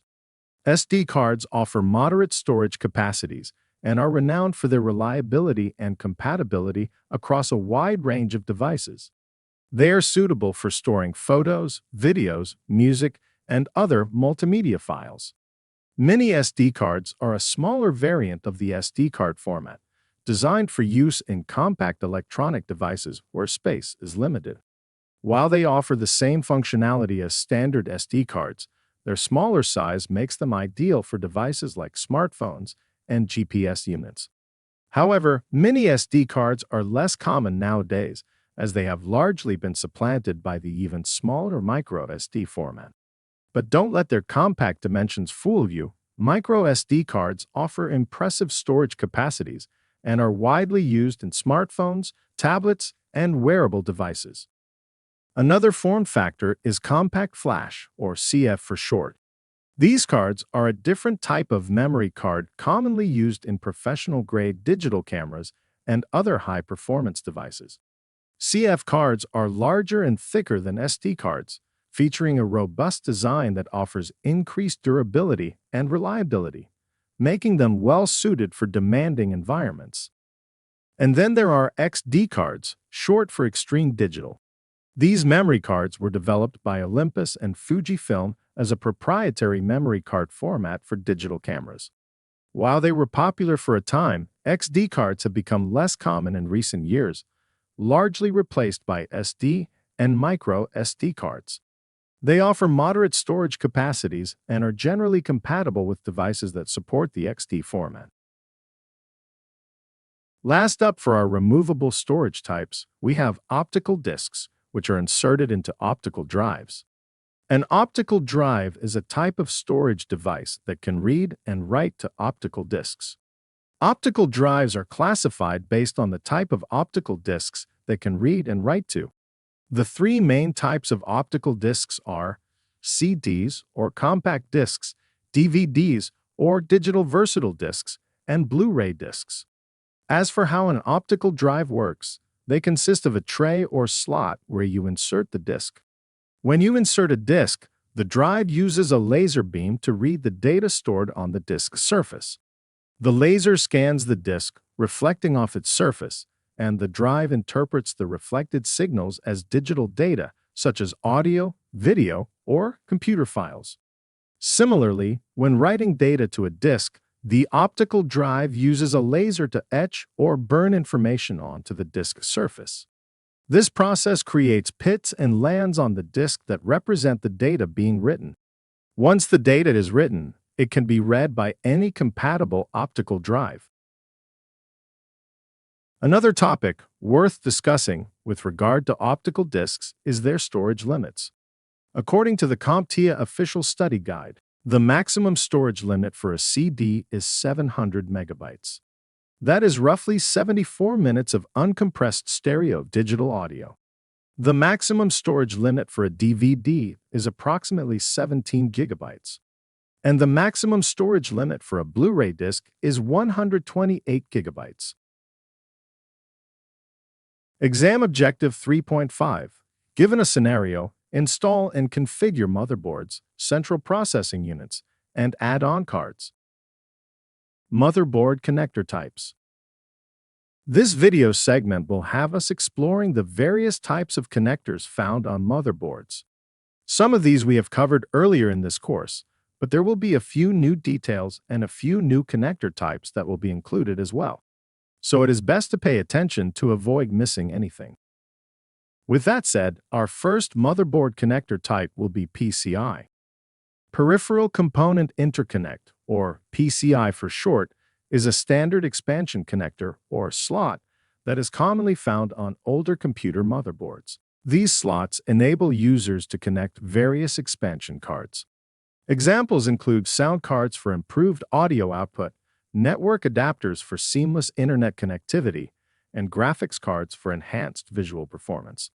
While PCI slots are gradually becoming less prevalent in modern motherboard designs, they retain significance in legacy systems and specific niche applications where older hardware configurations persist. Moving on, we have PCI's more contemporary replacement, PCIe or PCI Express. In recent years, PCIe has risen as the leading standard for expansion slots in modern motherboard designs, replacing the traditional PCI architecture. The PCIe interface boasts several advantages over its predecessor, notably providing significantly higher bandwidth and faster data transfer rates. This enhanced performance makes PCIe particularly well-suited for demanding computing tasks, ranging from immersive gaming experiences to resource-intensive multimedia editing projects. Moreover, PCIe's scalability and versatility are evident in its various slot sizes, including by 1, by 4, by 8, and by 16 configurations. Each designation corresponds to the number of lanes allocated for data transfer, allowing for tailored connectivity solutions that cater to diverse hardware requirements. Among the essential power connector types for motherboards, we have the 20-pin, 24-pin, and 20+4-pin connectors. The 20-pin connector was a standard for older motherboards, but has largely been replaced by the more robust 24-pin connector. This 24-pin connector provides additional power for modern systems with more advanced components and higher power requirements. As for the 20+4-pin connector, this offers flexibility by combining the 20-pin and 24-pin configurations into a single connector. This design allows compatibility with both older and newer motherboards, ensuring seamless integration across a range of hardware configurations.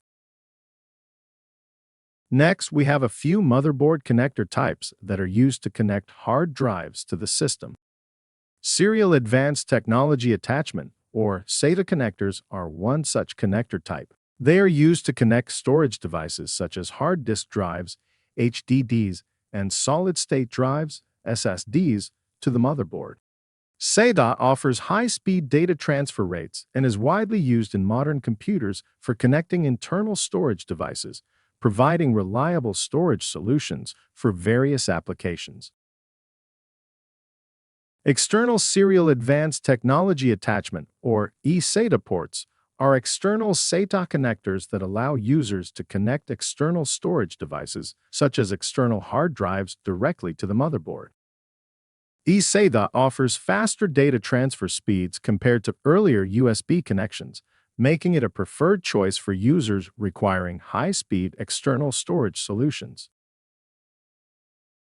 As for M.2, this connector type is used in conjunction with a cutting-edge interface that is revolutionizing storage solutions in modern computer systems. These compact and versatile connectors enable direct attachment of solid-state drives to the motherboard, offering unparalleled performance and flexibility. Additionally, their diminutive size and low profile make them ideal for compact builds and portable devices. Last up, we have motherboard header connectors. Headers on the motherboard serve as vital connectors that link various internal components, offering a versatile platform for integrating peripherals and accessories into the computer system. These connectors, often located along the edges of the motherboard, establish connections with components mounted within the computer case. One of their primary functions is facilitating the connection of USB ports, enabling seamless integration of external devices such as keyboards, mice, printers, and storage drives. These headers typically connect to ports located on the front or top panel of the computer case, allowing for easy access and convenient connectivity. Moreover, headers play a pivotal role in linking audio jacks, establishing a pathway for transmitting audio signals between the system and external speakers, headphones, microphones, and other audio devices. These connectors typically link to audio ports located on the front or top panel of the computer case, providing users with immersive audio experiences while engaging in gaming, multimedia playback, and communication. Front panel headers on the motherboard enable the connection of essential controls, including power buttons, reset buttons, and LED indicators, directly to the case. By linking these components to the motherboard, users can conveniently manage system power, perform resets, and monitor system status from the front panel of the case. Additionally, headers for fans provide a means of connecting case fans, CPU fans, and other cooling components directly to the motherboard. These connectors facilitate system cooling and optimize thermal performance by regulating fan speeds based on temperature sensors located throughout the case. Exam Objective 3.5. Given a scenario, install and configure motherboards, central processing units, and add-on cards. Motherboard form factors. As a refresher, a motherboard is the main circuit board in a computing device that connects and allows communication between all the other components. Another way of describing it is as the backbone that ties a computer's hardware together. Without the motherboard, none of the components could interact. It sits at the heart of the system, and every other component must be compatible with it.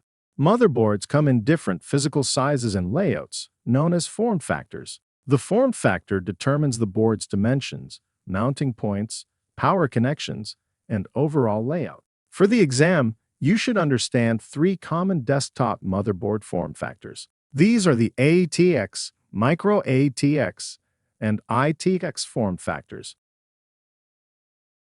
Let's begin with ATX, which stands for Advanced Technology Extended.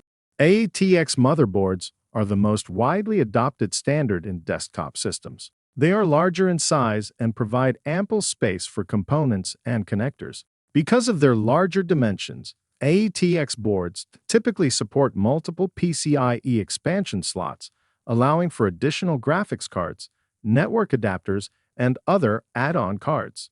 ATX motherboards commonly include 4 or more DIMM slots for RAM, enabling higher memory capacity. They also provide multiple SATA ports and numerous onboard headers for USB connections, cooling fans, and front panel connectors. Their size makes them well-suited for full-tower and mid-tower desktop cases where expandability and performance are priorities.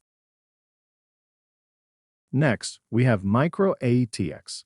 Micro ATX is a smaller version of the ATX form factor. It maintains many of the same features but in a more compact design. Micro ATX boards typically offer fewer PCIe expansion slots than full ATX boards, but still provide enough flexibility for most standard desktop configurations. In many cases, micro ATX boards include 2 to 4 DIMM slots and a reduced number of expansion slots compared to ATX. They are commonly used in mid-size systems where space savings are desired without significantly limiting performance or upgrade potential. Micro ATX strikes a practical balance between size and expandability. Finally, we have ITX, which is short for Information Technology Extended. ITX motherboards are designed for compact systems where minimizing space is the primary concern. Because of their smaller footprint, ITX motherboards typically include a single PCIe expansion slot and often 2 DIMM slots for memory. While ITX motherboards offer limited expansion compared to ATX and micro ATX, they can still support modern processors, solid-state drives, and high-speed memory. They are commonly used in small form factor builds where compact design is more important than expandability. Exam Objective 3.5. Given a scenario, install and configure motherboards, central processing units, and add-on cards. Motherboard compatibility. CPU socket compatibility is an important factor when selecting a motherboard, particularly in desktop computing where performance and functionality requirements vary wildly. At the forefront of the CPU market are Intel and AMD, each offering their distinct lineup of processors tailored to various computing needs. Motherboards are intricately designed to cater to the specific requirements of these processors, whether from Intel or AMD. Therefore, an Intel CPU cannot be installed in a motherboard intended for an AMD CPU, and vice versa. This is primarily due to the different CPU socket types they use. Intel processors typically use an LGA type socket, which is short for land grid array. In this configuration, the CPU's underside is devoid of pins, featuring instead a flat surface with an array of contact points or pads. This corresponds to the motherboard socket, which contains tiny holes where metal contacts reside. When installed, these contacts align precisely with the pads on the CPU, creating a direct and secure connection. This design facilitates easy installation and removal of the CPU, reducing the risk of damage during handling. Conversely, AMD processors commonly utilize PGA, or pin grid array sockets. In this configuration, the CPU itself contains a grid of pins that align with corresponding holes on the motherboard socket, creating a grid-like pattern for connection. When the CPU is installed, these pins penetrate into the motherboard's holes, establishing electrical contact with the circuitry beneath. This arrangement ensures a secure and stable connection between the CPU and the motherboard, facilitating efficient communication and data transfer. Transitioning to server environments, multi-socket motherboards become essential to meet the demands of intensive workloads and multitasking. Unlike single-socket motherboards prevalent in desktop computing, server environments require increased processing power and scalability. Multi-socket motherboards, capable of accommodating multiple CPUs, are engineered to support the installation and operation of 2 or more processors simultaneously. Whether they are equipped with LGA or PGA sockets, server motherboards are meticulously designed to deliver enhanced processing capabilities and unparalleled reliability, making them indispensable in enterprise settings and data centers.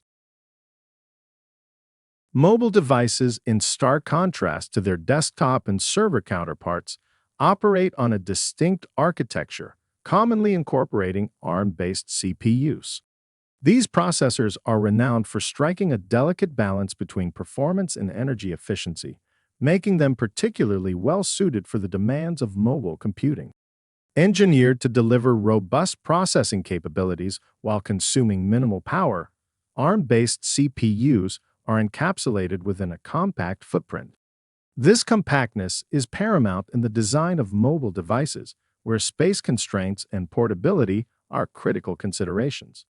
Consequently, ARM-based CPUs have become the cornerstone of mobile computing, enabling devices like smartphones and tablets to deliver optimal performance while prolonging battery life, thereby enhancing the overall user experience.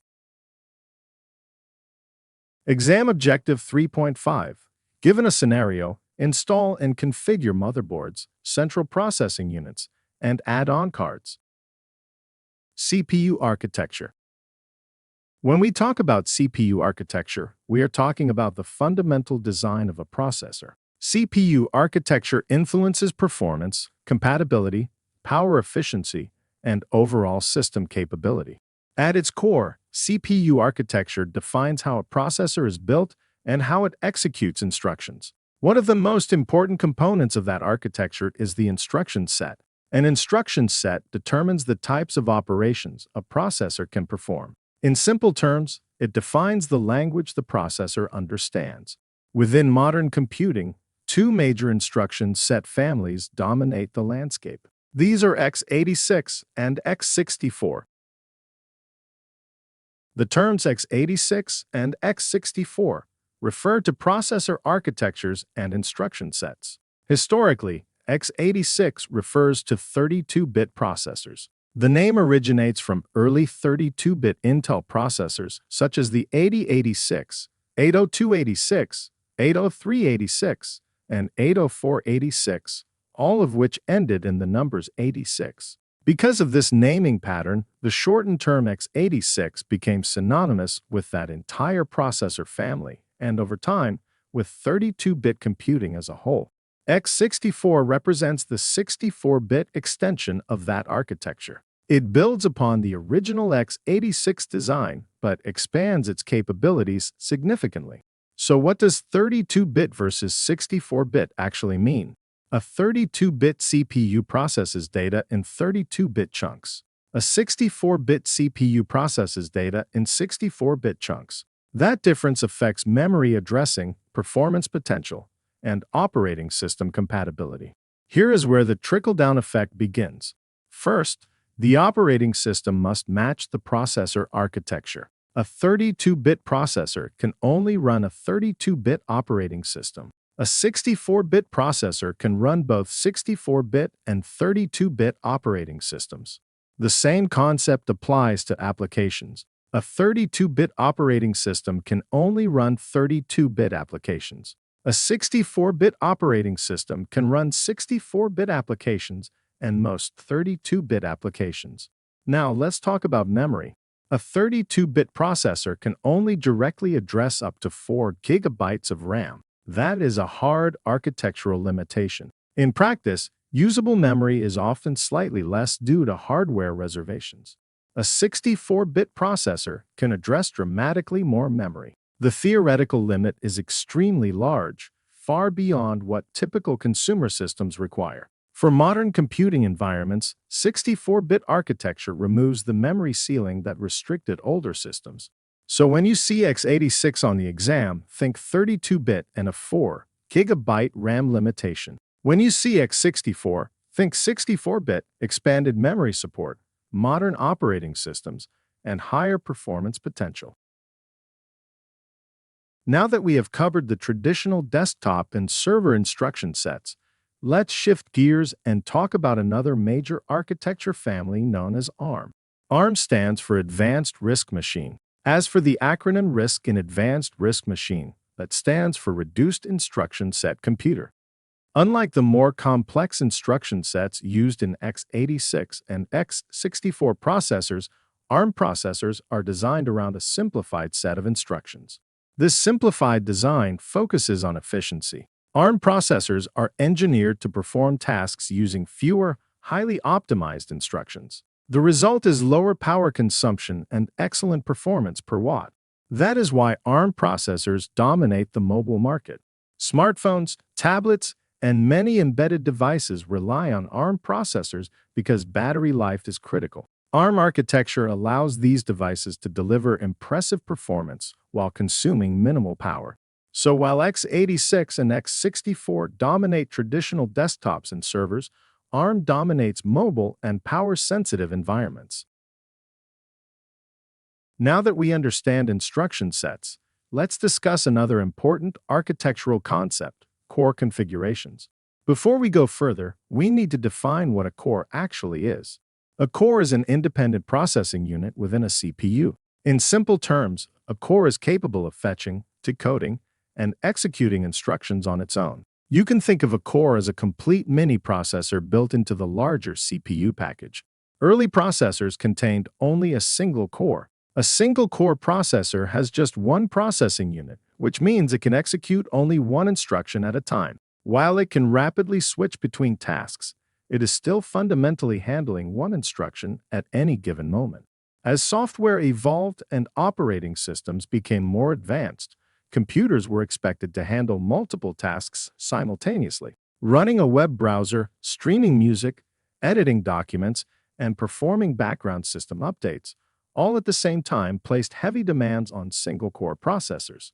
This is where the limitations of a single core becomes obvious. Because the processor has to constantly switch between tasks, performance bottlenecks became common. As a result, the system would feel sluggish, especially under heavy multitasking. To solve this problem, manufacturers began integrating multiple cores onto a single processor chip.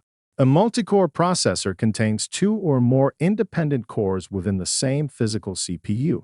Each core can execute its own instructions simultaneously. This enables true parallel processing.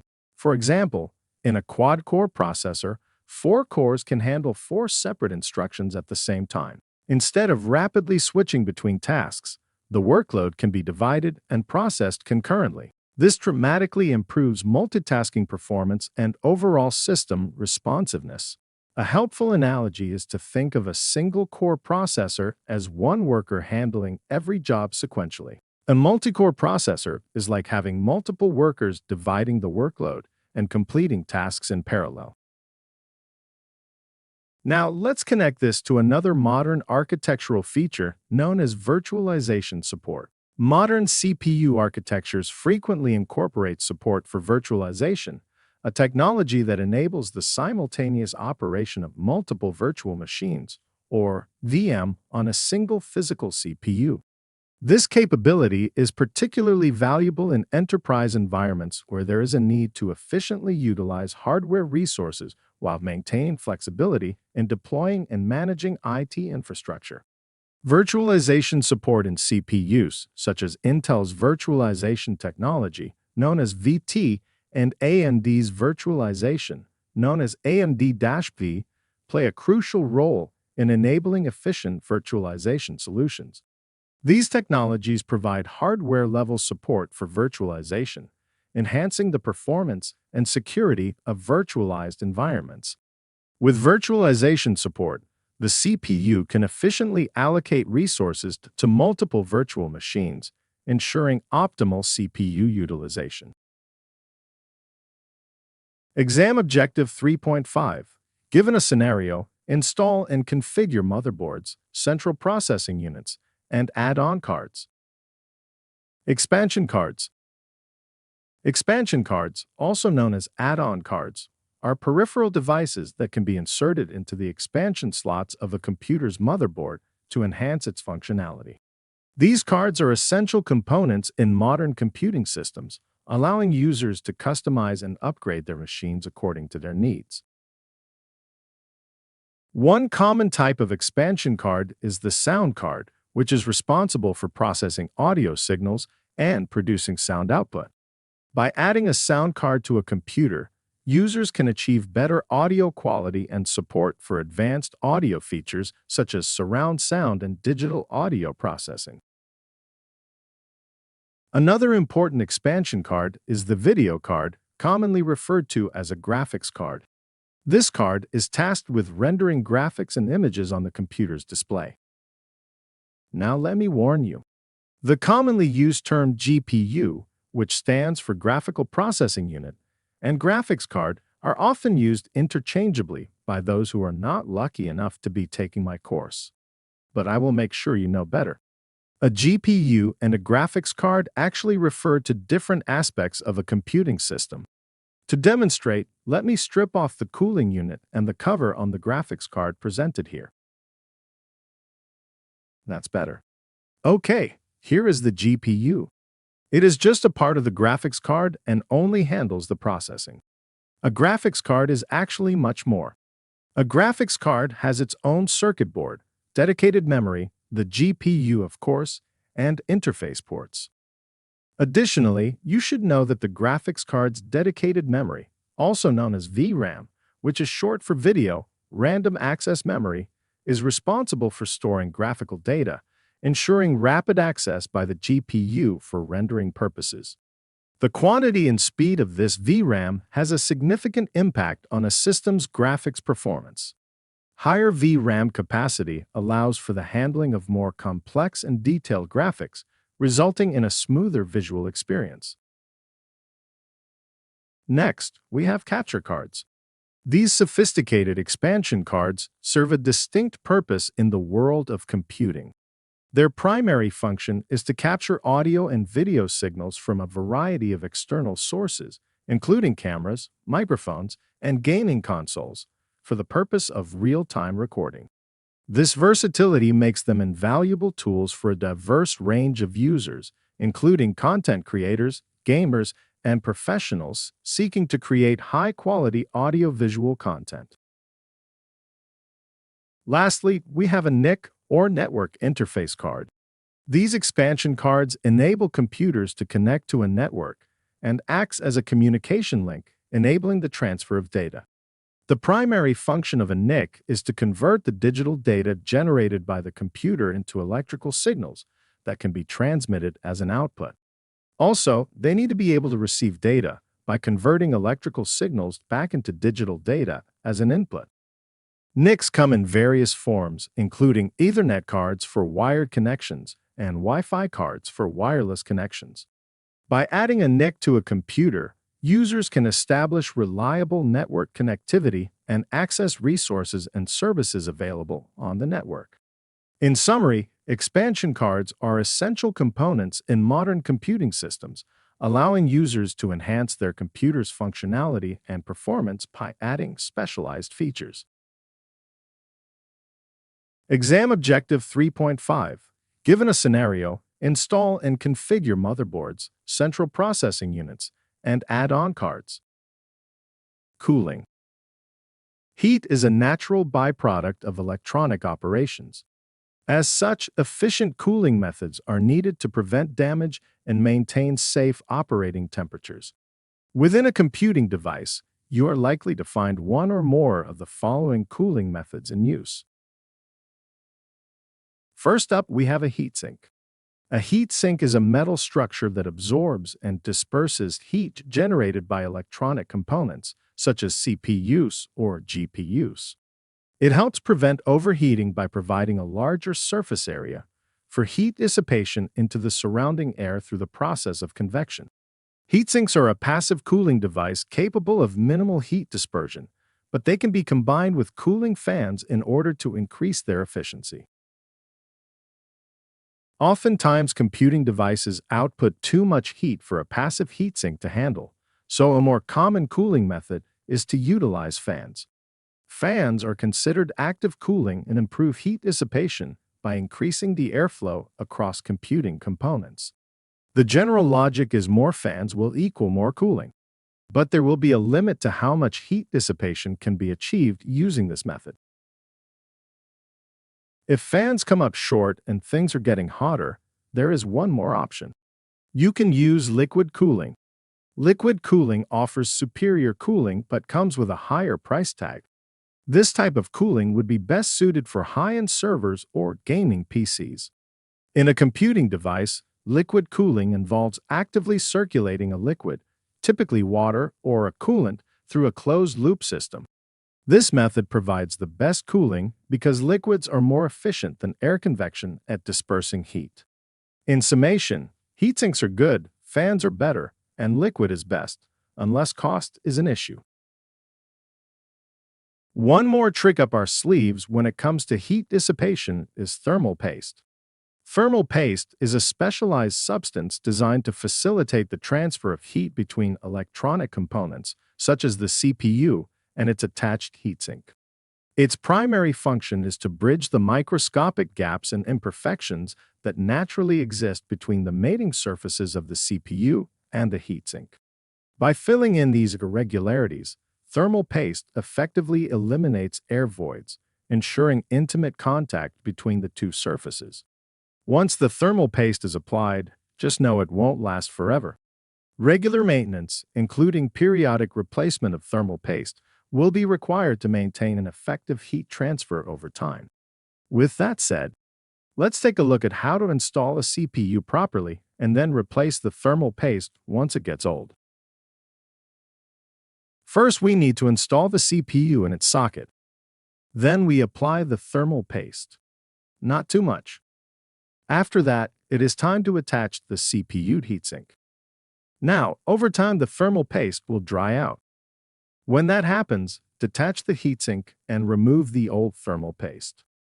Then apply fresh thermal paste. Again, not too much.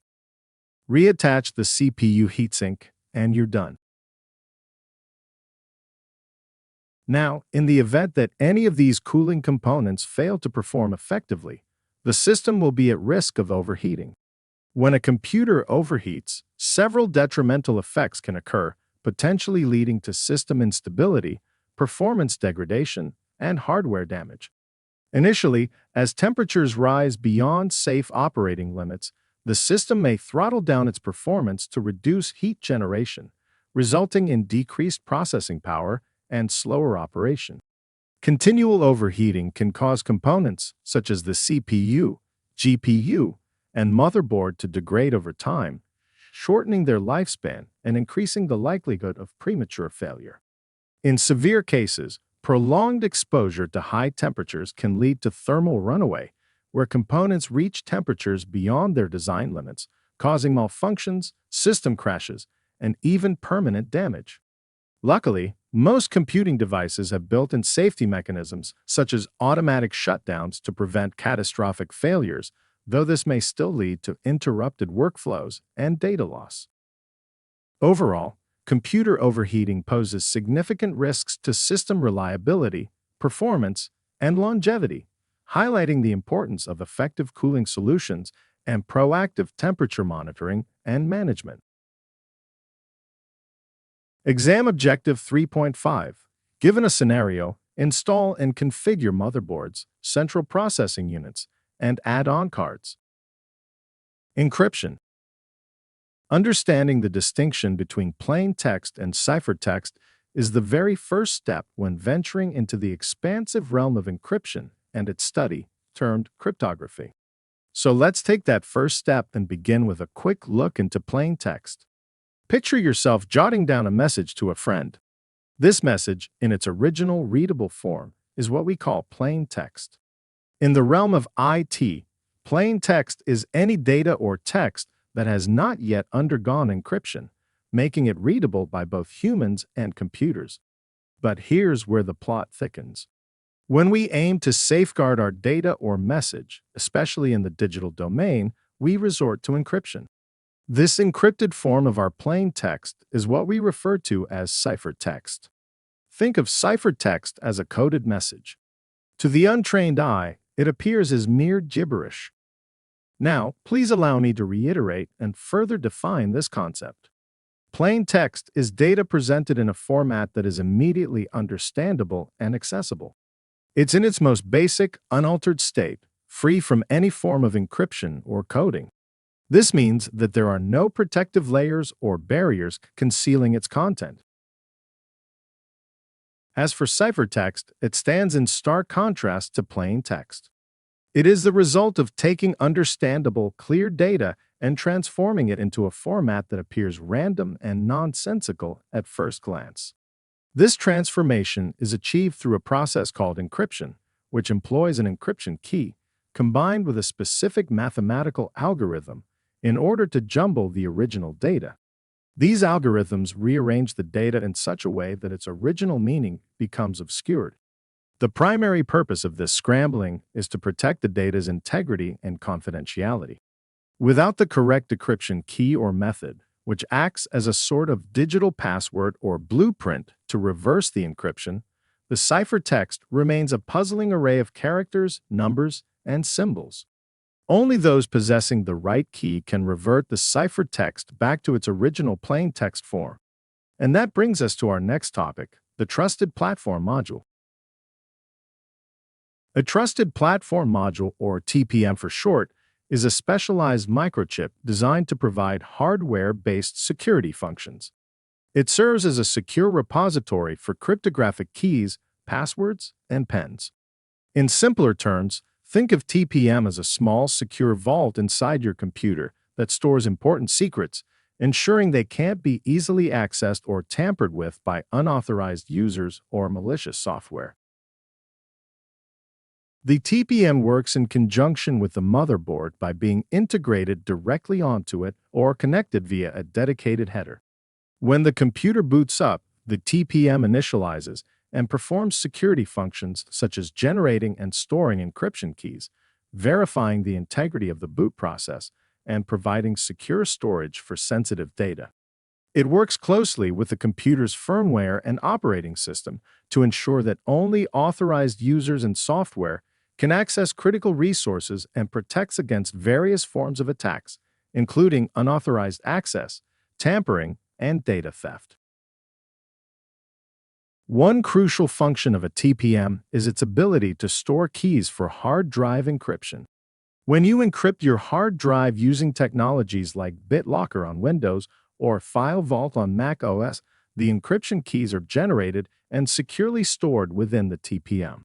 These keys are used to encrypt and decrypt data on the hard drive, ensuring that even if someone were to physically access your hard drive, they wouldn't be able to read its contents without the proper decryption key stored in the TPM. This brings me to one essential fact you should know as a budding IT professional. The TPM is paired to the motherboard. Therefore, removing or replacing the motherboard can potentially lead to complications. Since the TPM is a hardware-based security measure tied to the specific hardware configuration of your computer, changing the motherboard could result in the loss of access to the encrypted data stored on the hard drive. Additionally, the TPM establishes a unique relationship with the specific motherboard it's installed on. If you were to replace the motherboard without properly handling the TPM, this too would result in the loss of access to the cryptographic keys stored within the TPM.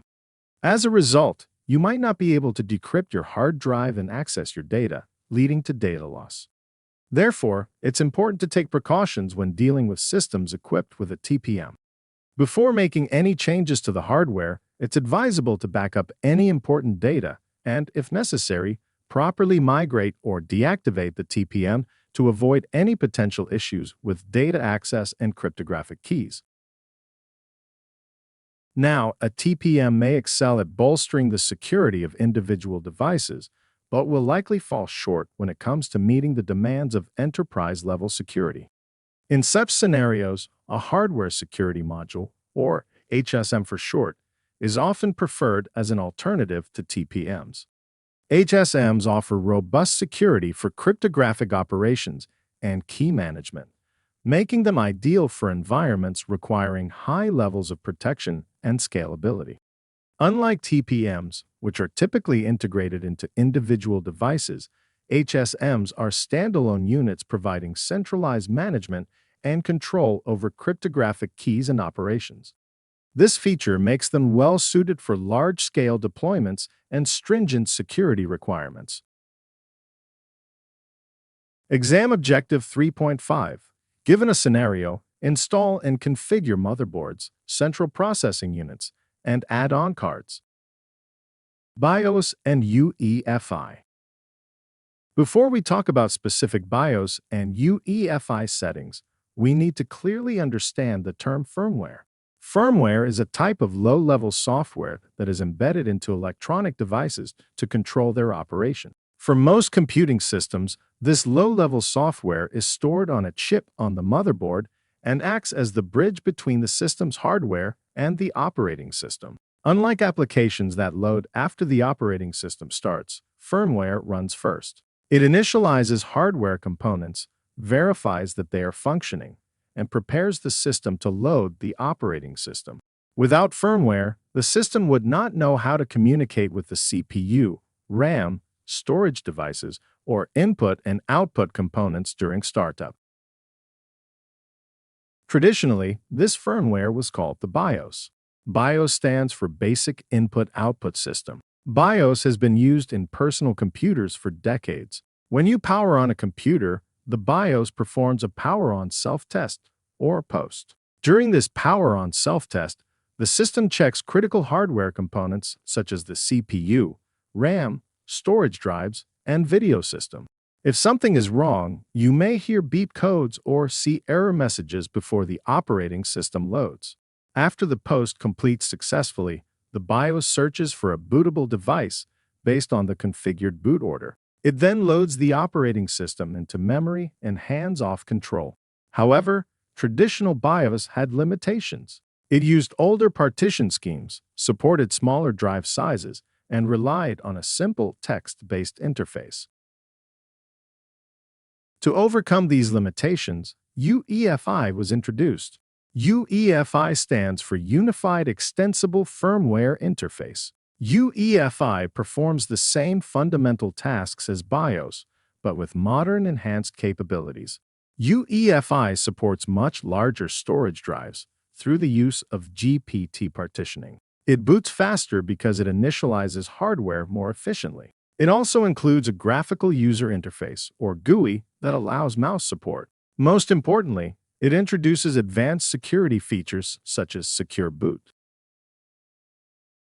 Now that we understand what BIOS and UEFI are and what firmware does, let's talk about how to access and configure their settings. In order to access the BIOS or UEFI settings on your computer, you'll need to follow a few simple steps. Begin by restarting your device. During the startup process, keep an eye out for a message or logo that indicates which key to press to enter the setup utility. Common keys include Delete, F1, F2, F10, or Escape, but the specific key may vary depending on your computer's manufacturer. Once you've identified the correct key, press it repeatedly as soon as you see the message or logo appear on the screen. Timing is important here, so be ready to press the key immediately upon startup. If successful, you'll be taken to the BIOS or UEFI setup utility. From the setup utility, you will find a range of options for configuring your computer's hardware and firmware settings. So, are you interested in covering a few common scenarios with me? Well, all right then. Scenario 1.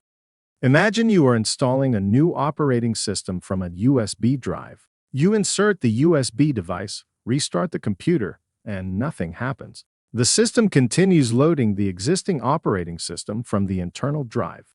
In this situation, you would enter the BIOS or UEFI setup utility and navigate to the boot order settings. Boot order determines the exact sequence in which the system checks devices for a bootable operating system.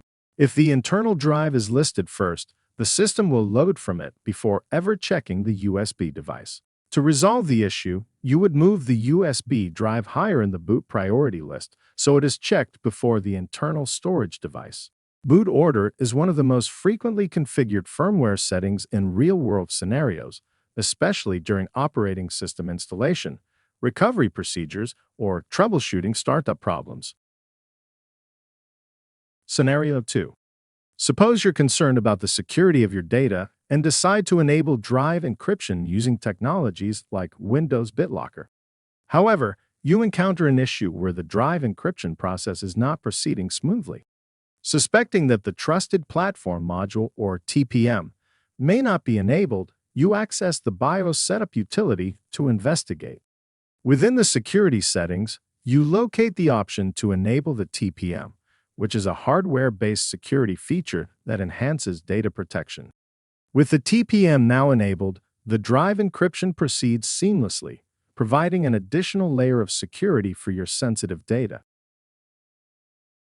Okay, one more scenario before moving on, and this time I will use the UEFI interface in my example. Imagine you want to set up a virtual lab environment to test different operating systems and software configurations. To accomplish this, you plan to use virtualization software. However, when attempting to create virtual machines, you encounter errors indicating that virtualization support is not enabled. Suspecting that virtualization support may be disabled in the UEFI settings, you access the Setup utility to investigate. Within the UEFI interface, you would look for options such as Intel Virtualization Technology or AMD-V, which enables virtualization support.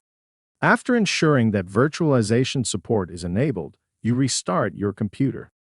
Now, with virtualization enabled, you can create and run virtual machines smoothly, facilitating your experimentation and testing processes. In each of the scenarios described, accessing the BIOS or UEFI setup utility played a pivotal role in resolving hardware-related issues and optimizing system performance. BIOS and UEFI provides users with direct control over essential hardware configurations, allowing them to adjust settings such as memory allocation, storage detection, security features, and virtualization support. By navigating through the BIOS or UEFI interface, users can fine-tune their computer's hardware settings to suit their needs, ensuring optimal performance and compatibility with various software configurations. Beyond hardware configuration, BIOS and UEFI also manage peripheral control, including USB devices. Within the BIOS or UEFI settings, users can configure USB permissions to control access to connected devices. This feature is particularly useful for enhancing security by preventing unauthorized access or malicious activities through USB ports. By adjusting USB permissions, users can mitigate potential security risks and safeguard their system against external threats. In addition to controlling hardware configurations and managing connected devices, BIOS and UEFI also provide important access control mechanisms at the firmware level. These controls determine who is allowed to modify system settings and who is allowed to start the computer in the first place. Now let's discuss two important security settings that are often confused: BIOS password and boot password. A BIOS password, sometimes called a setup password or supervisory password, protects access to the BIOS or UEFI setup utility. If this password is set, a user must enter it before they can view or modify firmware settings. This prevents unauthorized changes to critical system configurations, such as boot order, TPM settings, secure boot, or hardware enablement options. In simple terms, a BIOS password protects the firmware settings. On the other hand, a boot password, sometimes called a power-on password, serves a different purpose. A boot password is required immediately when the system powers on. The operating system will not begin loading until the correct password is entered. This restricts access to the entire system at startup. In simple terms, a boot password protects operating system access. To summarize, a BIOS password controls access to firmware configuration settings. A boot password controls access to the operating system. Understanding this difference is important because exam questions often test whether you know which layer of protection is being requested. Now let's move into temperature monitoring and fan considerations. Modern BIOS and UEFI interfaces provide built-in hardware monitoring tools that allow you to view real-time temperature readings for critical components such as the CPU and motherboard. Monitoring these values is essential because excessive heat can lead to system instability, automatic shutdowns, reduced performance due to throttling, and long-term hardware damage. If a computer powers off unexpectedly during heavy workloads, becomes unusually loud, or feels excessively hot, checking temperature readings within the BIOS or UEFI setup utility is a logical troubleshooting step. One important advantage of firmware-level temperature monitoring is that it occurs before the operating system loads. This allows you to determine whether overheating is a hardware issue rather than a software problem. If temperatures are already elevated while sitting in the firmware interface, the issue is likely related to cooling hardware, airflow, or improper installation of components. In addition to monitoring temperatures, BIOS and UEFI settings allow you to configure how system fans respond to rising heat levels. Many systems provide adjustable fan profiles or customizable fan curves. A fan curve defines how aggressively the cooling fans increase speed as temperature rises. For example, a quiet profile may allow fans to spin slowly until higher temperature thresholds are reached, while a performance profile increases fan speed more aggressively to maintain lower operating temperatures. Proper fan configuration plays a critical role in maintaining system stability and protecting hardware. After installing a new CPU, replacing a heatsink, applying new thermal paste, or building a custom system, verifying temperature readings and fan operation within the firmware settings is an important final step. For exam purposes, if a scenario mentions overheating, unexpected shutdowns under load, loud fan behavior, or thermal warnings, temperature monitoring and fan configuration within BIOS or UEFI should immediately come to mind. Exam Objective 3.6. Given a scenario, install the appropriate power supply. In the context of information technology, a power supply unit, or PSU, is a vital component in desktop PCs. Its job is to convert the AC, or alternating current, from a wall outlet into DC, or direct current that the computer's components can use. When you plug your PC into a wall outlet, the electricity it receives is in the form of alternating current, which fluctuates rapidly in direction and amplitude. However, the delicate circuitry inside your computer requires a steady stream of direct current to function properly. This is where the power supply unit comes in. Its primary function is to convert the incoming AC power from the wall outlet into the stable DC power needed by the computer's various components. By performing this conversion, the PSU ensures that the computer operates smoothly and reliably, powering everything from the motherboard and CPU to the graphics card and storage drives. Thus, the power supply unit is truly the lifeblood of the desktop PC, providing the electrical energy necessary for its proper functioning. Moving forward with this topic, the next term we should know is voltage. Voltage refers to the measure of electrical potential difference between 2 points in a circuit. To state this another way, voltage is the force or pressure that pushes electrical charges through an electrical circuit. When you plug your desktop PC into a wall outlet, it receives electrical power in the form of alternating current. This alternating current typically comes in two primary voltage standards: 120-volt alternating current, or VAC, and 240-volt alternating current. These voltage standards dictate the level of electrical pressure that flows through the wires and into your computer's PSU. Within the computer, various components require specific voltages to operate effectively. For instance, the motherboard, CPU, graphics card, and storage drives each require different levels of voltage to function optimally. Common output voltages provided by the PSU include 3.3 volts, 5 volts, and 12 volts. It is important to note, once again, that these output voltages are in the form of direct current. To deliver these various output voltages, the PSU comes with various connectors, the most notable being the motherboard connector. Depending on the age of the motherboard and the PSU, we have the 20-pin, 24-pin, and 20+4-pin connectors. The 20-pin connector was a standard for older motherboards, but has largely been replaced by the more robust 24-pin connector.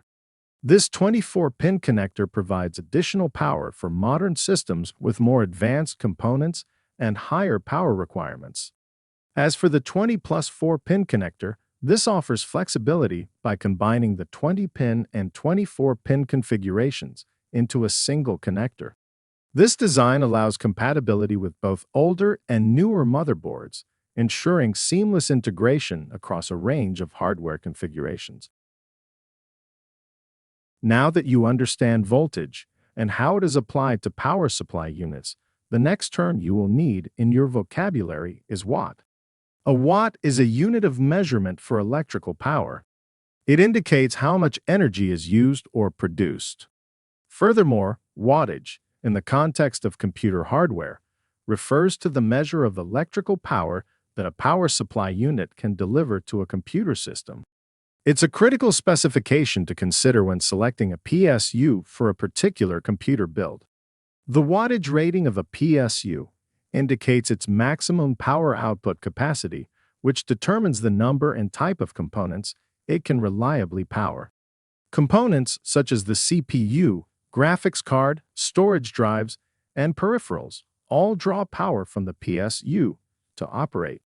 Therefore, it's essential to choose a PSU with an adequate wattage rating to meet the power demands of these components. When determining the appropriate wattage rating for a computer build, it's important to consider the power requirements of each component individually and then calculate the total power consumption. Factors such as the type and number of components, their power draw under load, and any potential future upgrades or expansions should all be taken into account. Selecting a PSU with an insufficient wattage rating can result in system instability, unexpected shutdowns, or even damage to components. Conversely, choosing a PSU with excessive wattage may lead to unnecessary expenses and inefficiencies, as the system will only draw the power it requires. Therefore, understanding wattage and accurately determining the power requirements of a computer build are essential steps in ensuring a stable and efficient system. This knowledge enables users to select an appropriate PSU that can adequately power their components while also accommodating any future upgrades or expansions. Now, given the fictional setup here, I have a few questions for you to ponder. What component requires the most power? What is the total wattage requirement for this system? Would a 500-watt PSU be sufficient for this build? Would a 500-watt PSU allow for future upgrades? You are welcome to leave your thoughts in the comments. Now that we have discussed wattage, there is one more important specification to understand when selecting a power supply, and that is energy efficiency. Energy efficiency refers to how effectively a power supply converts incoming AC power from the wall into usable DC power for the computer's components. During this conversion process, some potential energy is lost as heat. A more efficient power supply wastes less energy and produces less heat.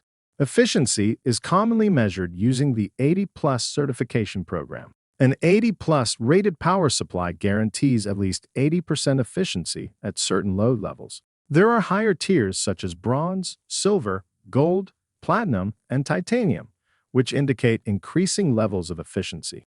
It is important to understand that efficiency does not increase the wattage capacity of a power supply. Wattage determines how much power can be delivered. Efficiency determines how effectively power is converted.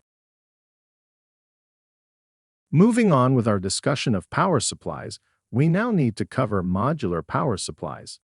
Unlike traditional power supplies where all cables are permanently attached, modular power supplies feature detachable cables. This unique design allows users to connect only the cables they need for their specific configuration, leaving unused cables disconnected. As a result, modular power supplies significantly reduce cable clutter inside the computer case, creating a cleaner and more organized internal layout. This streamlined setup not only enhances the aesthetics of the build, but also improves airflow within the case, promoting better cooling performance. With modular power supplies, PC builders can easily customize their cable management to suit their preferences and optimize the airflow dynamics inside their system. Redundant power supplies is another power consideration, when uninterrupted operation is paramount. Unlike traditional power supplies, which rely solely on a single unit, redundant power supplies offer a fail-safe mechanism by providing backup power in the event of a primary PSU failure. This redundancy ensures that even if one power supply unit malfunctions, the system can seamlessly switch to the backup power supply unit without interruption. As a result, critical operations can continue without disruption, minimizing downtime and potential data loss. Redundant power supplies are meticulously engineered to meet stringent reliability standards, offering peace of mind to organizations that rely on continuous operation for their business activities. Lastly, in situations where there are sudden and unexpected power interruptions, an uninterruptible power supply, or UPS, becomes an invaluable asset to ensure maximum uptime. A UPS is a device designed to provide immediate and uninterrupted emergency power to connected equipment when the main power source is lost. This seamless transition of power is especially important in IT environments where servers are constantly processing and transmitting data. Even a momentary power disruption can lead to unsaved data being lost or systems shutting down improperly, which can cause potential damage. When there's a sudden loss of power, a UPS instantly kicks in, ensuring that there's no break in the electricity supply. This immediate response allows IT professionals the time to either switch to a longer-term power solution, like a generator, or to safely shut down systems and save critical data. When connecting a UPS, it is important to understand that not every device in your workspace should be plugged into it. A UPS typically has two types of outlets. Some outlets provide battery backup and surge protection, while others may provide surge protection only. Devices that are critical to system operation should be connected to the battery backup outlets. For example, in a small office or home environment, you would typically connect the computer or server itself, the monitor, and essential networking equipment, such as a router and cable modem. In a business or enterprise environment, critical servers, network switches, and storage devices may also be connected to a UPS to maintain uptime. The reason for connecting networking equipment like a router, modem, or switch is simple. If your computer stays on during a power outage, but your network devices lose power, you still lose connectivity. In many IT scenarios, maintaining network communication is just as important as keeping the system powered. On the other hand, non-essential or high-power devices should not be connected to the battery-backed outlets. Devices such as printers, scanners, or large speakers draw significant power and can rapidly drain the UPS battery. Laser printers in particular consume a large amount of power when heating their internal components. If too many high-draw devices are connected, the UPS battery will deplete quickly, defeating its purpose. The goal of a UPS is not to run your entire office for hours. Its purpose is to provide short-term power so you can save data, maintain temporary uptime, or perform a safe shutdown. For the exam, remember this key concept. Connect critical systems to the UPS battery outlets and avoid connecting non-essential or high-wattage devices that could drain the battery too quickly. Exam Objective 3.7. Given a scenario, deploy and configure multifunction devices, printers, and settings. Printer and scanner. In this video segment, we will cover printers and scanners together as they are fairly similar. In fact, it is very often that printers and scanners come packaged together as a single unit known as a multifunction device, or MFD for short. Starting with printers, a printer is a peripheral device which makes a physical rendering of digital data, usually on paper, or creates a physical object from a three-dimensional digital model, in the case of a 3D printer. Some of the most common printer types are laser printers, inkjet printers, thermal printers, impact printers, and 3D printers. While a printer outputs digital data, a scanner does the exact opposite. A scanner is a peripheral device that optically scans images or objects and converts them into digital data. The most common scanner types are flatbed scanners and sheet-fed ADS scanners. A flatbed scanner offers versatility and precision, allowing users to scan a wide range of documents, photos, and objects of varying sizes and shapes. Its flat glass surface accommodates delicate materials, books, or oddly shaped items.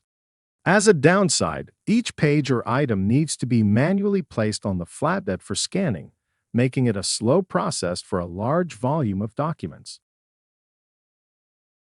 On the other hand, the automatic document feeder of an ADF scanner streamlines the scanning process by automatically feeding multiple pages through the scanner.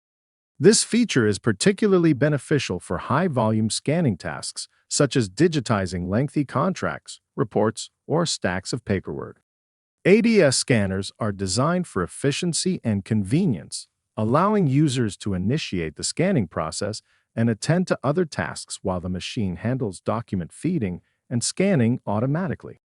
While ADS scanners excel in speed and efficiency for standard-sized documents, they may lack the versatility required for scanning delicate or oversized materials that a flatbed scanner can accommodate. Exam Objective 3.7. Given a scenario, deploy and configure multifunction devices, printers, and settings. Printer settings and connectivity. When setting up a printer or a scanner, there are several important steps to consider. First and foremost, a connection type must be selected. For a printer or scanner that is directly connected to a computer, also referred to as a local connection, you would most likely use a USB interface, and probably a USB Type-B connector. Though less common, the wireless Bluetooth interface can also be used as an alternative for a local connection setup. If the printer or scanner is to be made available to an entire network of devices, a wired network connection would be made with an Ethernet CAT cable that uses RJ45 connectors. And last up, the wireless alternative for a network connection would be Wi-Fi. Once the printer is connected, installing the appropriate drivers is essential for proper functionality.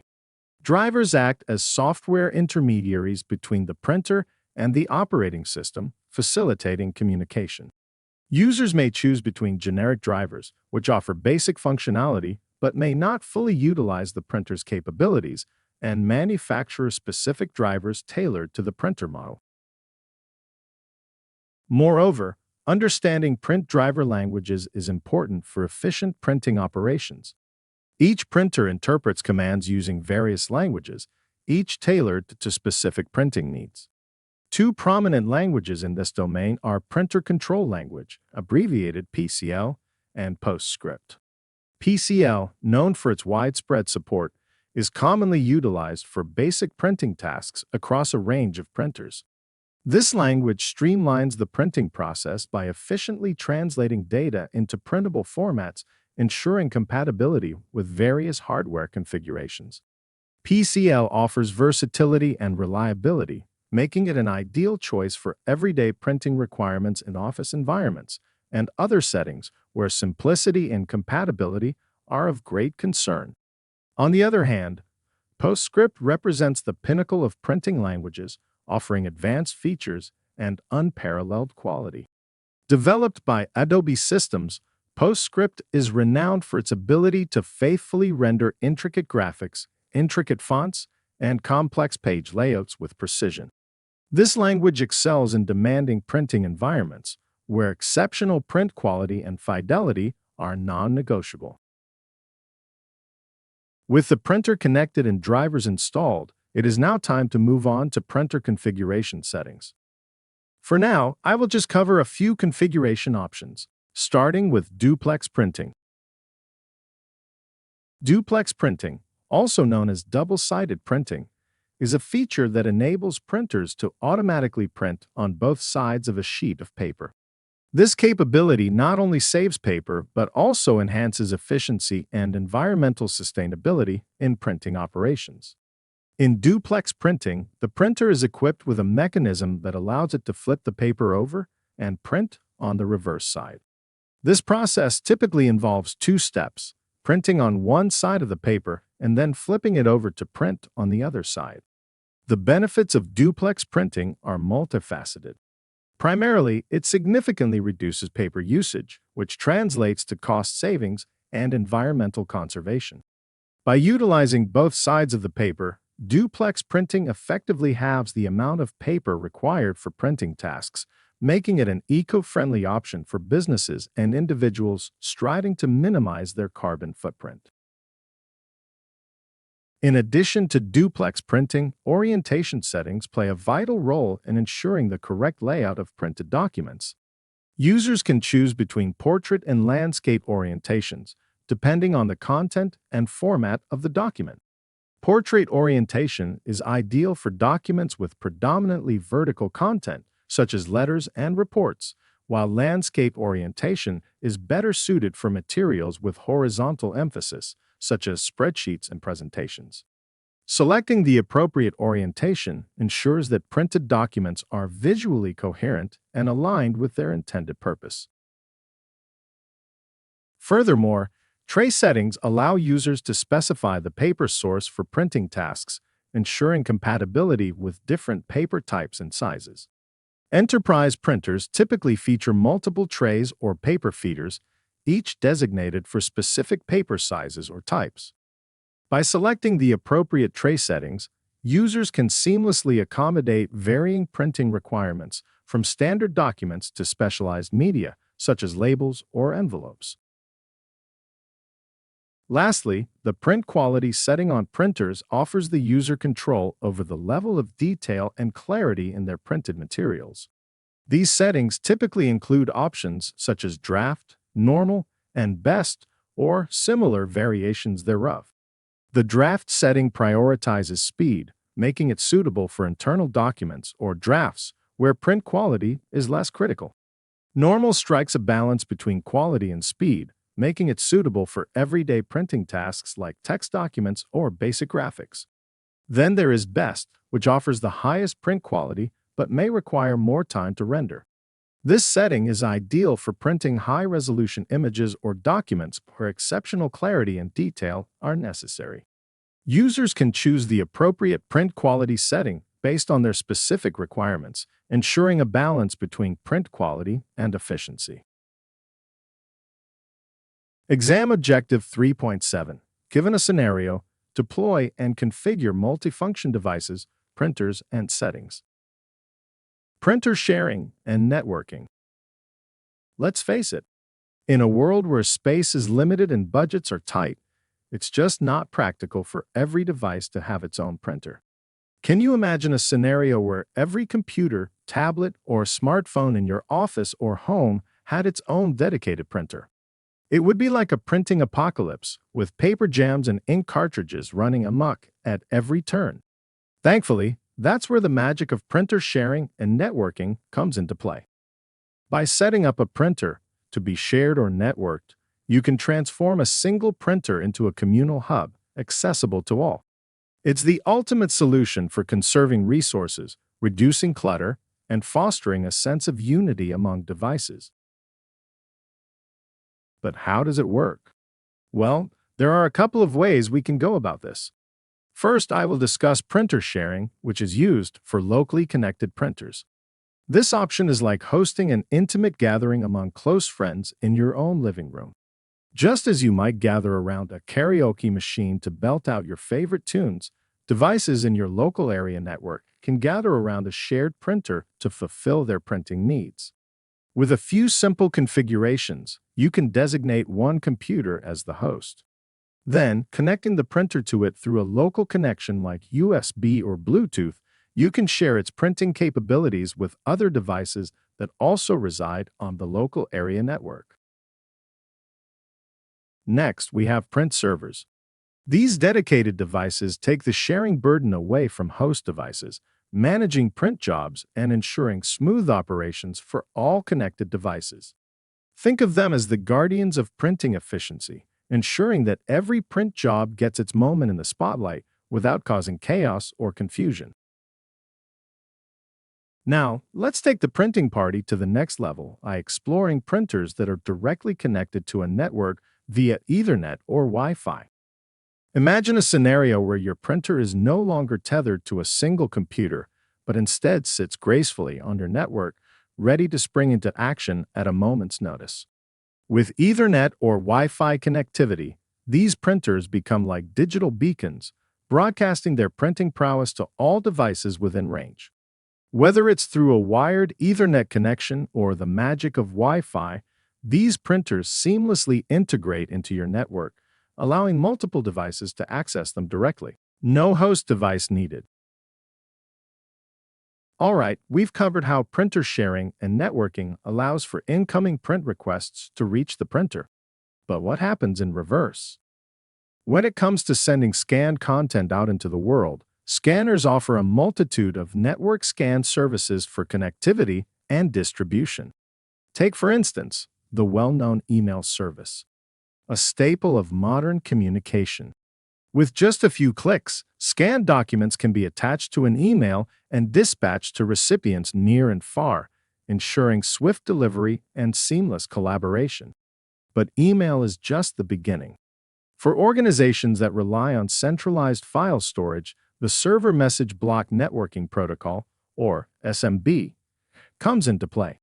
By scanning documents directly to a shared folder using the SMB protocol, users can ensure that important files are accessible to everyone who needs them, without the hassle of manual file transfers or email attachments. And then there's the cloud. With scanners equipped to upload documents directly to cloud storage services like Dropbox, Google Drive, or Microsoft OneDrive, the possibilities are endless.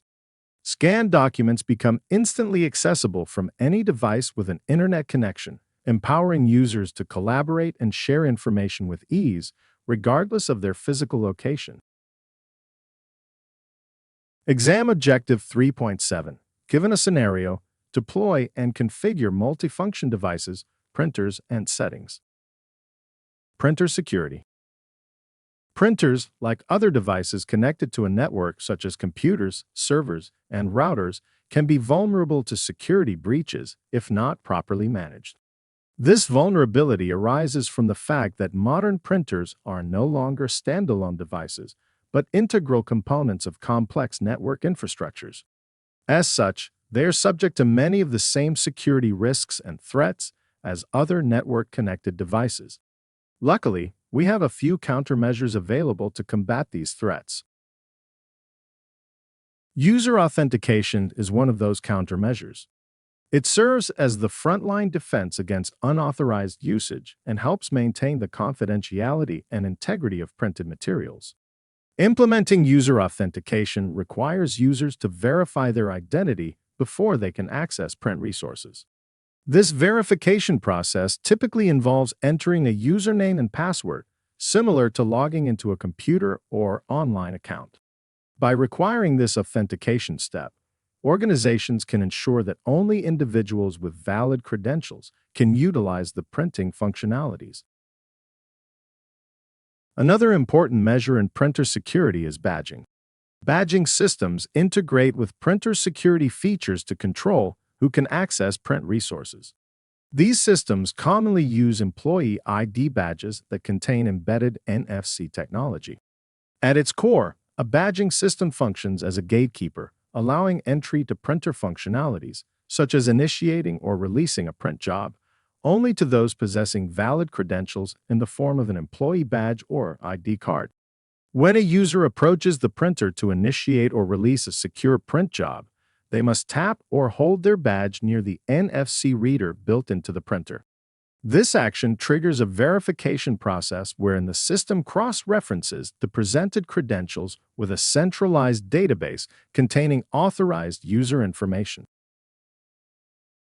Next, we have audit logs.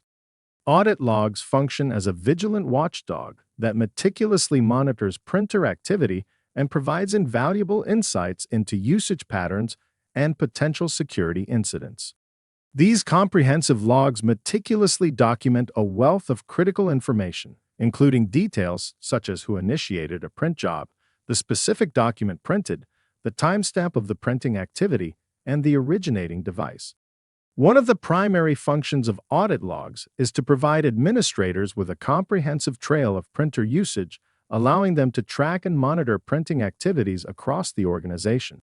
By documenting every print job, audit logs offer a transparent view into the utilization of printer resources, enabling administrators to identify trends, analyze usage patterns, and allocate resources efficiently.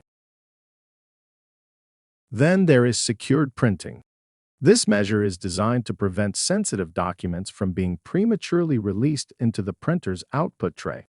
This functionality ensures that print jobs remain securely stored within the printer until the authorized user is physically present to authenticate. This can be tied in with badging or require a simple PIN or password. The primary objective of secured printing is to mitigate the risk of unauthorized access to sensitive documents. Instead of immediately printing documents upon submission, secured printing temporarily holds print jobs in a protected queue or virtual print vault within the printer's memory or storage. This prevents confidential documents from being left unattended in the output tray, where they could potentially be intercepted, viewed, or taken by unauthorized individuals. Now, for one last threat countermeasure, you must keep the printer's firmware up to date. Printers are frequently overlooked when it comes to updates.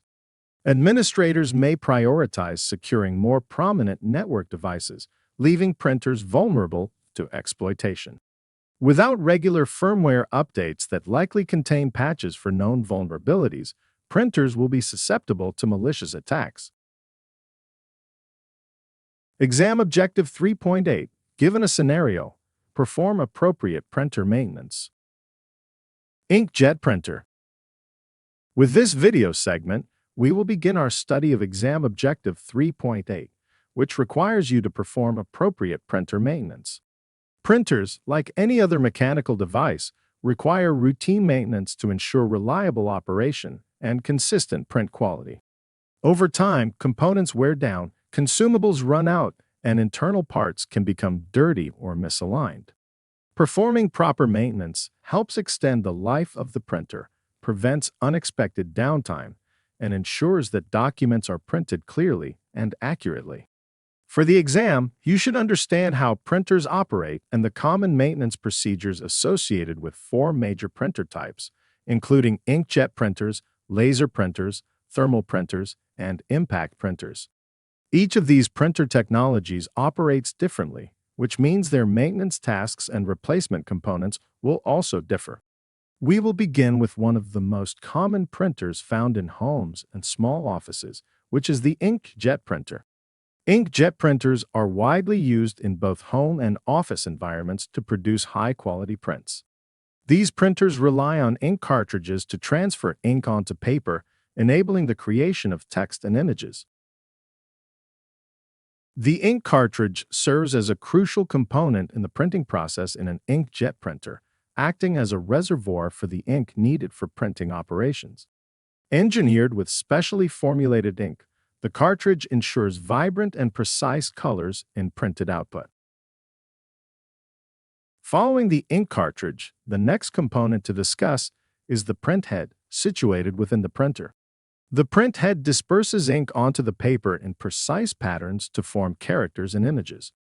Print heads can either be detached, where the ink cartridges are housed separately, or integrated, where the print head is built directly into the ink cartridge. Moving on, the pickup roller and feed rollers work together to facilitate the smooth movement of paper through the printer, ensuring accurate and efficient printing operations. The pickup roller grabs a single sheet of paper from the paper tray or input tray, using friction to guide it into the printer mechanism. Subsequently, the feed rollers assist in guiding the paper through the printer. Together, these components play a critical role in the paper handling process, helping to prevent misfeeds or paper jams. After discussing the pickup roller and feed rollers, the next component to explore is the carriage belt. The carriage belt is an integral part of the inkjet printer's mechanism, responsible for the precise movement of the print head assembly across the width of the paper. Connected to the print head assembly, The carriage belt allows for controlled back and forth movement along the paper path during printing. Now that we've examined the major components of an inkjet printer, it's important to understand the calibration process that helps keep these components operating in harmony and with precision. During calibration, the printer aligns various components, such as the print head and paper feed mechanisms, to ensure precise ink application and paper handling. This alignment assists in maintaining print quality. The calibration process typically involves printing a test page with alignment patterns or color gradients. The printer then analyzes the test page and makes adjustments as needed to ensure accurate printing. Depending on the printer model, calibrations may be performed automatically or manually through the printer's settings menu. Regular calibration is essential for maintaining print quality and preventing issues. It's recommended to calibrate the printer periodically, especially after replacing ink cartridges or performing maintenance tasks. With that said, some maintenance tasks that are specific to inkjet printers include cleaning the print heads, replacing ink cartridges, and clearing paper jams. Print heads can become clogged with dried ink or debris over time, leading to poor print quality or streaky prints. Regularly cleaning the print heads is necessary to maintain clear and consistent ink application.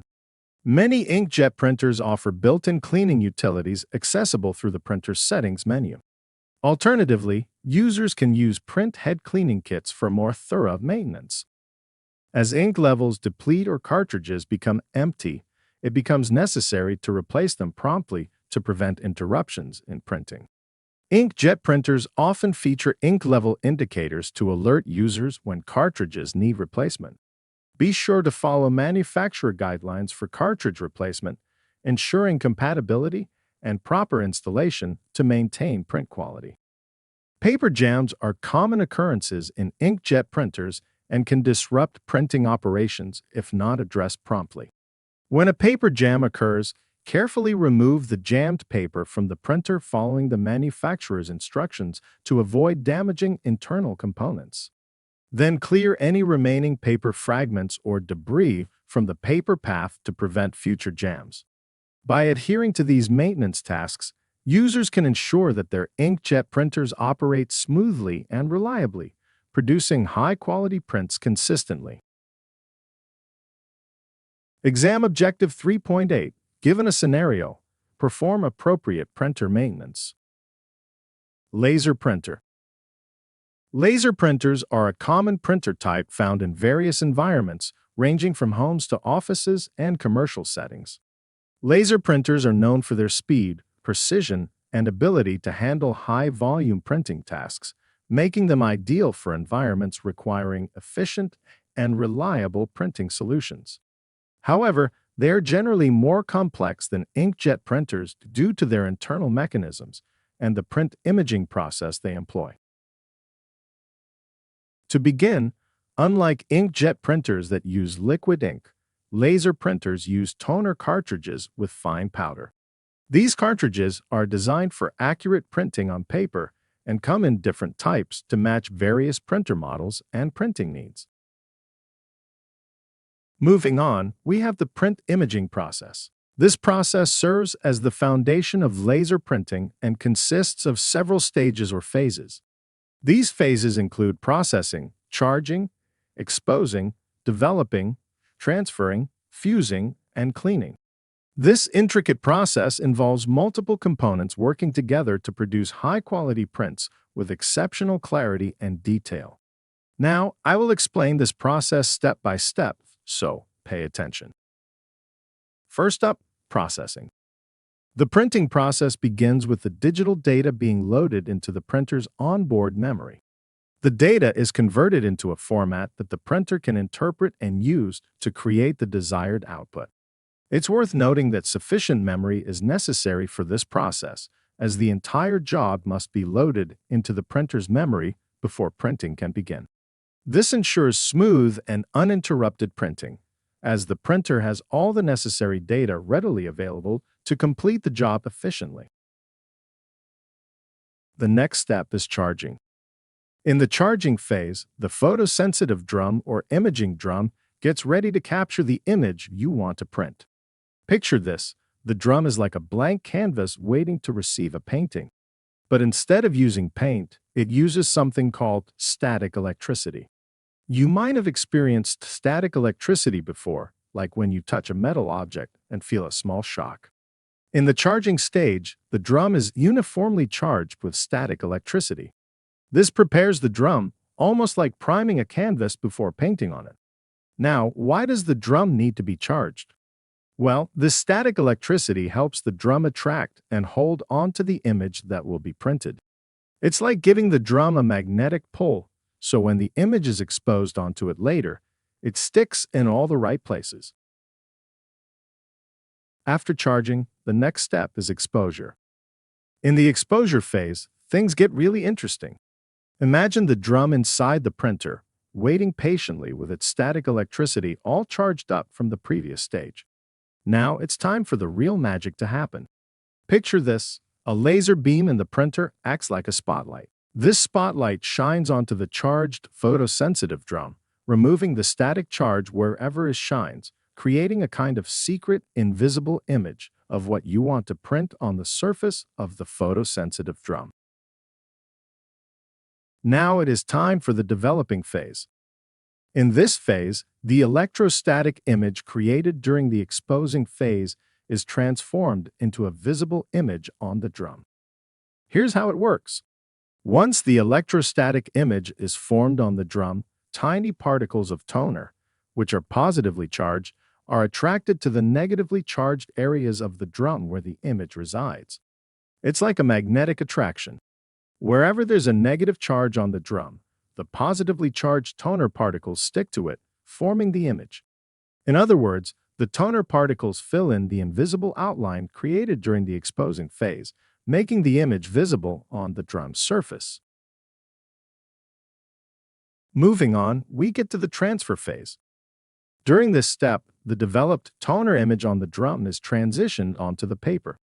As the paper moves past the drum, the toner particles leave the drum and are attracted to the positively charged surface of either the transfer belt or the transfer roller. This process is similar to a stamp transferring ink onto paper, except in this case, it involves toner. Now don't think that we're all finished just because we've transferred the toner powder to the paper. To complete the print imaging process, we will need to take an extra step called fixing or fusing to ensure the toner image is firmly bonded to the paper's surface. To achieve this, the paper heads into a part of the printer called the fuser assembly. Inside, it meets a pair of heated rollers. These rollers apply heat and pressure to the paper, effectively melting the toner particles. As they melt, they fuse into the fibers of the paper, creating a permanent bond. Once the paper exits the fuser assembly, the toner image is now firmly fixed onto the paper. This ensures that the printout is durable and won't smudge or smear it easily. That is also why the printouts exiting a laser printer are warm to the touch.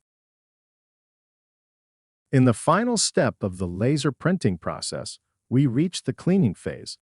After the toner image has been successfully transferred and fused onto the paper, it's important to ensure that any remaining toner on the photosensitive drum is removed. This helps maintain print quality and prevents contamination in future print jobs. During the cleaning phase, a cleaning blade or brush delicately removes any excess toner from the drum's surface. This ensures that the drum is clean and ready for the next printing cycle.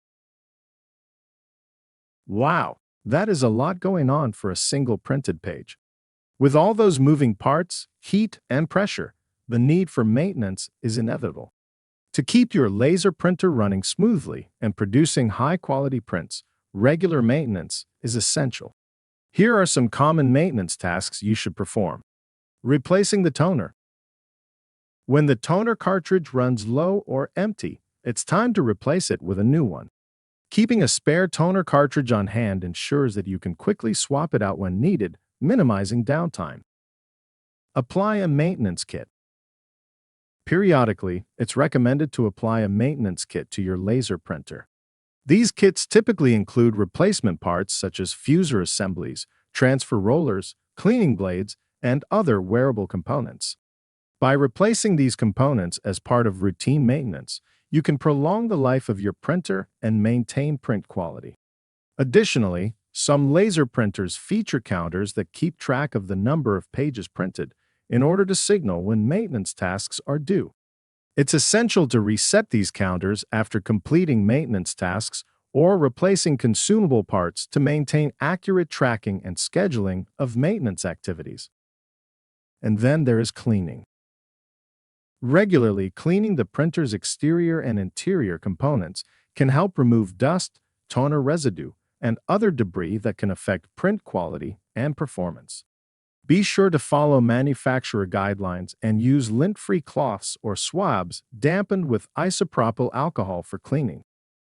By performing these maintenance tasks regularly, you can keep your laser printer in optimal condition, minimize downtime, and ensure that it continues to produce high-quality prints. Now that we've examined the major components of a laser printer, including the print imaging process and laser printer maintenance, it's important to understand the calibration process that helps keep these components operating in harmony and with precision. During calibration, the printer's internal sensors and mechanisms are adjusted to compensate for any variations or inconsistencies in print output. The calibration process typically involves printing a test page with alignment patterns or color gradients.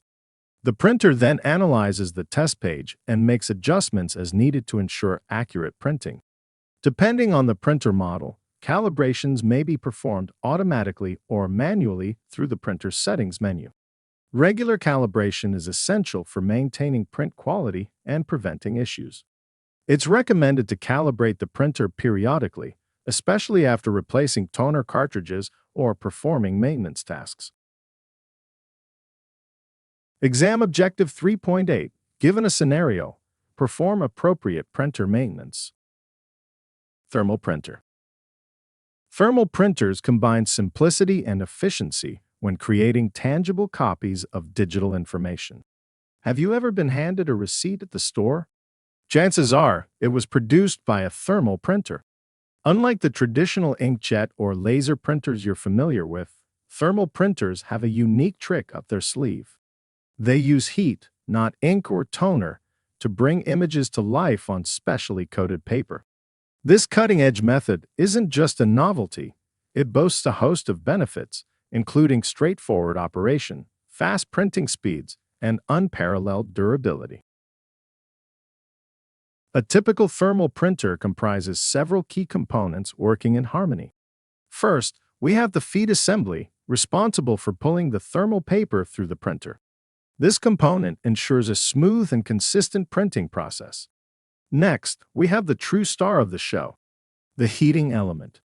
This component is the fiery core of the operation. It generates heat with pinpoint accuracy, activating specific areas of the thermal paper with a delicate touch. And what about the thermal paper itself? It's no ordinary paper. This paper is coated with a special chemical layer that tingles with excitement at the mere whisper of heat. As the heating element activates, the heat-sensitive paper reacts, bringing forth crisp characters and images. Now, with heat being the catalyst, let's take a closer look at heat sensitivity in thermal printing. The sensitivity of the paper to heat plays a pivotal role in achieving optimal print quality. Papers with varying levels of sensitivity react differently to the heat generated by the printer's heating element. Adjusting the temperature of the heating element is essential to strike the right balance. Manufacturers often provide guidelines for configuring the temperature to ensure a clear and crisp printout without compromising the integrity of the paper. Higher sensitivity papers require less heat to produce vivid images, but they may be more susceptible to fading over time. Moreover, proper storage conditions are paramount to maintain the sensitivity of thermal paper. Exposure to excessive heat or humidity can degrade the paper's performance over time. Therefore, it's important to store thermal paper in a cool, dry place, away from direct sunlight, to preserve its quality and ensure consistent printing results. Lastly, let's talk maintenance. Performing regular maintenance on a thermal printer helps in avoiding common issues and ensures consistent performance. This includes the timely replacement of depleted paper rolls to prevent printing interruptions and ensure seamless operation. When the paper rolls run low, replacing them promptly is essential to maintain workflow efficiency and avoid any downtime in printing tasks. Next, it's important to clean the heating element. Periodically cleaning the heating element is essential for removing any accumulated residue buildup. Over time, debris and residue from the printing process can accumulate on the heating element, potentially impairing print quality and even causing overheating issues. Regular cleaning ensures that the heating element operates at optimal efficiency, maintaining consistent print quality and preventing any potential overheating-related malfunctions. Furthermore, removing debris from the printer mechanism reduces the risk of jams and other mechanical malfunctions, thus prolonging the printer's lifespan. By adhering to these maintenance tasks, users can ensure that their thermal printers continue to operate smoothly and reliably. Exam Objective 3.8. Given a scenario, perform appropriate printer maintenance. Impact printer. Impact printers are a class of printing devices that rely on mechanical force to transfer characters and images onto paper. This force is typically generated by a print head striking an inked ribbon against the paper, creating characters through a series of dots or lines. This traditional printing method offers several advantages, including the ability to print on multi-part forms and carbon paper, making impact printers ideal for business applications such as invoice printing, service ticketing, and contract printing.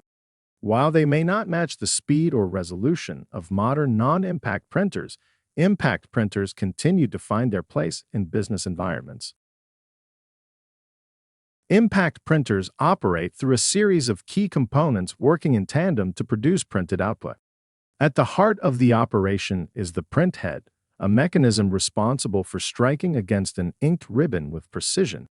This impact creates characters or images on the paper by transferring ink from the ribbon onto the page. The ribbon, which is attached to the print head assembly, sits between the print head and the paper. It acts as the intermediary, carrying the ink and ensuring uniformity in printing. As the print head moves across the paper, it applies pressure at specific points, resulting in the formation of characters or images. Guiding the paper through the printer is the tractor feed mechanism. This component moves the paper in a controlled manner, ensuring smooth and accurate positioning beneath the print head. By coordinating the movement of the paper, the tractor feed mechanism ensures precise alignment and consistent printing across the page. Together, these components work seamlessly to produce clear and legible prints with every operation. Impact printers also have specific paper requirements. They use impact paper, also known as continuous form paper. This type of paper plays a crucial role in the operation of impact printers. Unlike standard sheets used in inkjet or laser printers, impact paper typically comes in continuous rolls or stacks of perforated sheets, joined together. This unique format enables uninterrupted printing of lengthy documents like invoices or receipts without the hassle of frequent reloading. Moreover, impact paper may feature a multi-part construction known as carbon copies. Carbon copies function by utilizing pressure from the print head to transfer ink from the ribbon onto the top layer of paper, while subsequent layers are coated with carbon that is released by the physical pressure. This facilitates the creation of duplicate or triplicate copies with each printout. This streamlines the print process, allowing for efficient and convenient production of multiple copies without additional printing steps.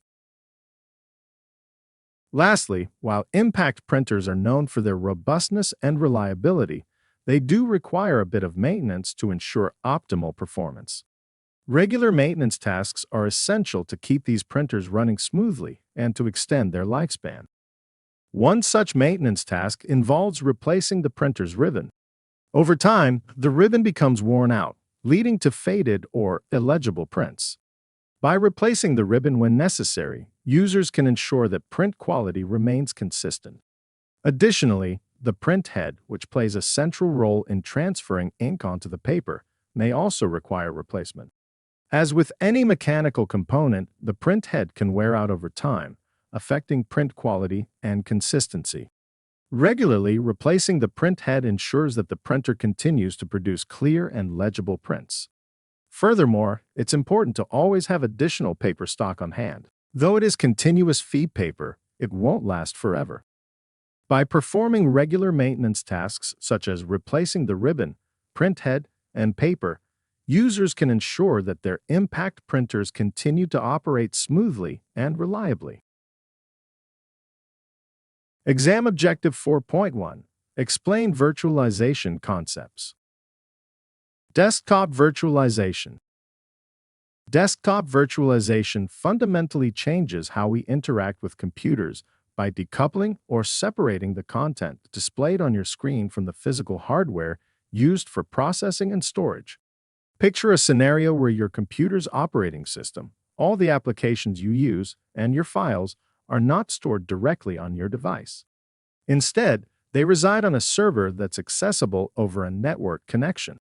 This means that regardless of the device you're using or where you are, you can access your desktop environment with all your familiar applications and files intact.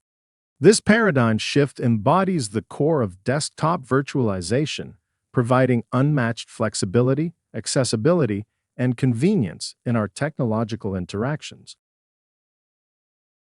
Virtual Desktop Infrastructure, or VDI, takes this concept further. For the purpose of this training course, I will be simplifying this concept down to three main parts: the client, the server, and the virtual machines that house our virtual desktops.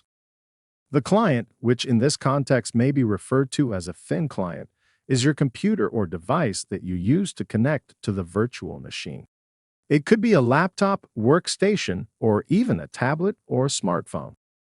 The server is the central hub that stores and manages all the virtual machine setups. This server can be local, referred to as on-premises, or located in the cloud. Then there are the virtual machines, which house our virtual desktops. These virtual machines reside on the server and are controlled by a special piece of software known as a Type 1 hypervisor. With VDI, each user will have their own virtual machine, complete with an operating system, applications, and their personal files. Just imagine each virtual machine as a personalized workspace, tailor-made for each user. Together, these components form the backbone of VDI. Now, let's walk through how a connection works. Imagine you're at home or in the office and need to do some work. You grab your laptop, which acts as the client device, and turn it on. Now it is time to connect to the server. To do this, you would open up a program, website, or domain-based connection on your laptop designed to connect you to your virtual desktop. Next, the program will prompt you to enter your username and password. Once you do, it knows who you are and where to take you. The program then communicates with the server, saying, "Hey, someone wants to use their virtual desktop. Can you help them out?" The server looks up your details and locates the virtual machine that contains your virtual desktop. The server says, "Sure thing," and sets up a special connection just for you. From here, you will be able to interact with a graphical user interface, or GUI, while all the processing and storage takes place on the server. And that's how a connection works in VDI. It's like having your personal computer stored remotely that is available whenever you need it. So far, you know what VDI is and how it works. Now it is time to discuss some of its benefits.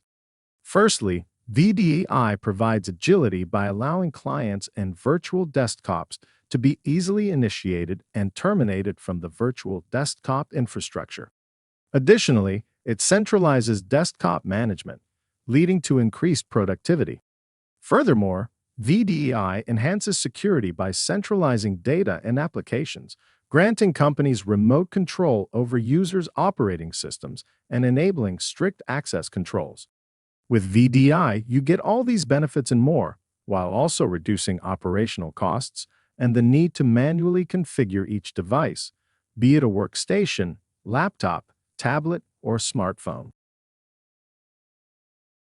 Exam Objective 4.1. Explain virtualization concepts. Client-side virtualization. As previously discussed, desktop virtualization and the virtual desktop infrastructure involves hosting desktop environments on remote servers. In this model, the desktop environment, including the operating system, applications, and user data, resides centrally on a server and is accessed by a user's client device over a network connection. While this works great for many use cases, we do have another virtualization option. This option is called client-side virtualization, and it involves running virtual machines directly on the end-user device. In this model, a Type 2 hypervisor or virtualization software is installed on the client device, not a remote server, allowing users to create and run multiple virtual machines concurrently. Each virtual machine operates as an isolated environment with its own operating system and applications, enabling users to run different operating systems or experiment with software configurations without affecting the host system. Next, I will take you a bit deeper into this topic and show you what client-side virtualization might look like. In the image here, I have a laptop, which will be referred to as the host device in this client-side virtualization setup. This device has physical hardware such as a CPU, memory, storage, and a network connection. This host device also has an operating system installed on it. So far, this setup is just like any other until I install a Type 2 hypervisor application. Once I do that, I unlock the power of client-side virtualization. With a Type 2 hypervisor installed on the host OS, I can create and control virtual machines, complete with their own isolated operating systems, applications, and data files. Each virtual machine will also be allocated a configurable portion of the host machine's physical resources with which to use. While you can configure the virtual machine with as little or as much resources as you would like, just make sure to save enough resources for the host OS. Moving on, client-side virtualization provides a versatile solution for various use cases. Firstly, it can serve as a sandbox environment, allowing users to create isolated virtual machines for testing new software, experimental code, or conducting system experiments without impacting their primary operating environment. This ensures that any potential issues or conflicts are contained within the virtual environment, minimizing risks to the host system. Additionally, client-side virtualization is invaluable for software development and testing, enabling developers to replicate different operating systems, hardware configurations, or network setups for comprehensive testing and validation of applications. Furthermore, it facilitates the virtualization of legacy software or operating systems, enabling organizations to continue using outdated applications without the need for dedicated legacy hardware. Lastly, client-side virtualization supports cross-platform development and testing by allowing users to create virtual machines with different operating systems, ensuring seamless performance across diverse platforms. Overall, client-side virtualization enhances productivity, streamlines testing processes, and overcomes compatibility challenges in software development and deployment. Exam Objective 4.1. Explain virtualization concepts. Hypervisors. Now, you might recall that we encountered the term hypervisor in our studies of desktop virtualization, and then again when I covered client-side virtualization. Well, that is because a hypervisor is the software that makes virtualization possible. A hypervisor is a software layer that allows multiple operating systems to run on a single physical hardware platform simultaneously. It accomplishes this by dividing up the computer's resources, like its processing power, memory, and storage, so that different programs or operating systems can run on it without getting in each other's way. Now that we have a solid definition for hypervisor in place, we will move on to learning about the two main types, which are the Type 1 hypervisor and the Type 2 hypervisor. Type 1 hypervisors, also known as bare metal hypervisors, operate directly on the host hardware without requiring an underlying operating system. They have direct access to physical resources, offering high performance and efficiency, which makes them suitable for enterprise environments and data centers where virtualizing servers is common practice. In contrast, Type 2 hypervisors, also known as hosted hypervisors, run as applications on top of conventional operating systems like Windows, Mac OS, or Linux. They rely on the underlying operating system to manage hardware resources and provide services to virtual machines. Type 2 hypervisors are often used for client-side virtualization. The primary distinction between Type 1 and Type 2 hypervisors lies in their architecture and how they interact with hardware, with Type 1 offering superior performance and scalability for larger-scale virtualization deployments, while Type 2 is more suitable for smaller-scale or individual virtualization needs. After you install a hypervisor, you can open up its user interface and begin to create, start up, shut down, and terminate any number of virtual machines. You will also have the ability to control resource allocations to each instance, including the amount of memory or RAM, the number of CPU cores. You can even set up various types of networking capabilities. Lastly, let's explore virtualization security. When it comes to securing virtualized environments, several measures can be taken. One strategy is to limit the ability to create virtual machines altogether. Disabling virtualization in the BIOS or UEFI settings is a security measure used to prevent unauthorized or unintended virtual machine creation and execution on a system. Next, we have a Virtual Trusted Platform Module, or VTPM.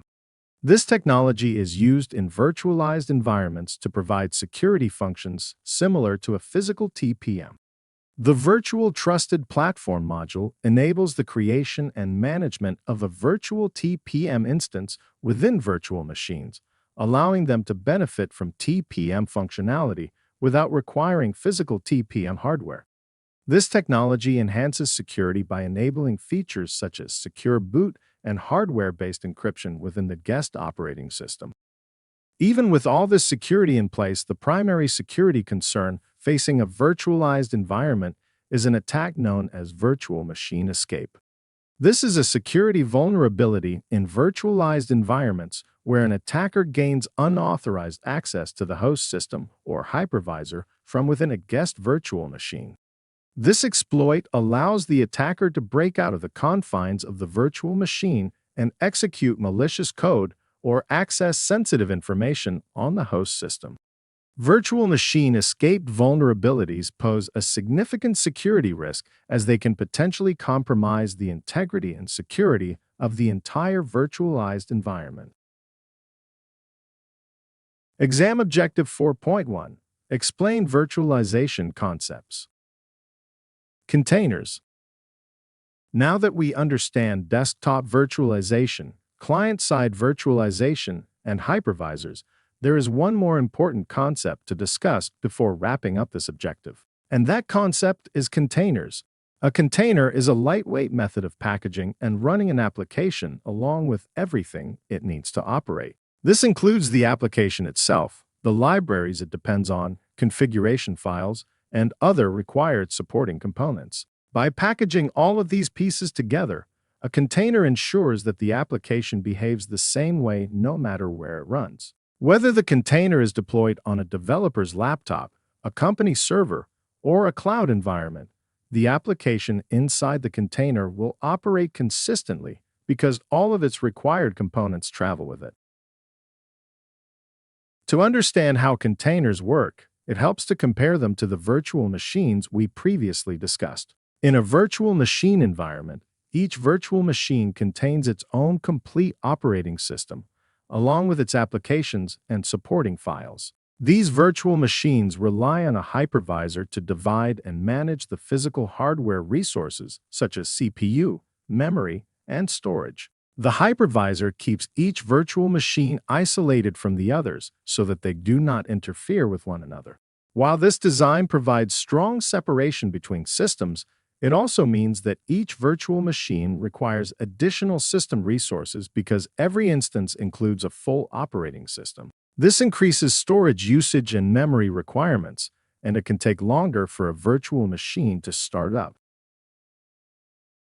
Containers take a different and more efficient approach. Instead of running a full operating system for every instance, containers share the host system's operating system kernel. The kernel is the core part of the operating system that communicates directly with the hardware. Because containers share this kernel, they do not include their own full operating system.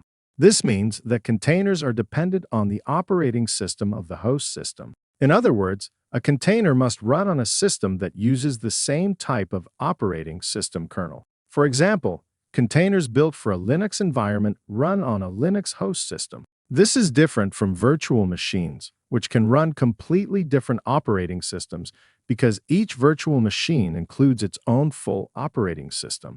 Because containers share the host operating system kernel, multiple containers can run on the same system while still remaining logically isolated from one another. Each container behaves as if it has its own environment, but in reality, they are all using the same underlying operating system resources. Since containers do not require a full operating system, they are significantly smaller and can start up much faster than traditional virtual machines.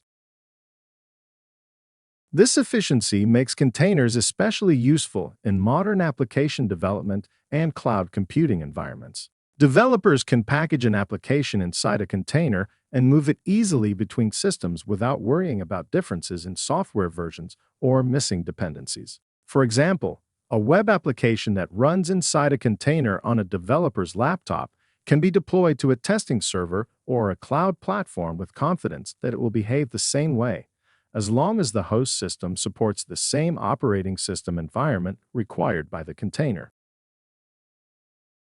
It is important to understand that containers are not intended to completely replace virtual machines. Instead, they serve a different purpose. Virtual machines are ideal when you need to run entirely separate operating systems on the same hardware, such as running Windows and Linux on the same physical server. Containers are designed to run applications efficiently within the same operating system environment. In many real-world environments, these technologies are often used together. For example, an organization might run several virtual machines on a server using a hypervisor, and then run multiple containers inside those virtual machines to host individual applications. This approach allows administrators to combine the strong operating system isolation of virtual machines with the speed and efficiency of containers. To summarize the key difference, virtual machines rely on a hypervisor and include a complete operating system for every instance. Containers share the host operating system kernel and package only the application and its required components. Regardless of the approach used, both technologies provide isolation and flexibility when running applications and workloads. Exam Objective 4.2. Summarize cloud computing concepts. Cloud models.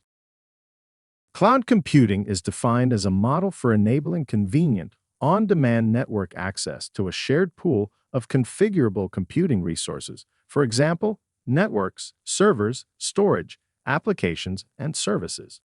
Additionally, these resources can be rapidly provisioned and released with minimal management effort or service provider interaction.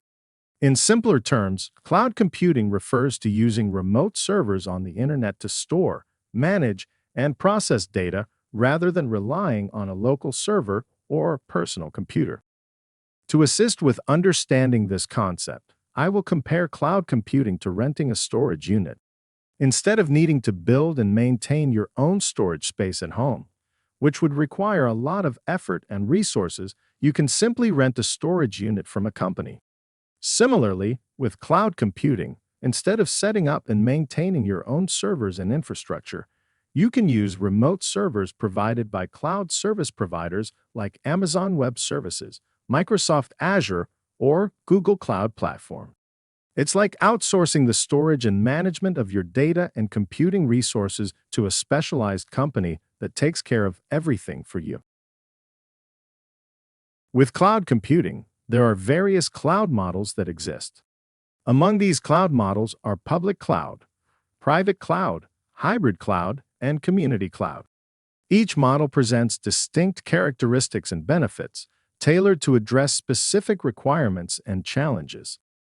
A public cloud, owned and operated by third-party providers, offers scalable resources on demand, making it suitable for a wide range of applications and workloads.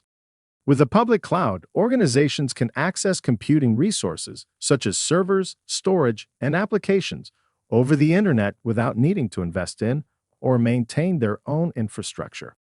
This model allows for flexibility and agility, as resources can be provisioned or scaled up and down quickly based on demand. Additionally, public cloud providers handle tasks such as infrastructure management, security, and maintenance, relieving organizations of these responsibilities and allowing them to focus on their core business activities. Conversely, a private cloud offers dedicated infrastructure solely for one organization, ensuring enhanced control and security over data and applications. This isolation from others minimizes the risk of unauthorized access and data breaches. With complete control over data management, compliance with regulatory requirements and internal policies is ensured. Private clouds also guarantee reliability and availability, maintaining access even during local internet outages. The limited attack surface increases security, making private clouds ideal for storing sensitive information.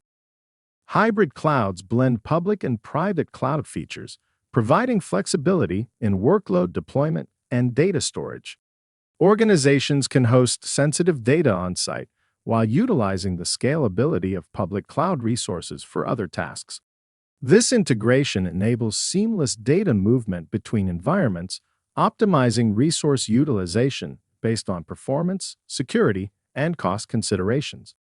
Overall, hybrid clouds offer a versatile solution for organizations seeking to balance control, security, scalability, and cost-effectiveness in their IT infrastructure. Finally, community clouds serve a defined group of organizations with shared interests or requirements, fostering collaboration while maintaining autonomy and control. These various cloud computing models empower organizations to tailor their IT infrastructure to align with their unique objectives, regulatory constraints, and operational needs. Exam Objective 4.2. Summarize cloud computing concepts. Cloud characteristics.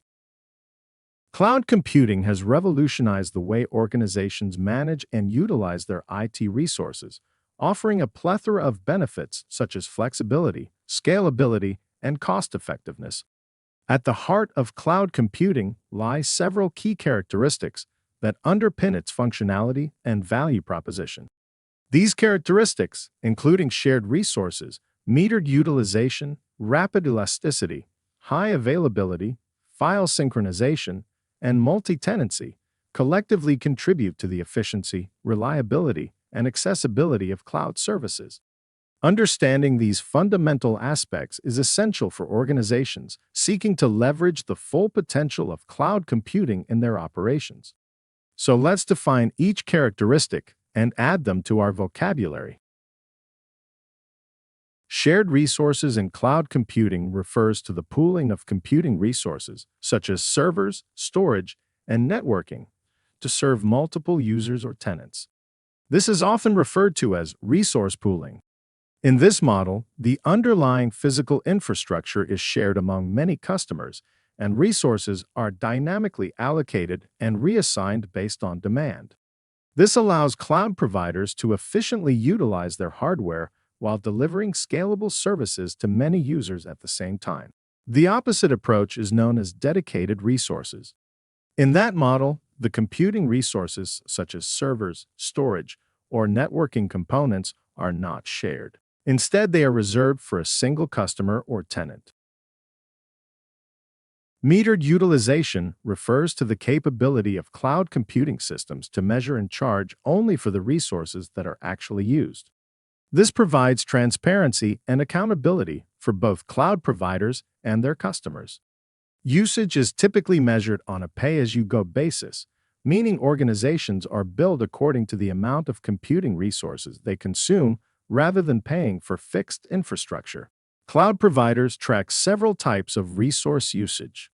Common examples include CPU utilization, which measures how much processing power is consumed, storage usage, which tracks how much data is stored in the cloud environment, and network ingress and egress, which measures the amount of data entering and leaving the cloud network. By monitoring these metrics, providers can accurately bill customers based on their actual resource consumption. This metered approach allows organizations to scale their infrastructure up or down as needed while maintaining control over costs. As a result, companies can optimize resource allocation and budgeting based on real usage rather than estimated capacity. Rapid elasticity is the ability of cloud computing systems to scale resources up or down quickly and automatically in response to changing demand. This scalability is often achieved through the dynamic provisioning and deprovisioning of resources. Cloud environments can rapidly scale resources to accommodate fluctuations in workload demand, such as adding resources during the peak usage times and automatically removing it when the peak is over. For example, with an e-commerce website, more web servers can be quickly added to handle increased traffic. Overall, rapid elasticity enables cloud systems to be provisioned according to demand, allowing organizations to efficiently manage their resources and adapt to changing workload requirements without manual intervention.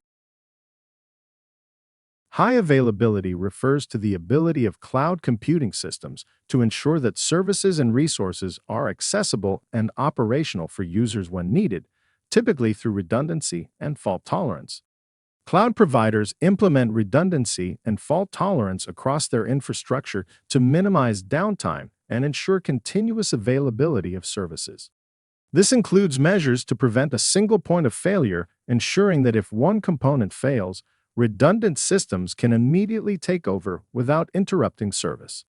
Additionally, cloud environments can quickly fail over to another server, data center, or region in the event of an outage, further enhancing availability and resilience. These failover mechanisms provide organizations with confidence in relying on cloud services for critical operations, knowing that their applications and data will remain accessible even in the face of hardware failures or maintenance activities.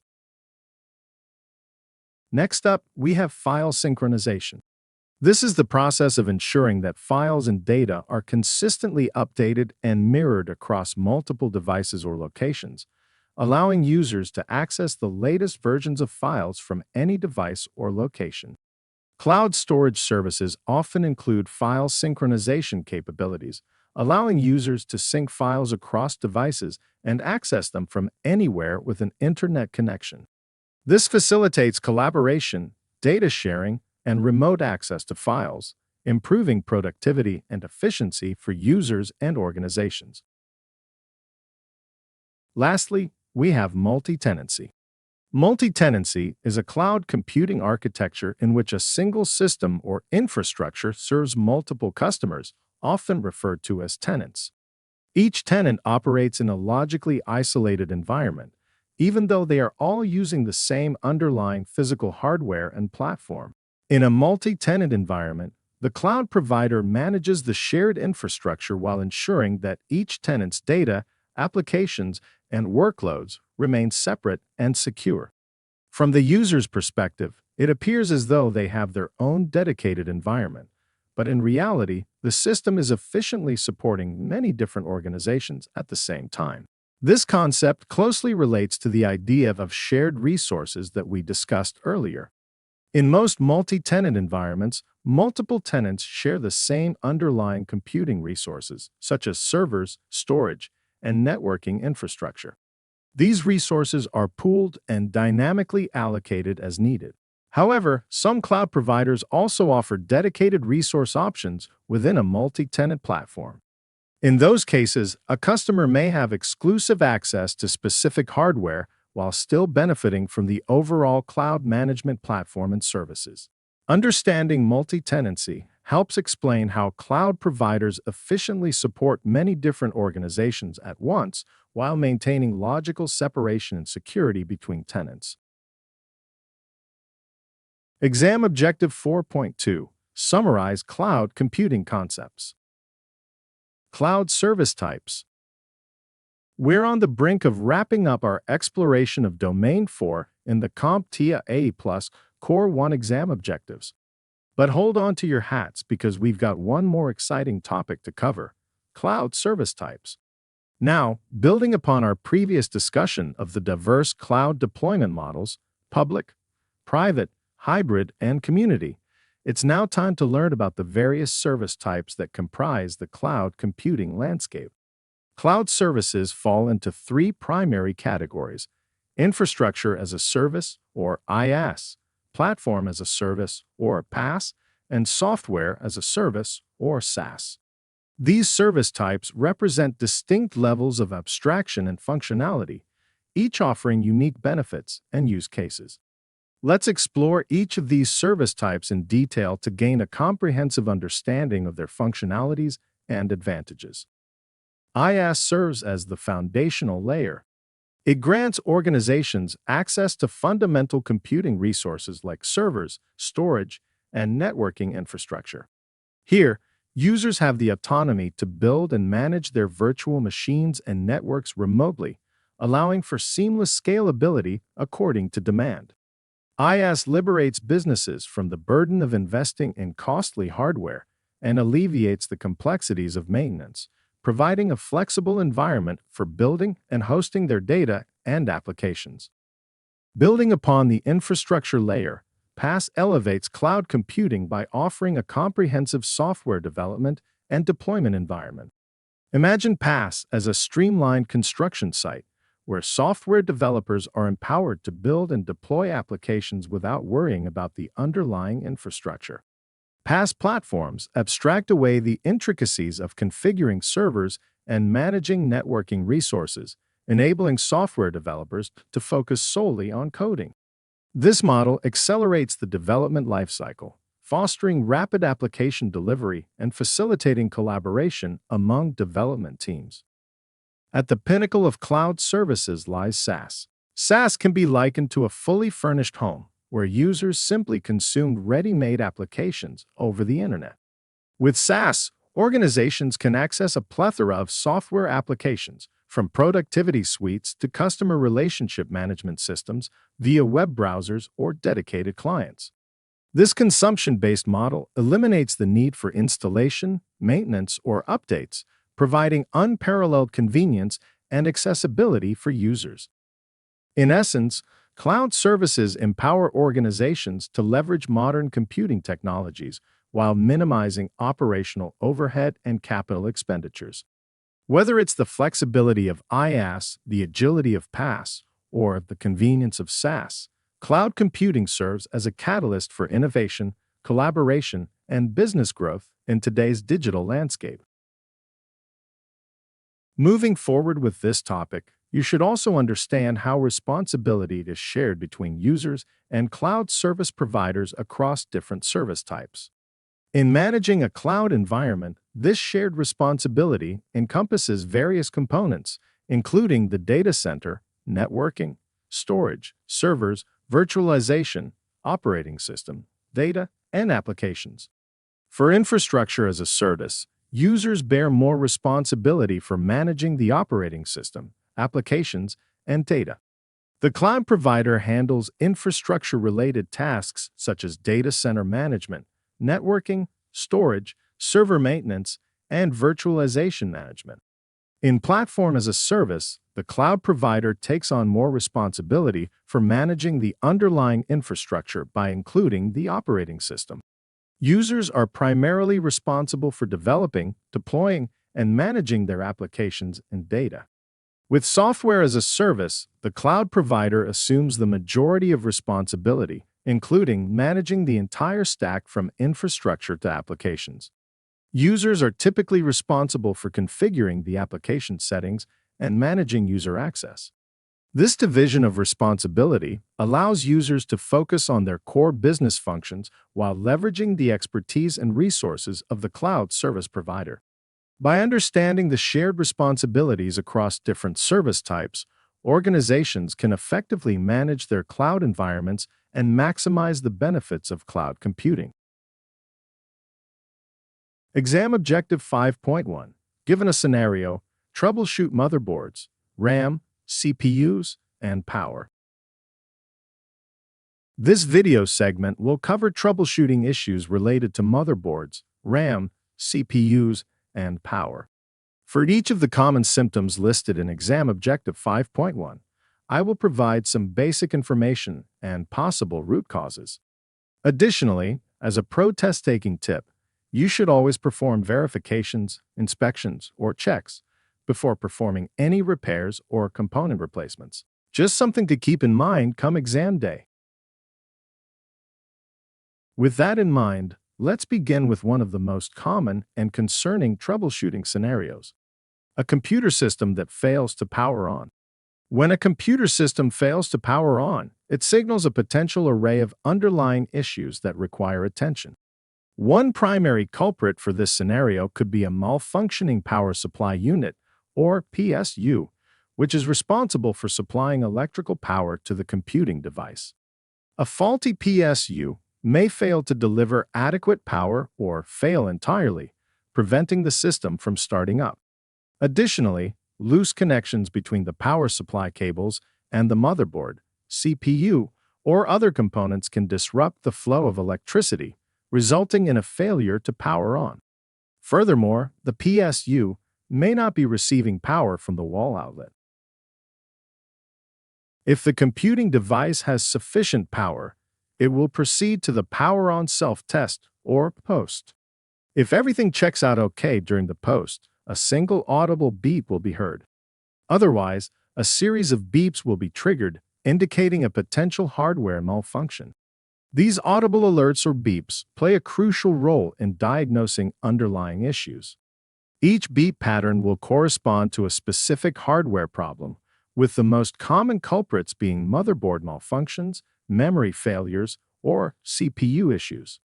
By recognizing and deciphering these post-beep codes, users can promptly address the root cause, whether it involves examining the motherboard for defects, such as chipset failures, damaged capacitors, corrosion, or loose components. Troubleshooting memory modules to see if they have failed or become unseated. Or inspecting the CPU for failure or a disconnected CPU fan. Encountering a black screen upon startup can be indicative of several potential hardware issues within a computer system. One possible cause for this occurrence is a problem with the motherboard.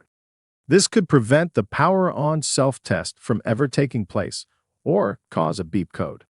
Similarly, problems with the graphics card or the display can also result in a black screen scenario. Additionally, issues with the power supply unit can contribute to a black screen situation. If your device has power, gets past the post-test, and does not encounter a black screen, then it will continue on with the boot process. The next stage is to load the operating system. This is where you may encounter a proprietary crash screen. Encountering proprietary crash screens, such as the infamous blue screen of death on Windows systems or the spinning pinwheel on Mac OS, is often a distressing experience for computer users. These screens serve as indicators of critical system errors that require immediate attention. One common culprit behind these crash screens is driver conflicts, where incompatible or outdated device drivers clash with the operating system, leading to system instability and crashes. Furthermore, faulty hardware components can also trigger these crash screens. Issues such as damaged motherboards, failing RAM modules, malfunctioning graphics cards, or overheating CPUs can all contribute to system crashes and the appearance of proprietary crash screens. Overheating is another threat to the stability and performance of computer systems. One of the primary consequences of overheating is system instability, wherein the computer may exhibit erratic behavior, unexpected shutdowns, or even hardware damage. Several factors contribute to overheating, with inadequate cooling mechanisms being a primary concern. Insufficient airflow within the computer case, inadequate ventilation, or poorly designed cooling systems can all exacerbate heat buildup, leading to elevated temperatures. Additionally, the accumulation of dust and debris on internal components can impede heat dissipation, compounding the problem. Another common cause of overheating is a malfunctioning fan. If a fan fails to operate at optimal speeds or stops working altogether, the computing device can quickly reach dangerously high temperatures. The detection of a burning smell within a computer system serves as a potent warning sign, hinting at potentially severe hardware issues that demand immediate attention. This cue typically indicates overheating or damage to internal components, signifying a critical situation that requires swift resolution. The source of the burning smell may vary, with just about every hardware component being a possible cause. For instance, a malfunctioning PSU may emit a distinct burning odor when its internal components become overheated or compromised. Similarly, a damaged motherboard or overheating CPU can also produce a burning smell, signaling imminent hardware failure or damage. Prompt action is imperative when detecting such a scent, as ignoring it could lead to irreversible damage, data loss, or even a fire hazard. When a burning smell is encountered, users should immediately power off the system, unplug it from the power source, and seek professional assistance to diagnose and address the underlying cause. Sluggish performance is a frustrating issue that can significantly impair the functionality and efficiency of a computer system, hindering productivity and user experience. One common underlying cause of sluggishness is insufficient compute resources, such as CPU processing power, available RAM, or available storage. Another factor contributing to sluggishness is CPU overheating.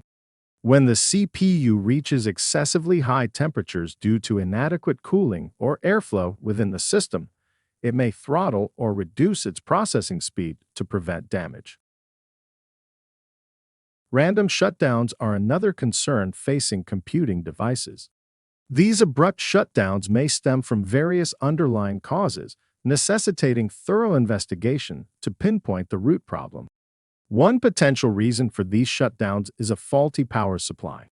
Fluctuations in power delivery or outright failures can trigger sudden system shutdowns. Power supplies with insufficient wattage ratings can also lead to the same issue. Additionally, overheating poses another significant concern. When critical components, such as the CPU or graphics card, reach excessive temperatures due to poor ventilation or malfunctioning cooling systems, the system may automatically shut down to prevent damage, manifesting as random shutdowns during operation. Frequent application crashes can significantly disrupt productivity and frustrate users, often indicating underlying issues within the computer system. The cause behind these crashes may be faulty RAM. When RAM modules develop defects or fail to function properly, they can corrupt data or cause applications to crash unexpectedly.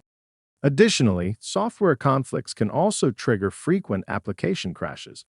Incompatible software versions, conflicting drivers, or corrupted system files can create conflicts within the operating system, causing applications to malfunction and crash.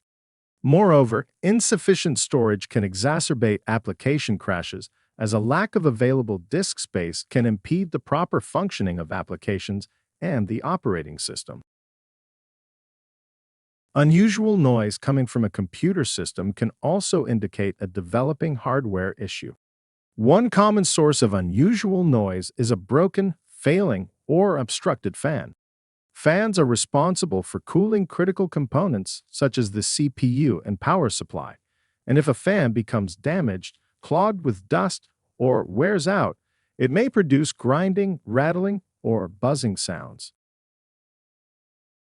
Capacitors are essential electronic components found on computer motherboards and other circuit boards, tasked with storing and releasing electrical energy as needed.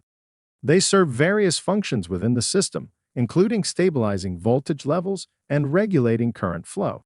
When a capacitor becomes swollen or bulging, it signifies a significant issue known as capacitor swelling, which often indicates impending component failure. This swelling occurs due to internal pressure buildup caused by factors such as excessive heat, prolonged usage, or manufacturing defects. As the capacitor expands beyond its normal dimensions, it can disrupt the electrical circuitry and functionality of the motherboard. This disruption can lead to system instability, erratic behavior, or even complete system failure. Additionally, in severe cases, the swelling of capacitors can result in the leakage of electrolytic fluid, which may emit smoke and a distinct burning smell as it comes into contact with other components or circuitry. Lastly, the CMOS, short for complementary metal oxide semiconductor, is a component within a computer system that aids in preserving BIOS settings, including system date, time, and hardware configuration details. The CMOS is essentially a small onboard battery used to retain these settings even when the computer is powered off. Inaccurate system date and time settings can often be attributed to issues related to the CMOS battery. The CMOS battery provides backup power to maintain the integrity of these settings when the main power source is disconnected. However, over time, this battery may degrade or lose its charge, leading to inaccuracies in system date and time settings. Detecting inaccuracies in system date and time settings is crucial as they can affect various system functions, including file timestamping, software licensing, and scheduled tasks. Exam Objective 5.2, given a scenario, troubleshoot drive and RAID issues. This video segment will cover troubleshooting issues related to storage and RAID arrays. For each of the common symptoms listed in Exam Objective 5.2, I will provide some basic information and possible root causes. Additionally, as a pro test-taking tip, you should always perform verifications, inspections, or checks before performing any repairs or component replacements. Storage drives and RAID arrays are integral components of modern computing systems, responsible for storing and managing vast amounts of data. However, they are not immune to issues that can arise over time, leading to data loss, system instability, and performance degradation.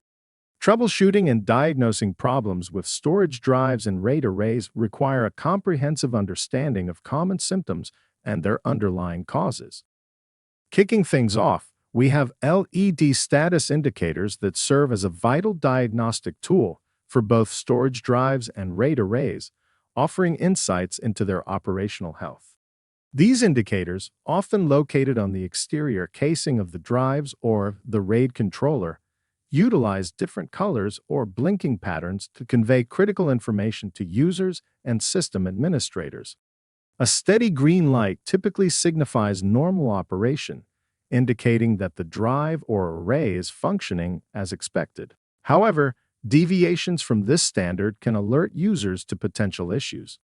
For instance, a flashing red LED might indicate a drive failure, prompting immediate action to replace the faulty disk and initiate data recovery procedures. Similarly, an amber or orange light might suggest a cautionary state. Furthermore, specific blinking patterns may denote ongoing data transfer activity, providing reassurance that the storage system is actively processing information. By interpreting these LED status indicators correctly, users can promptly identify and address potential problems, minimizing downtime and safeguarding data integrity within their storage infrastructure. Another alert mechanism used in storage systems and RAID arrays is the audible alarm. Audible alarms are warning sounds generated by the RAID controller or storage system when a critical issue occurs. These alarms are designed to immediately draw the attention of administrators, particularly in environments such as server rooms or data centers where systems may not always be actively monitored visually. One common reason for an audible alarm is a failed drive within a RAID array.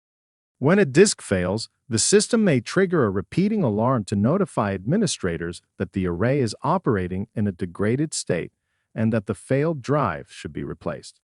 Audible alarms may also be triggered by overheating components, power supply problems, or controller issues within the storage system. Just like LED status indicators, audible alarms provide an early warning that something is wrong within the storage environment. By responding quickly to these alerts, administrators can replace failing components, rebuild RAID arrays, and help prevent further system disruption or potential data loss. Grinding and clicking sounds coming from a storage drive are often serious warning signs of mechanical failure within a traditional hard disk drive. These noises are commonly caused by malfunctioning read and write heads or damaged platters inside the drive. Because hard disk drives contain spinning platters and moving mechanical components, any physical damage or wear can produce unusual sounds such as grinding, repetitive clicking, or ticking.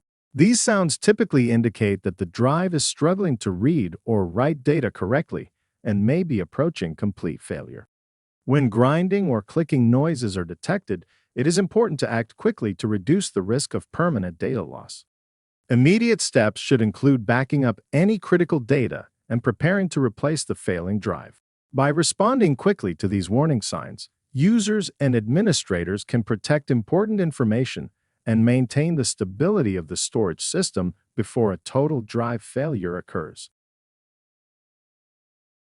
Data loss or corruption represents a significant threat to the integrity and accessibility of stored data within computing systems.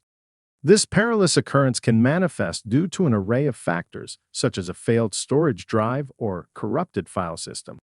When confronted with such an issue, users often resort to employing data recovery tools or seeking professional services to attempt the salvage of lost or corrupted data.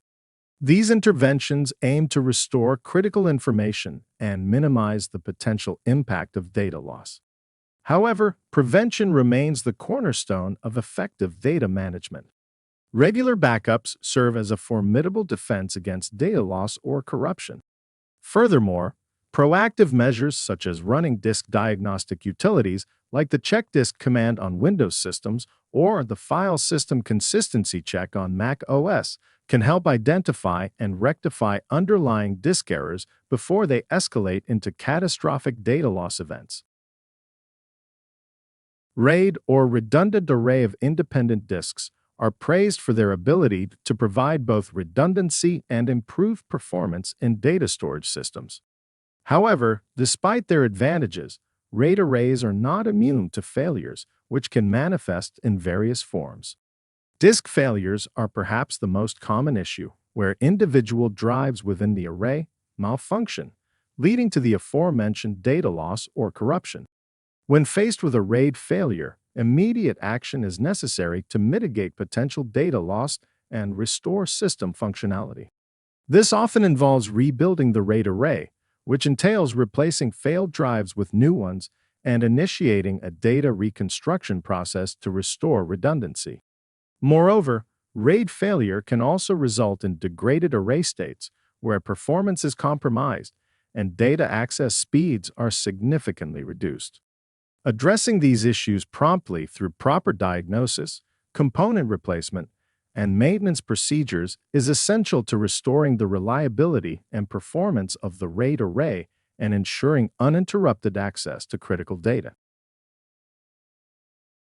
Self-monitoring, analysis, and reporting technology, otherwise referred to as SMART, stands as a pivotal system embedded within modern storage drives, designed to continuously monitor their health status and anticipate potential failures before they occur. Unlike traditional disk checking utilities such as the check disk command on Windows systems or the File System Consistency Check on Mac OS, which primarily focus on file system integrity, Smart offers a proactive approach by monitoring various performance metrics related to drive health and performance. By analyzing these metrics, Smart can detect subtle signs of impending drive failure that may not be apparent during routine disk checks.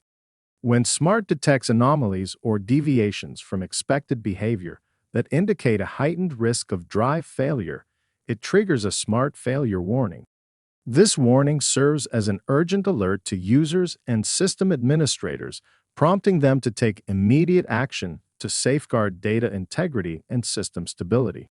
Typically, the recommended course of action in response to a Smart failure warning is to perform an immediate backup of critical data and replace the affected drive with a new one to prevent potential data loss or system downtime. Extended read and write times on storage drives can indicate several underlying issues that impact system performance and functionality.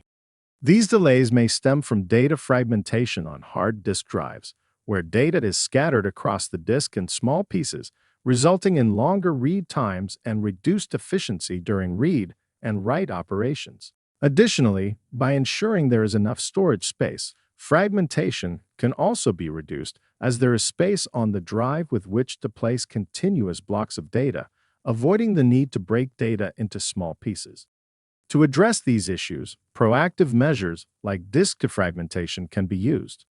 Defragmenting a drive involves reorganizing the data into continuous blocks. This reduces read times and improves overall performance. Similarly, we can measure a storage drive's read and write performance based on its IOPS metric. IOPS stands for Input-Output Operations per Second and is a performance metric that measures the number of read and write operations a storage device can handle in 1 second. Calculating IOPS involves two parts: the average size of each operation and the storage drive's transfer rate. The average operation size refers to the amount of data read from or written to the storage device in a single operation and is typically measured in bytes. The transfer rate represents the amount of data that can be read from or written to the storage device per second. Now, to calculate IOPS, take the transfer rate and divide it by the average operation size. When drives are unexpectedly absent from the operating system, several factors may contribute to this inconvenience. One prevalent cause is disconnected cables, where physical connections between the storage device and the system become disrupted, impeding proper communication. Additionally, drive failure itself could be a factor, with a malfunctioning or failed drive no longer detected by the operating system due to hardware issues. Alongside these factors, the drive's initialization status is significant. Drive initialization is a process by which the drive is prepared for use by the operating system. It involves creating a partition table and formatting the drive with a file system. This step is crucial, especially for new drives or those previously used with different systems. Without proper initialization, the drive may not appear in the operating system's list of available drives. Now, if the drive that happens to be missing is the drive that contains the operating system files, you will likely encounter an error message that reads, "Bootable device not found." Again, this could likely be a storage drive connection, where physical cables connecting the drive containing the OS has become loose or disconnected. Another possibility is drive failure, where the storage drive itself experiences malfunctions or damage, rendering it inaccessible for booting. Additionally, examining the BIOS settings, specifically the boot order, to verify that the correct boot device is selected, can help rectify configuration-related issues. Lastly, we have a missing RAID array. A missing RAID array occurs when the system or RAID controller is unable to detect one or more of the drives that make up the array. When this happens, the storage system may report that the array is missing, offline, or degraded, which can prevent access to the data stored within it. Several issues can cause a RAID array to appear missing. One possibility is a failed or disconnected drive within the array. Loose or damaged data cables, power connections, or controller issues can also prevent the system from properly recognizing the drives. In some cases, the RAID configuration itself may become corrupted, causing the controller to lose track of the array. When a RAID array appears to be missing, the first step is to verify that all drives are properly connected and receiving power. Administrators should also check the RAID controller interface or management software to determine the status of each drive in the array. Addressing the underlying issue quickly can help restore the array and reduce the risk of potential data loss. Exam Objective 5.3. Given a scenario, troubleshoot video, projector, and display issues. This video segment will cover troubleshooting issues related to displays. For each of the common symptoms listed in Exam Objective 5.3, I will provide some basic information and possible root causes. Additionally, as a pro test-taking tip, you should always perform verifications, inspections, or checks before performing any repairs or component replacements. Understanding the intricacies of display devices, including monitors and projectors, is crucial for effective troubleshooting, given their pivotal role in various settings like classrooms, conference rooms, and various media systems. For our first display issue, we have incorrect input source. While troubleshooting a projector or monitor, this can manifest as a lack of image or an error message like "no input signal detected." This common issue often occurs when users inadvertently choose the wrong input source on the display device. However, resolving this issue is relatively straightforward. By verifying and adjusting the input source settings to ensure the correct one is selected, you can effectively remedy the situation. Damaged physical cabling can also disrupt various display setups, leading to image and audio signal distortion, or even a complete lack of signal input. These disruptions often stem from loose or damaged cables, connectors, or adapters within the system. To effectively address these issues, users need to carefully inspect all cables and connections for any signs of damage, such as frayed wires, bent pins, or worn-out connectors.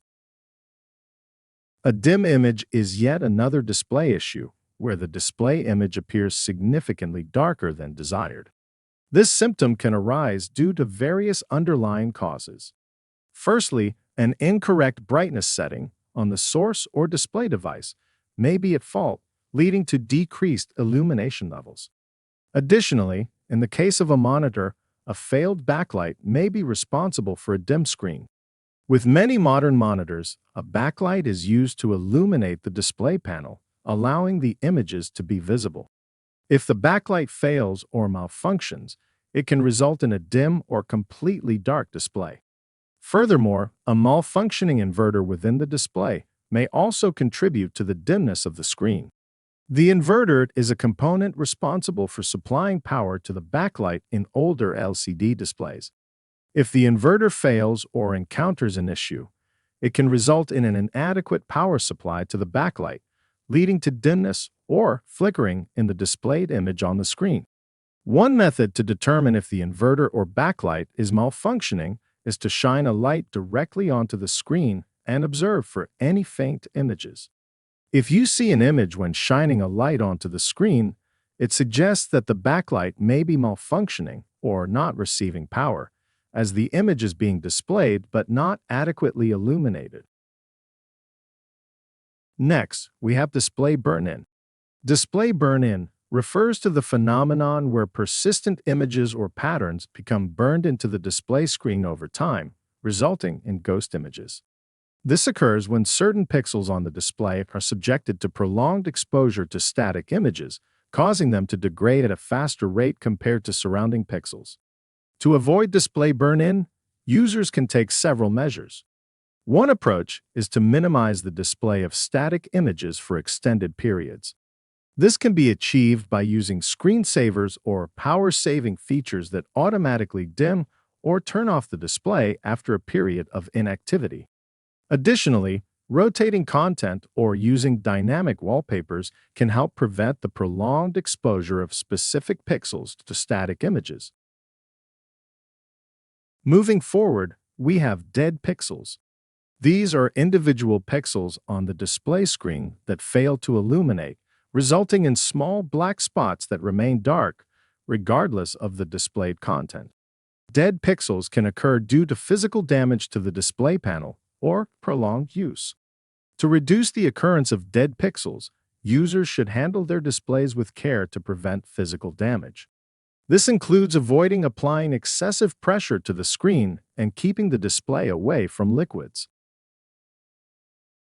If you come across a display that rapidly switches between being visible and blank, you're dealing with a flashing screen. The primary causes of this issue typically involve either cable connections from the source device or electrical malfunctions, such as problems with the backlight or inverter. A poor or loose cable connections between the display and the source device can result in signal interruptions, causing the screen to flicker or flash intermittently. This can occur due to loose video cables, as well as damaged connectors or adapters. Ensuring that all cables are securely connected and undamaged is essential to prevent signal disruptions and minimize the occurrence of a flashing screen. Electrical malfunctions within the display, such as issues with the backlight or inverter, can also contribute to a flashing screen. If either of these components happens to fail or malfunction, it can result in an irregular power supply to the display, leading to screen flickering or flashing. Do you have a display with distorted, washed out, or inaccurate colors? If so, you might want to check for a faulty cable. If cables such as HDMI or VGA suffer damage, it can result in signal degradation or interference, leading to color distortion or imbalance on the screen.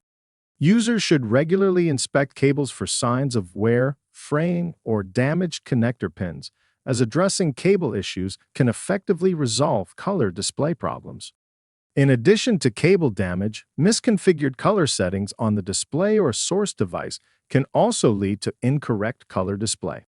Users should check color settings such as brightness, contrast, hue, and saturation to ensure they are correctly configured. Furthermore, display hardware issues, such as malfunctioning components, can also cause incorrect color display. This is especially common in LCD displays where specific areas on the display screen may become noticeably affected. Sizing issues on a display can also interfere with the user's ability to properly view content on the screen. When sizing problems occur, the image may appear stretched, compressed, or may not properly fit within the boundaries of the display. In some cases, portions of the image may extend beyond the edges of the screen, while in other situations the image may appear too small and surrounded by unused space. One common cause of sizing issues is an incorrect display resolution setting. If the operating system is configured to use a resolution that does not match the native resolution of the display device, the image may not scale correctly. Adjusting the display resolution to the recommended or native setting often resolves these problems. Another possible cause is incorrect scaling or aspect ratio settings within the operating system or the display itself. For example, certain projectors or monitors may have scaling modes that stretch or zoom the image to fill the screen. Reviewing and correcting these display settings can help ensure that the image is displayed at the proper size and proportions. When it comes to projectors, they tend to have some specific issues that users may encounter. One such issue would be intermittent shutdowns during operation. This unexpected powering off is often attributed to overheating. Overheating can be caused by the accumulation of dust and debris within the projector or a dirty air filter, hindering proper airflow and the effectiveness of cooling mechanisms. Regular maintenance, including cleaning the projector's air filter and ensuring adequate ventilation, is crucial to prevent shutdowns related to overheating.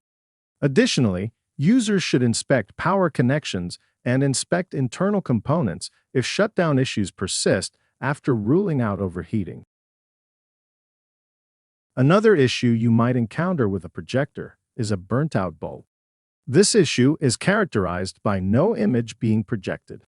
The projector bulb, like any other light source, deteriorates over time, leading to diminished brightness and eventually failure. To resolve this issue, users should replace the projector bulb following the manufacturer's guidelines. The image a projector produces may also appear fuzzy at times.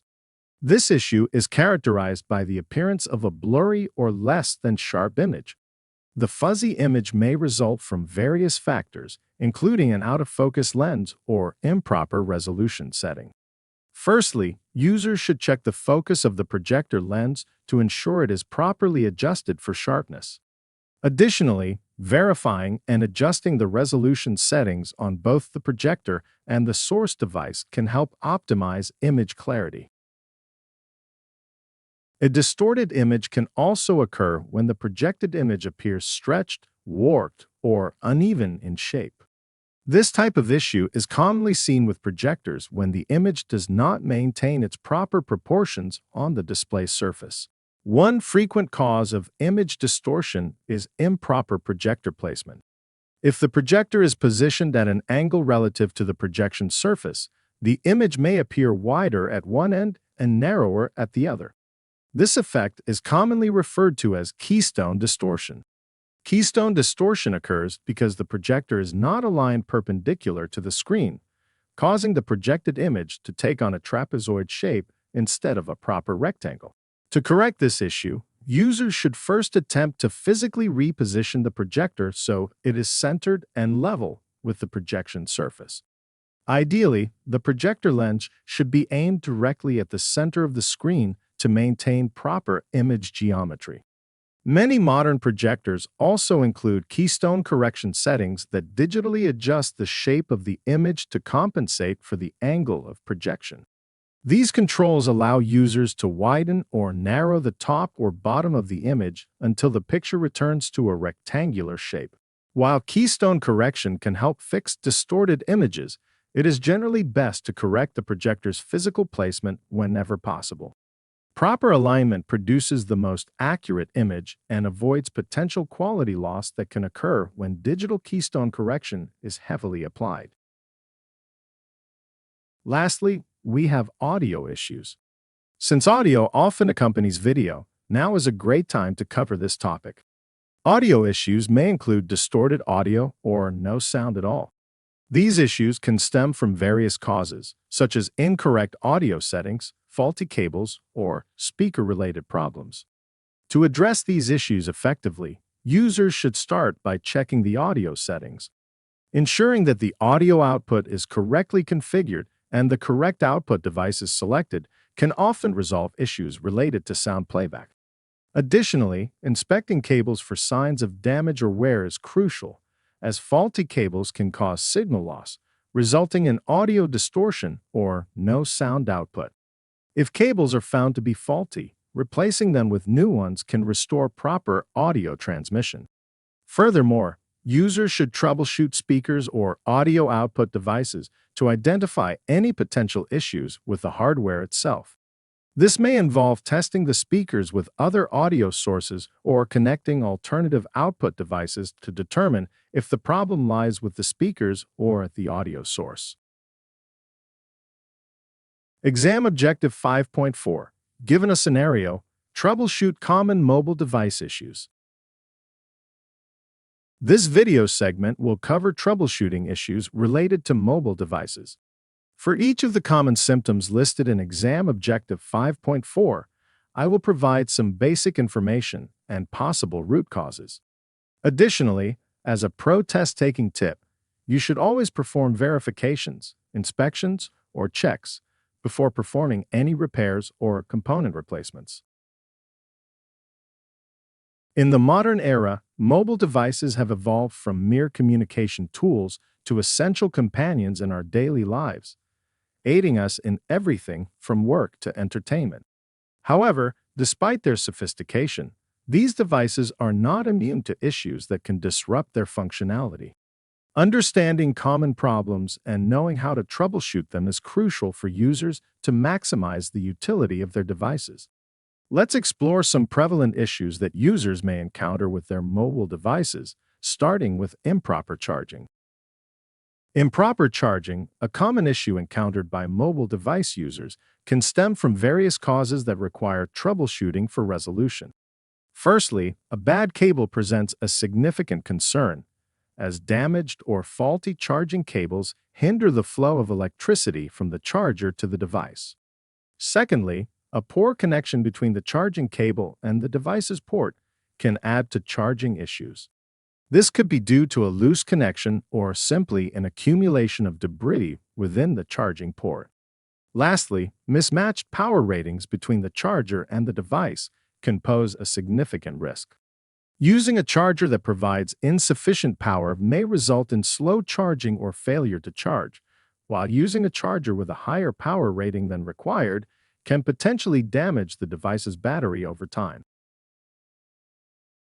Next, poor battery health poses a significant concern for mobile device users. One common cause of poor battery health is prolonged usage, where the battery undergoes extensive cycles of charging and discharging, leading to degradation over time.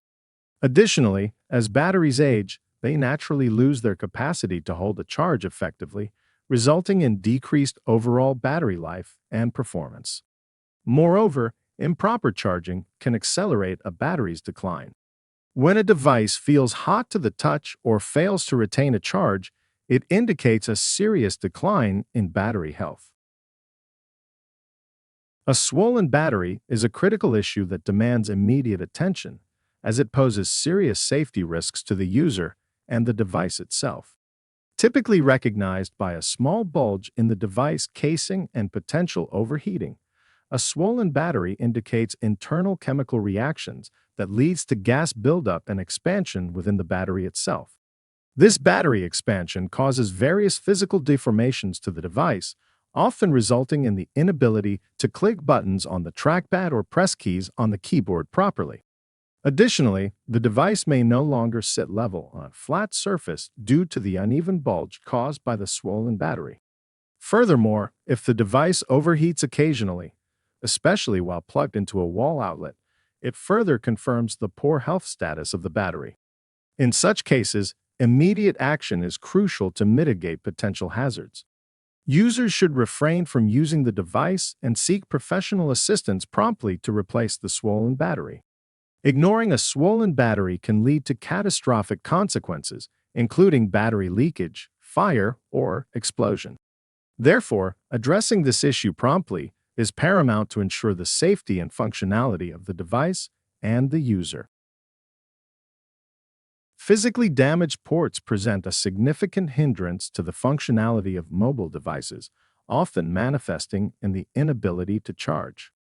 This issue arises when the charging port sustains physical damage due to mishandling, accidental impacts, or exposure to moisture. Users may find themselves unable to establish a charging connection despite repeated attempts, indicating a problem with the port's integrity. Additionally, the device may also lose the ability to connect with accessories or peripherals that rely on the port. A great first step in troubleshooting a physically damaged port would involve using a replacement cable to determine whether the port itself is the problem or if the cable is faulty. Overheating is a concerning issue that can often be linked to the battery's health, especially if it's deteriorating or swollen. But you already know that. So what else can cause overheating? How about the prolonged usage and/or the presence of background applications consuming excessive system resources? Yes, that too can lead to overheating, as applications put a strain on the device's processor.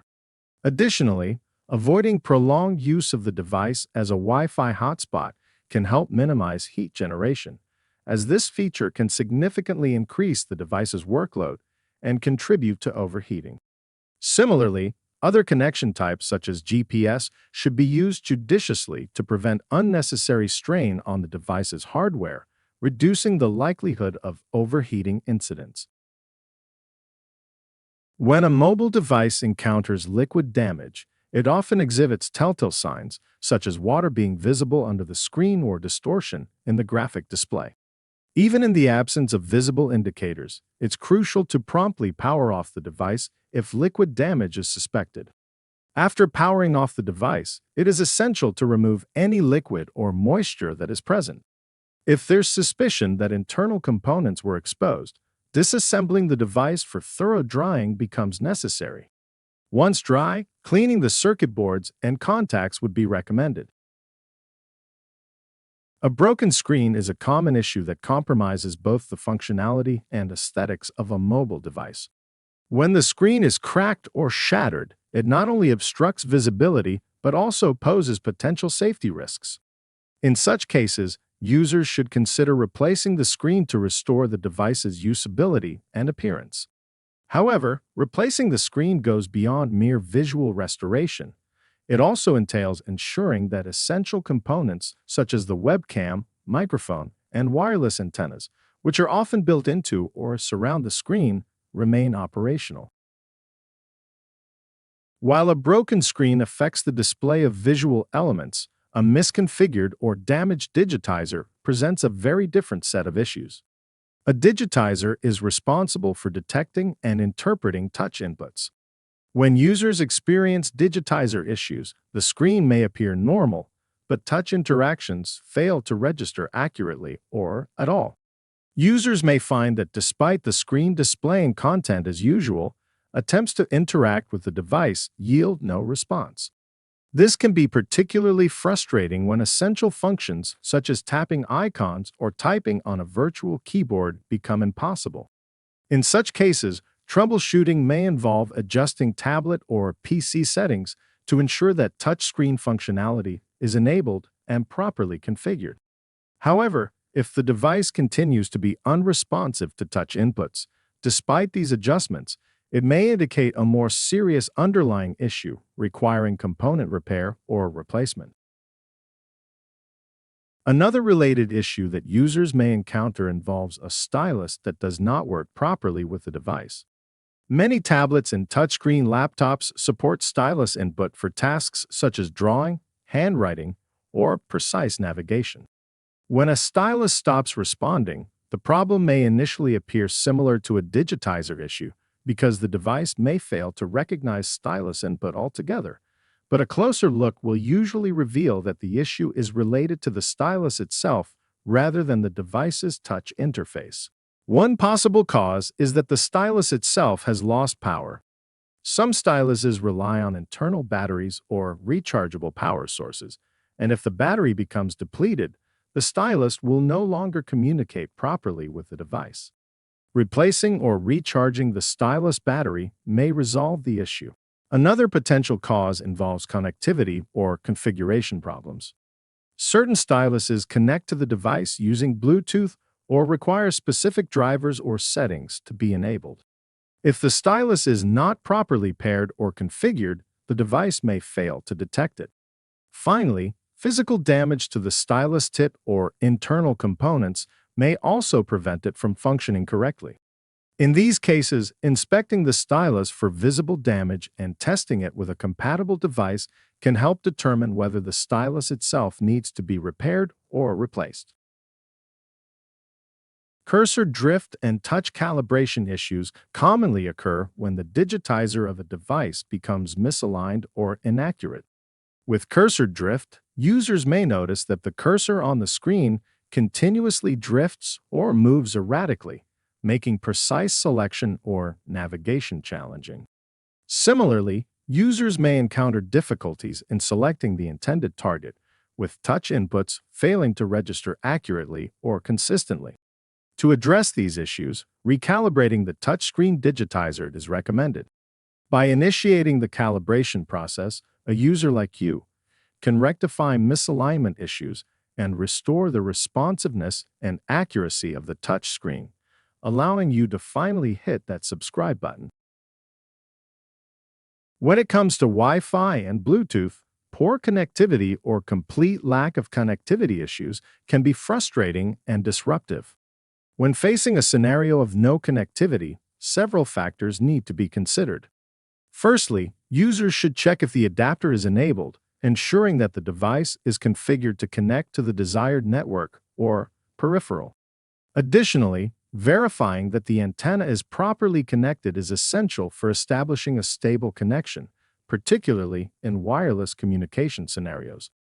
Furthermore, ensuring that peripheral devices, like a wireless mouse, keyboard, or headset, are adequately charged is crucial, as low battery levels can impede connectivity functions.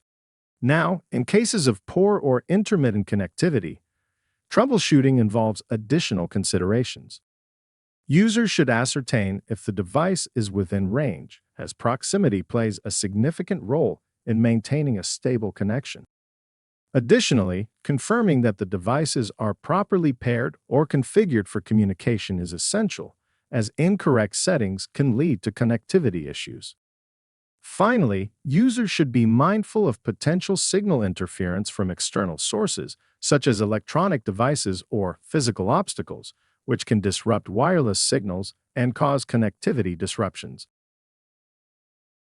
Next on the list, we have malware.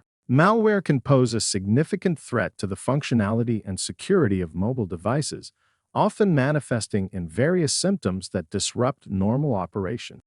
When a device exhibits unexpected behavior, such as sluggishness or unresponsiveness, malware or rogue applications should be considered as potential causes.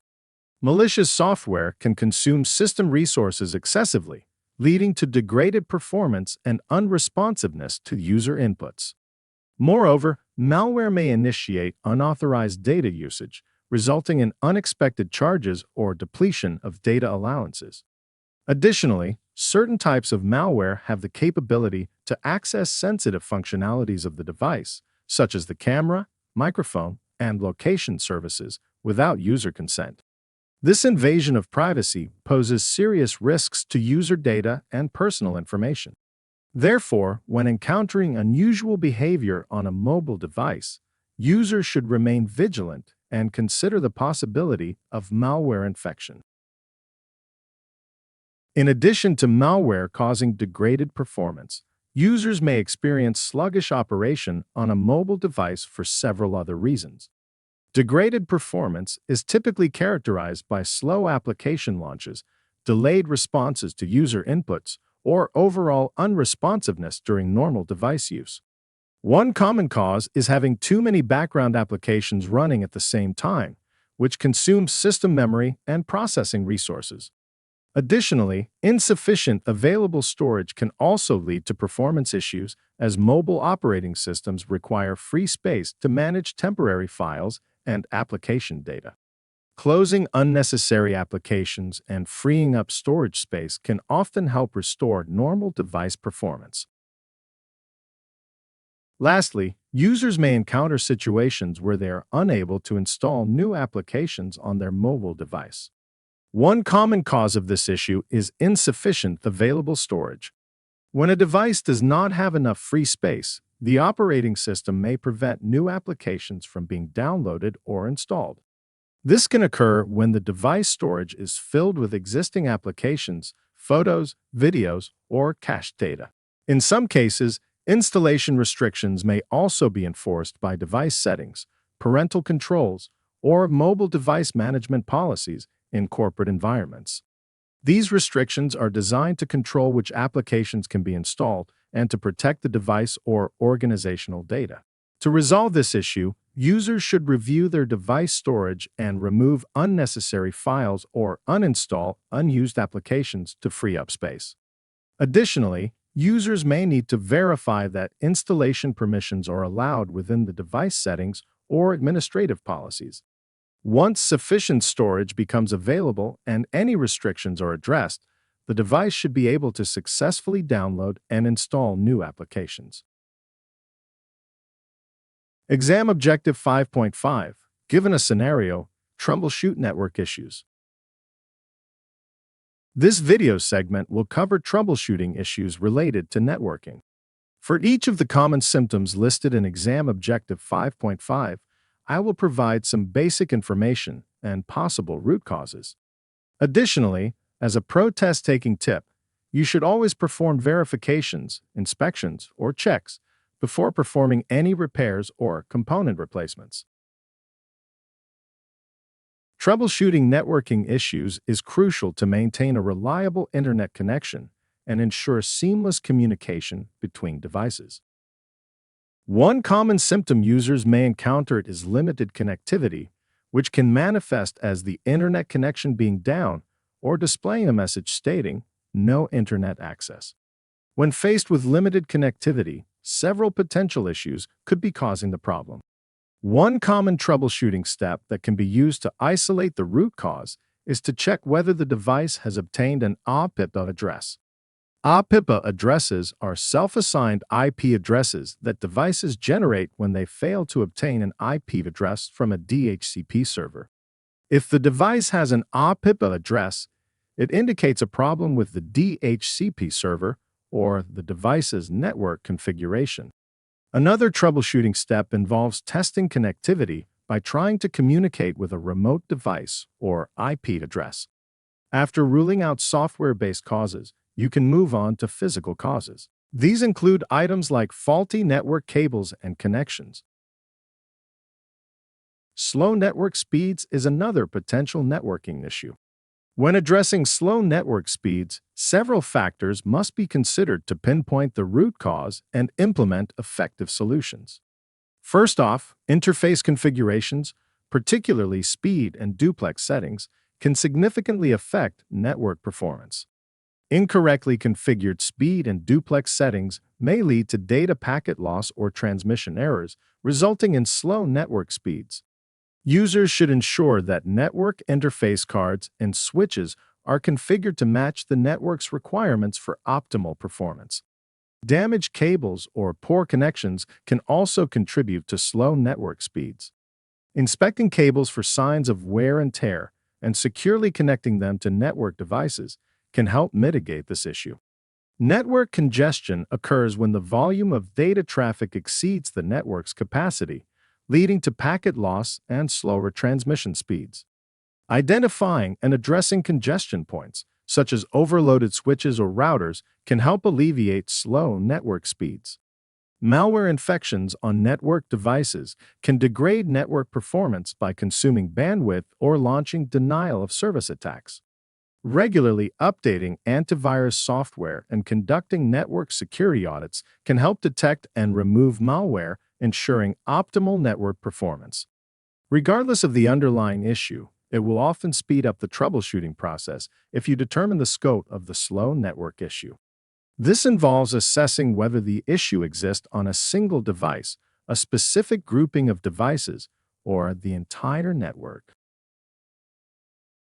Next, we have port flapping. Port flapping refers to a network issue where a port on a network device, such as a switch or router, rapidly alternates between the up and down states. This continuous fluctuation between up and down states, which is essentially the interface turning on and off, disrupts network connectivity. Port flapping typically occurs due to problems with the physical connection, such as a faulty cable or connector, or issues with the network interface card. External interference, such as electromagnetic interference, or EMI, poses a significant threat to the stability and reliability of wired networks.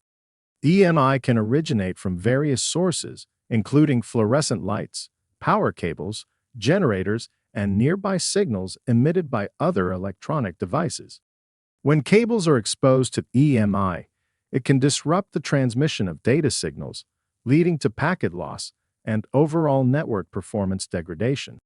To mitigate the impact of EMI on wired networks, it is essential to implement proper shielding and grounding techniques for network cables. Shielded cables help deflect electromagnetic fields, preventing them from interfering with the data signals. Additionally, ensuring that network cables are routed away from power cables and other potential sources of interference can further minimize the risk of EMI-induced disruptions. In wireless network environments, EMI can present unique challenges, particularly in settings where multiple access points are deployed to facilitate wireless connectivity for users. Interference from external sources, such as microwave ovens, cordless telephones, and neighboring Wi-Fi signals, can significantly disrupt wireless communication. This interference can lead to intermittent connectivity issues, slow data transfer rates, and overall poor network performance. To address EMI-related problems in wireless networks, several strategies can be employed. One approach is to carefully select Wi-Fi channels that are less susceptible to interference from neighboring networks and other electronic devices. Additionally, investing in Wi-Fi equipment that incorporates advanced interference mitigation technologies can help minimize the impact of EMI on network performance. These technologies may include signal filtering mechanisms or adaptive channel selection algorithms, which work together to optimize signal quality and reliability in the presence of external interference. Intermittent wireless connectivity, a prevalent issue in wireless networks, can stem from various factors. Alongside the electromagnetic interference we previously discussed, physical obstructions like walls, furniture, or other obstacles can weaken wireless signals, leading to signal loss or degradation. Additionally, the distance between a client device and an access point can exacerbate signal attenuation. Moreover, faulty hardware, such as network interface cards or access points, can compound intermittent wireless connectivity problems. If hardware components are malfunctioning or outdated, they may struggle to establish a stable connection or maintain consistent signal strength. Latency, in simple terms, refers to the time it takes for data to travel from one point to another in a network and is often measured in milliseconds. This can also be thought of as the delay between sending a message and receiving a response. Several factors can contribute to latency issues. Firstly, the physical distance between devices has a direct impact on latency. Understandably, the farther apart two devices are, the longer it takes for data to travel between them. Additionally, network congestion, resulting from excessive traffic, can lead to delays or even loss of data packets, thereby increasing latency. Then there is external influences like EMI. Just about anything you can think of that would slow down network speeds would increase latency, as these two properties are inverses of each other. Therefore, addressing latency issues often involves optimizing network configurations or upgrading hardware, as these actions increase overall network speeds. Jitter, in simple terms, refers to the variation in delay or the latency of data in a network. Both latency and jitter are metrics that can be used to measure network performance, but unlike latency, which measures the overall time it takes for data to travel from one point to another, jitter focuses on the inconsistency or fluctuations in the arrival time of data packets. Stated another way, latency represents the average delay between sending a packet and receiving a response, while jitter indicates how much this delay varies over time. Next, we have poor voice over IP quality. This issue is rather self-explanatory and can significantly impact communication clarity and effectiveness. Voice over IP operates by transmitting voice data over the internet in real time, making it more sensitive to latency and jitter compared to other types of network traffic. Both latency and jitter can cause audio disruptions, such as audio breaking up or voice distortion, making it difficult to understand the other party during a voice over IP call. Since voice over IP relies on real-time transmission, even slight delays or fluctuations in packet arrival times can result in noticeable audio quality degradation. High latency can lead to delays in audio transmission, causing conversations to feel disjointed or out of sync. Similarly, excessive jitter can cause packets to arrive out of order or with inconsistent timing, resulting in audio distortion or dropouts. Addressing poor voice over IP quality involves optimizing network configurations to minimize latency and jitter. This may include prioritizing voice over IP traffic over other data types. Additionally, upgrading network hardware and software, such as routers and switches, can help improve the reliability and stability of voice over IP connections. Authentication failures can also prevent users from successfully connecting to a network. This issue occurs when a device attempts to connect to a wireless or secured network, but is unable to verify the required credentials. In many cases, authentication failures are caused by entering an incorrect network password or security key. However, they may also occur when there is a mismatch between the security settings configured on the device and those used by the network, such as WPA2 or WPA3 authentication methods. Verifying the correct password, confirming that the proper wireless security protocol is selected, and reconnecting to the network can often resolve authentication issues. Lastly, users may experience intermittent internet connectivity. This issue occurs when a device remains connected to the network, but internet access repeatedly stops and resumes.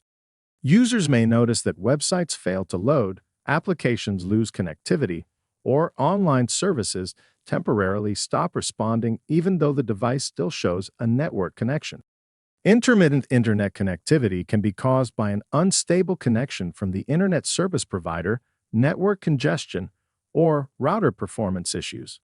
Restarting networking equipment, checking router configuration, or contacting the internet service provider may help restore a stable connection. Exam Objective 5.6. Given a scenario, troubleshoot printer issues. This video segment will cover troubleshooting issues related to printers. For each of the issues listed in Exam Objective 5.6, I will provide some basic information and possible root causes. Additionally, as a pro test-taking tip, you should always perform verifications, inspections, or checks before performing any repairs or component replacements.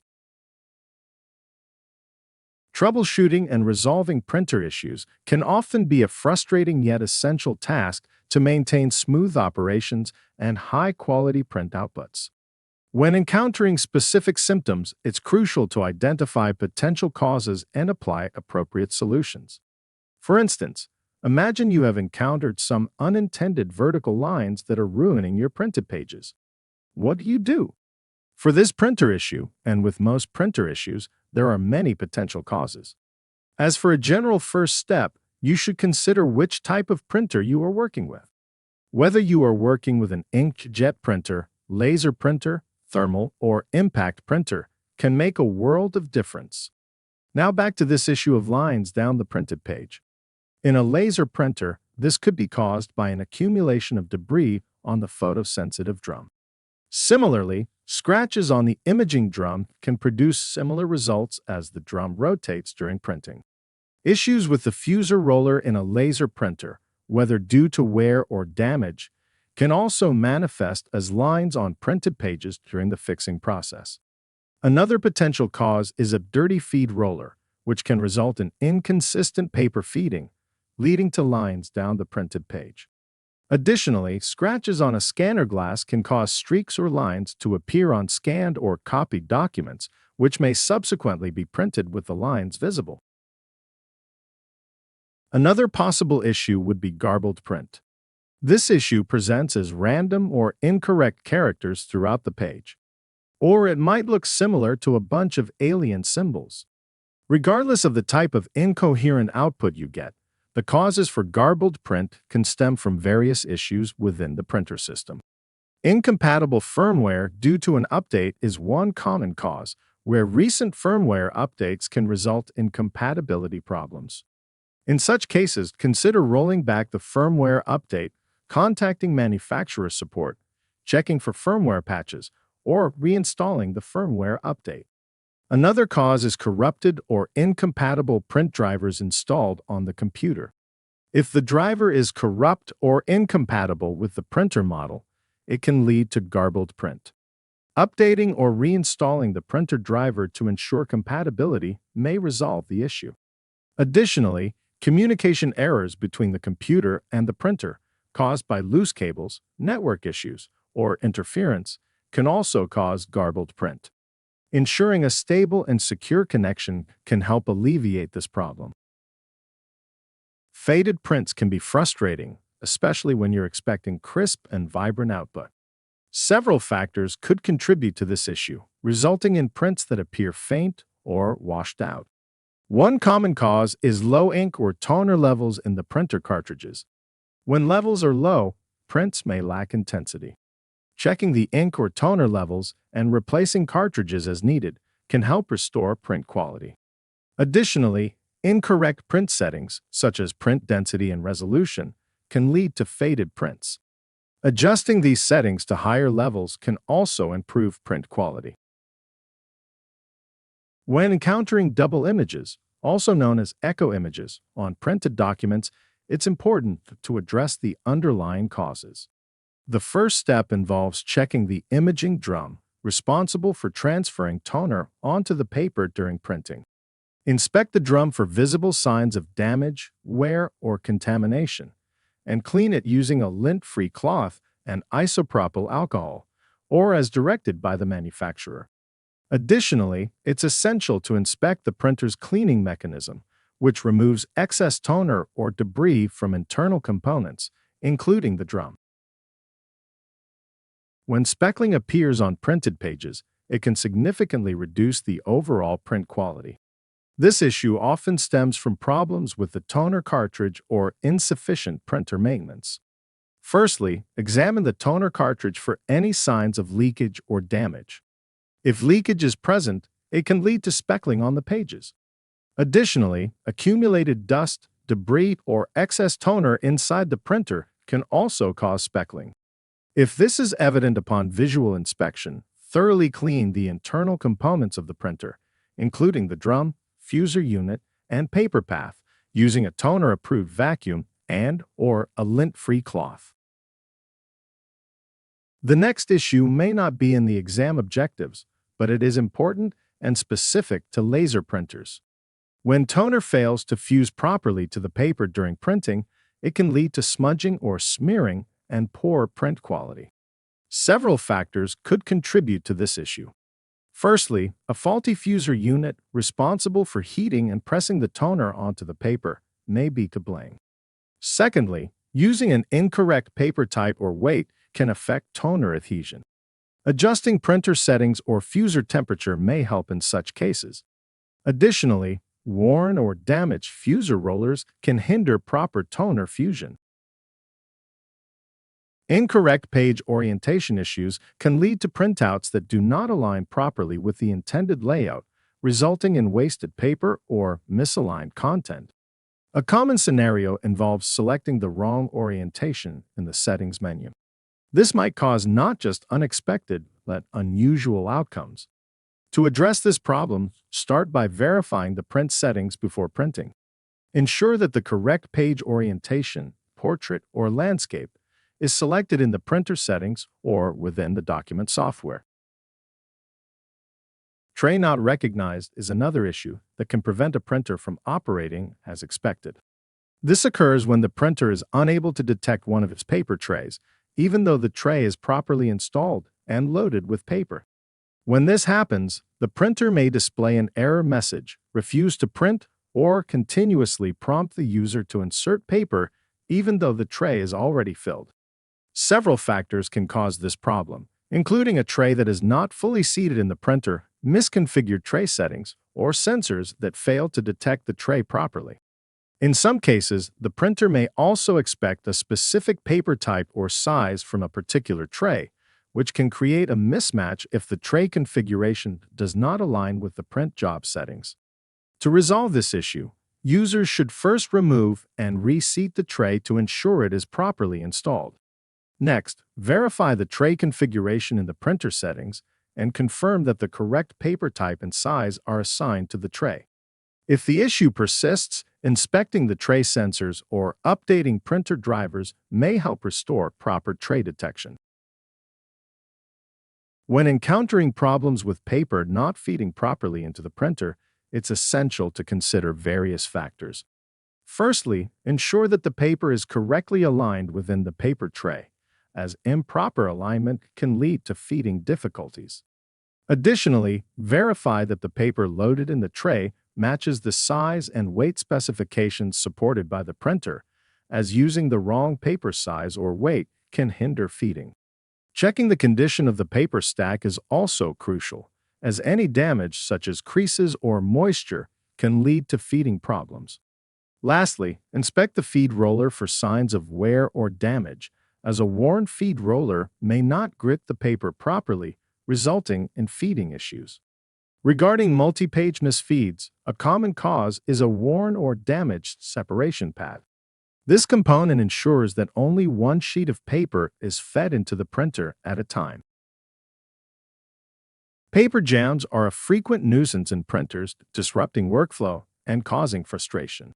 When confronted with a paper jam, it's crucial to handle it promptly and safely to prevent printer damage and ensure continued operation.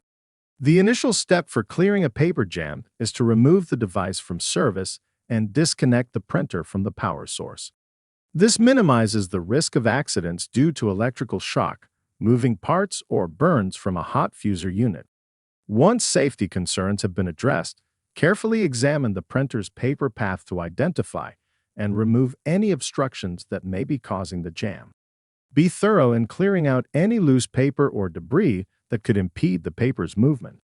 If paper jams occur frequently, inspect the pickup roller for wear or contamination, as these issues can contribute to jams.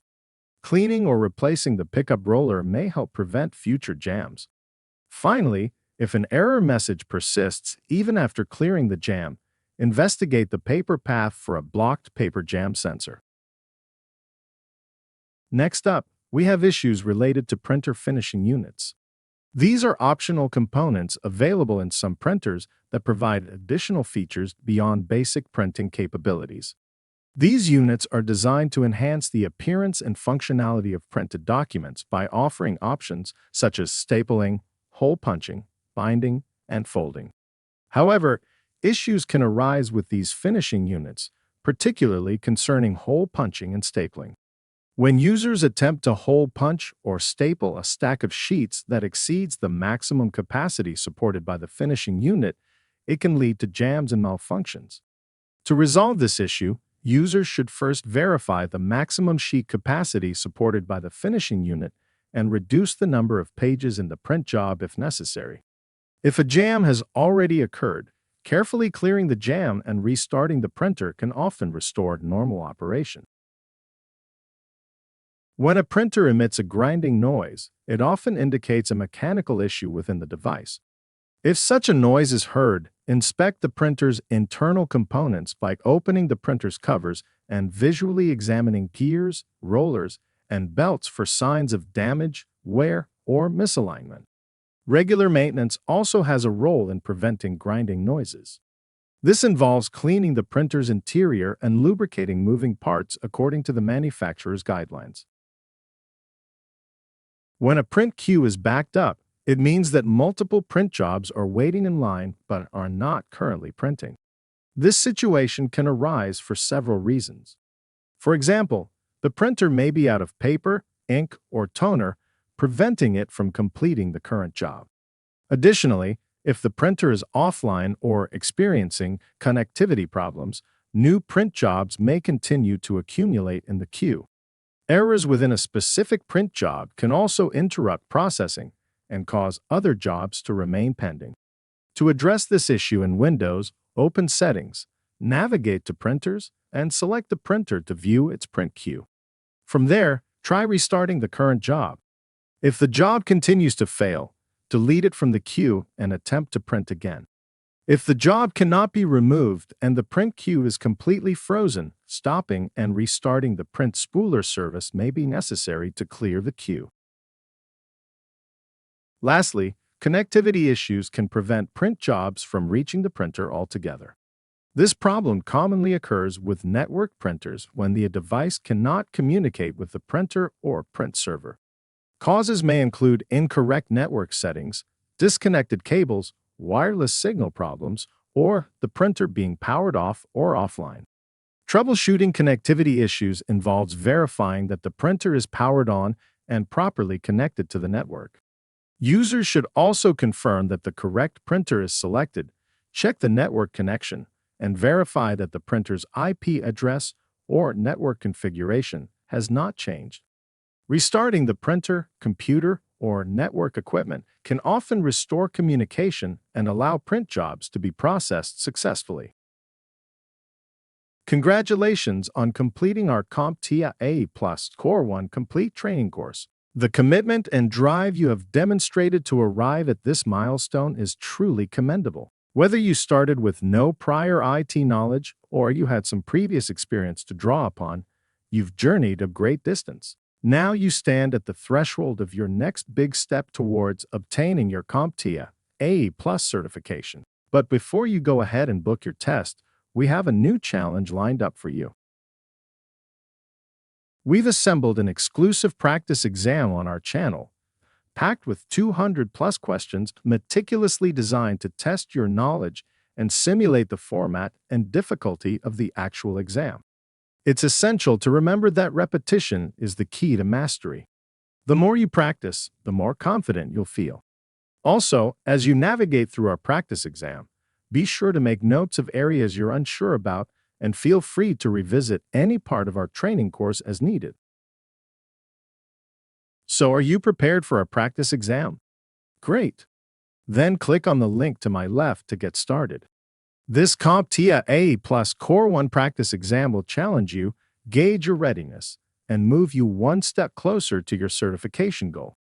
We wish you all the best, and here's to you passing that exam.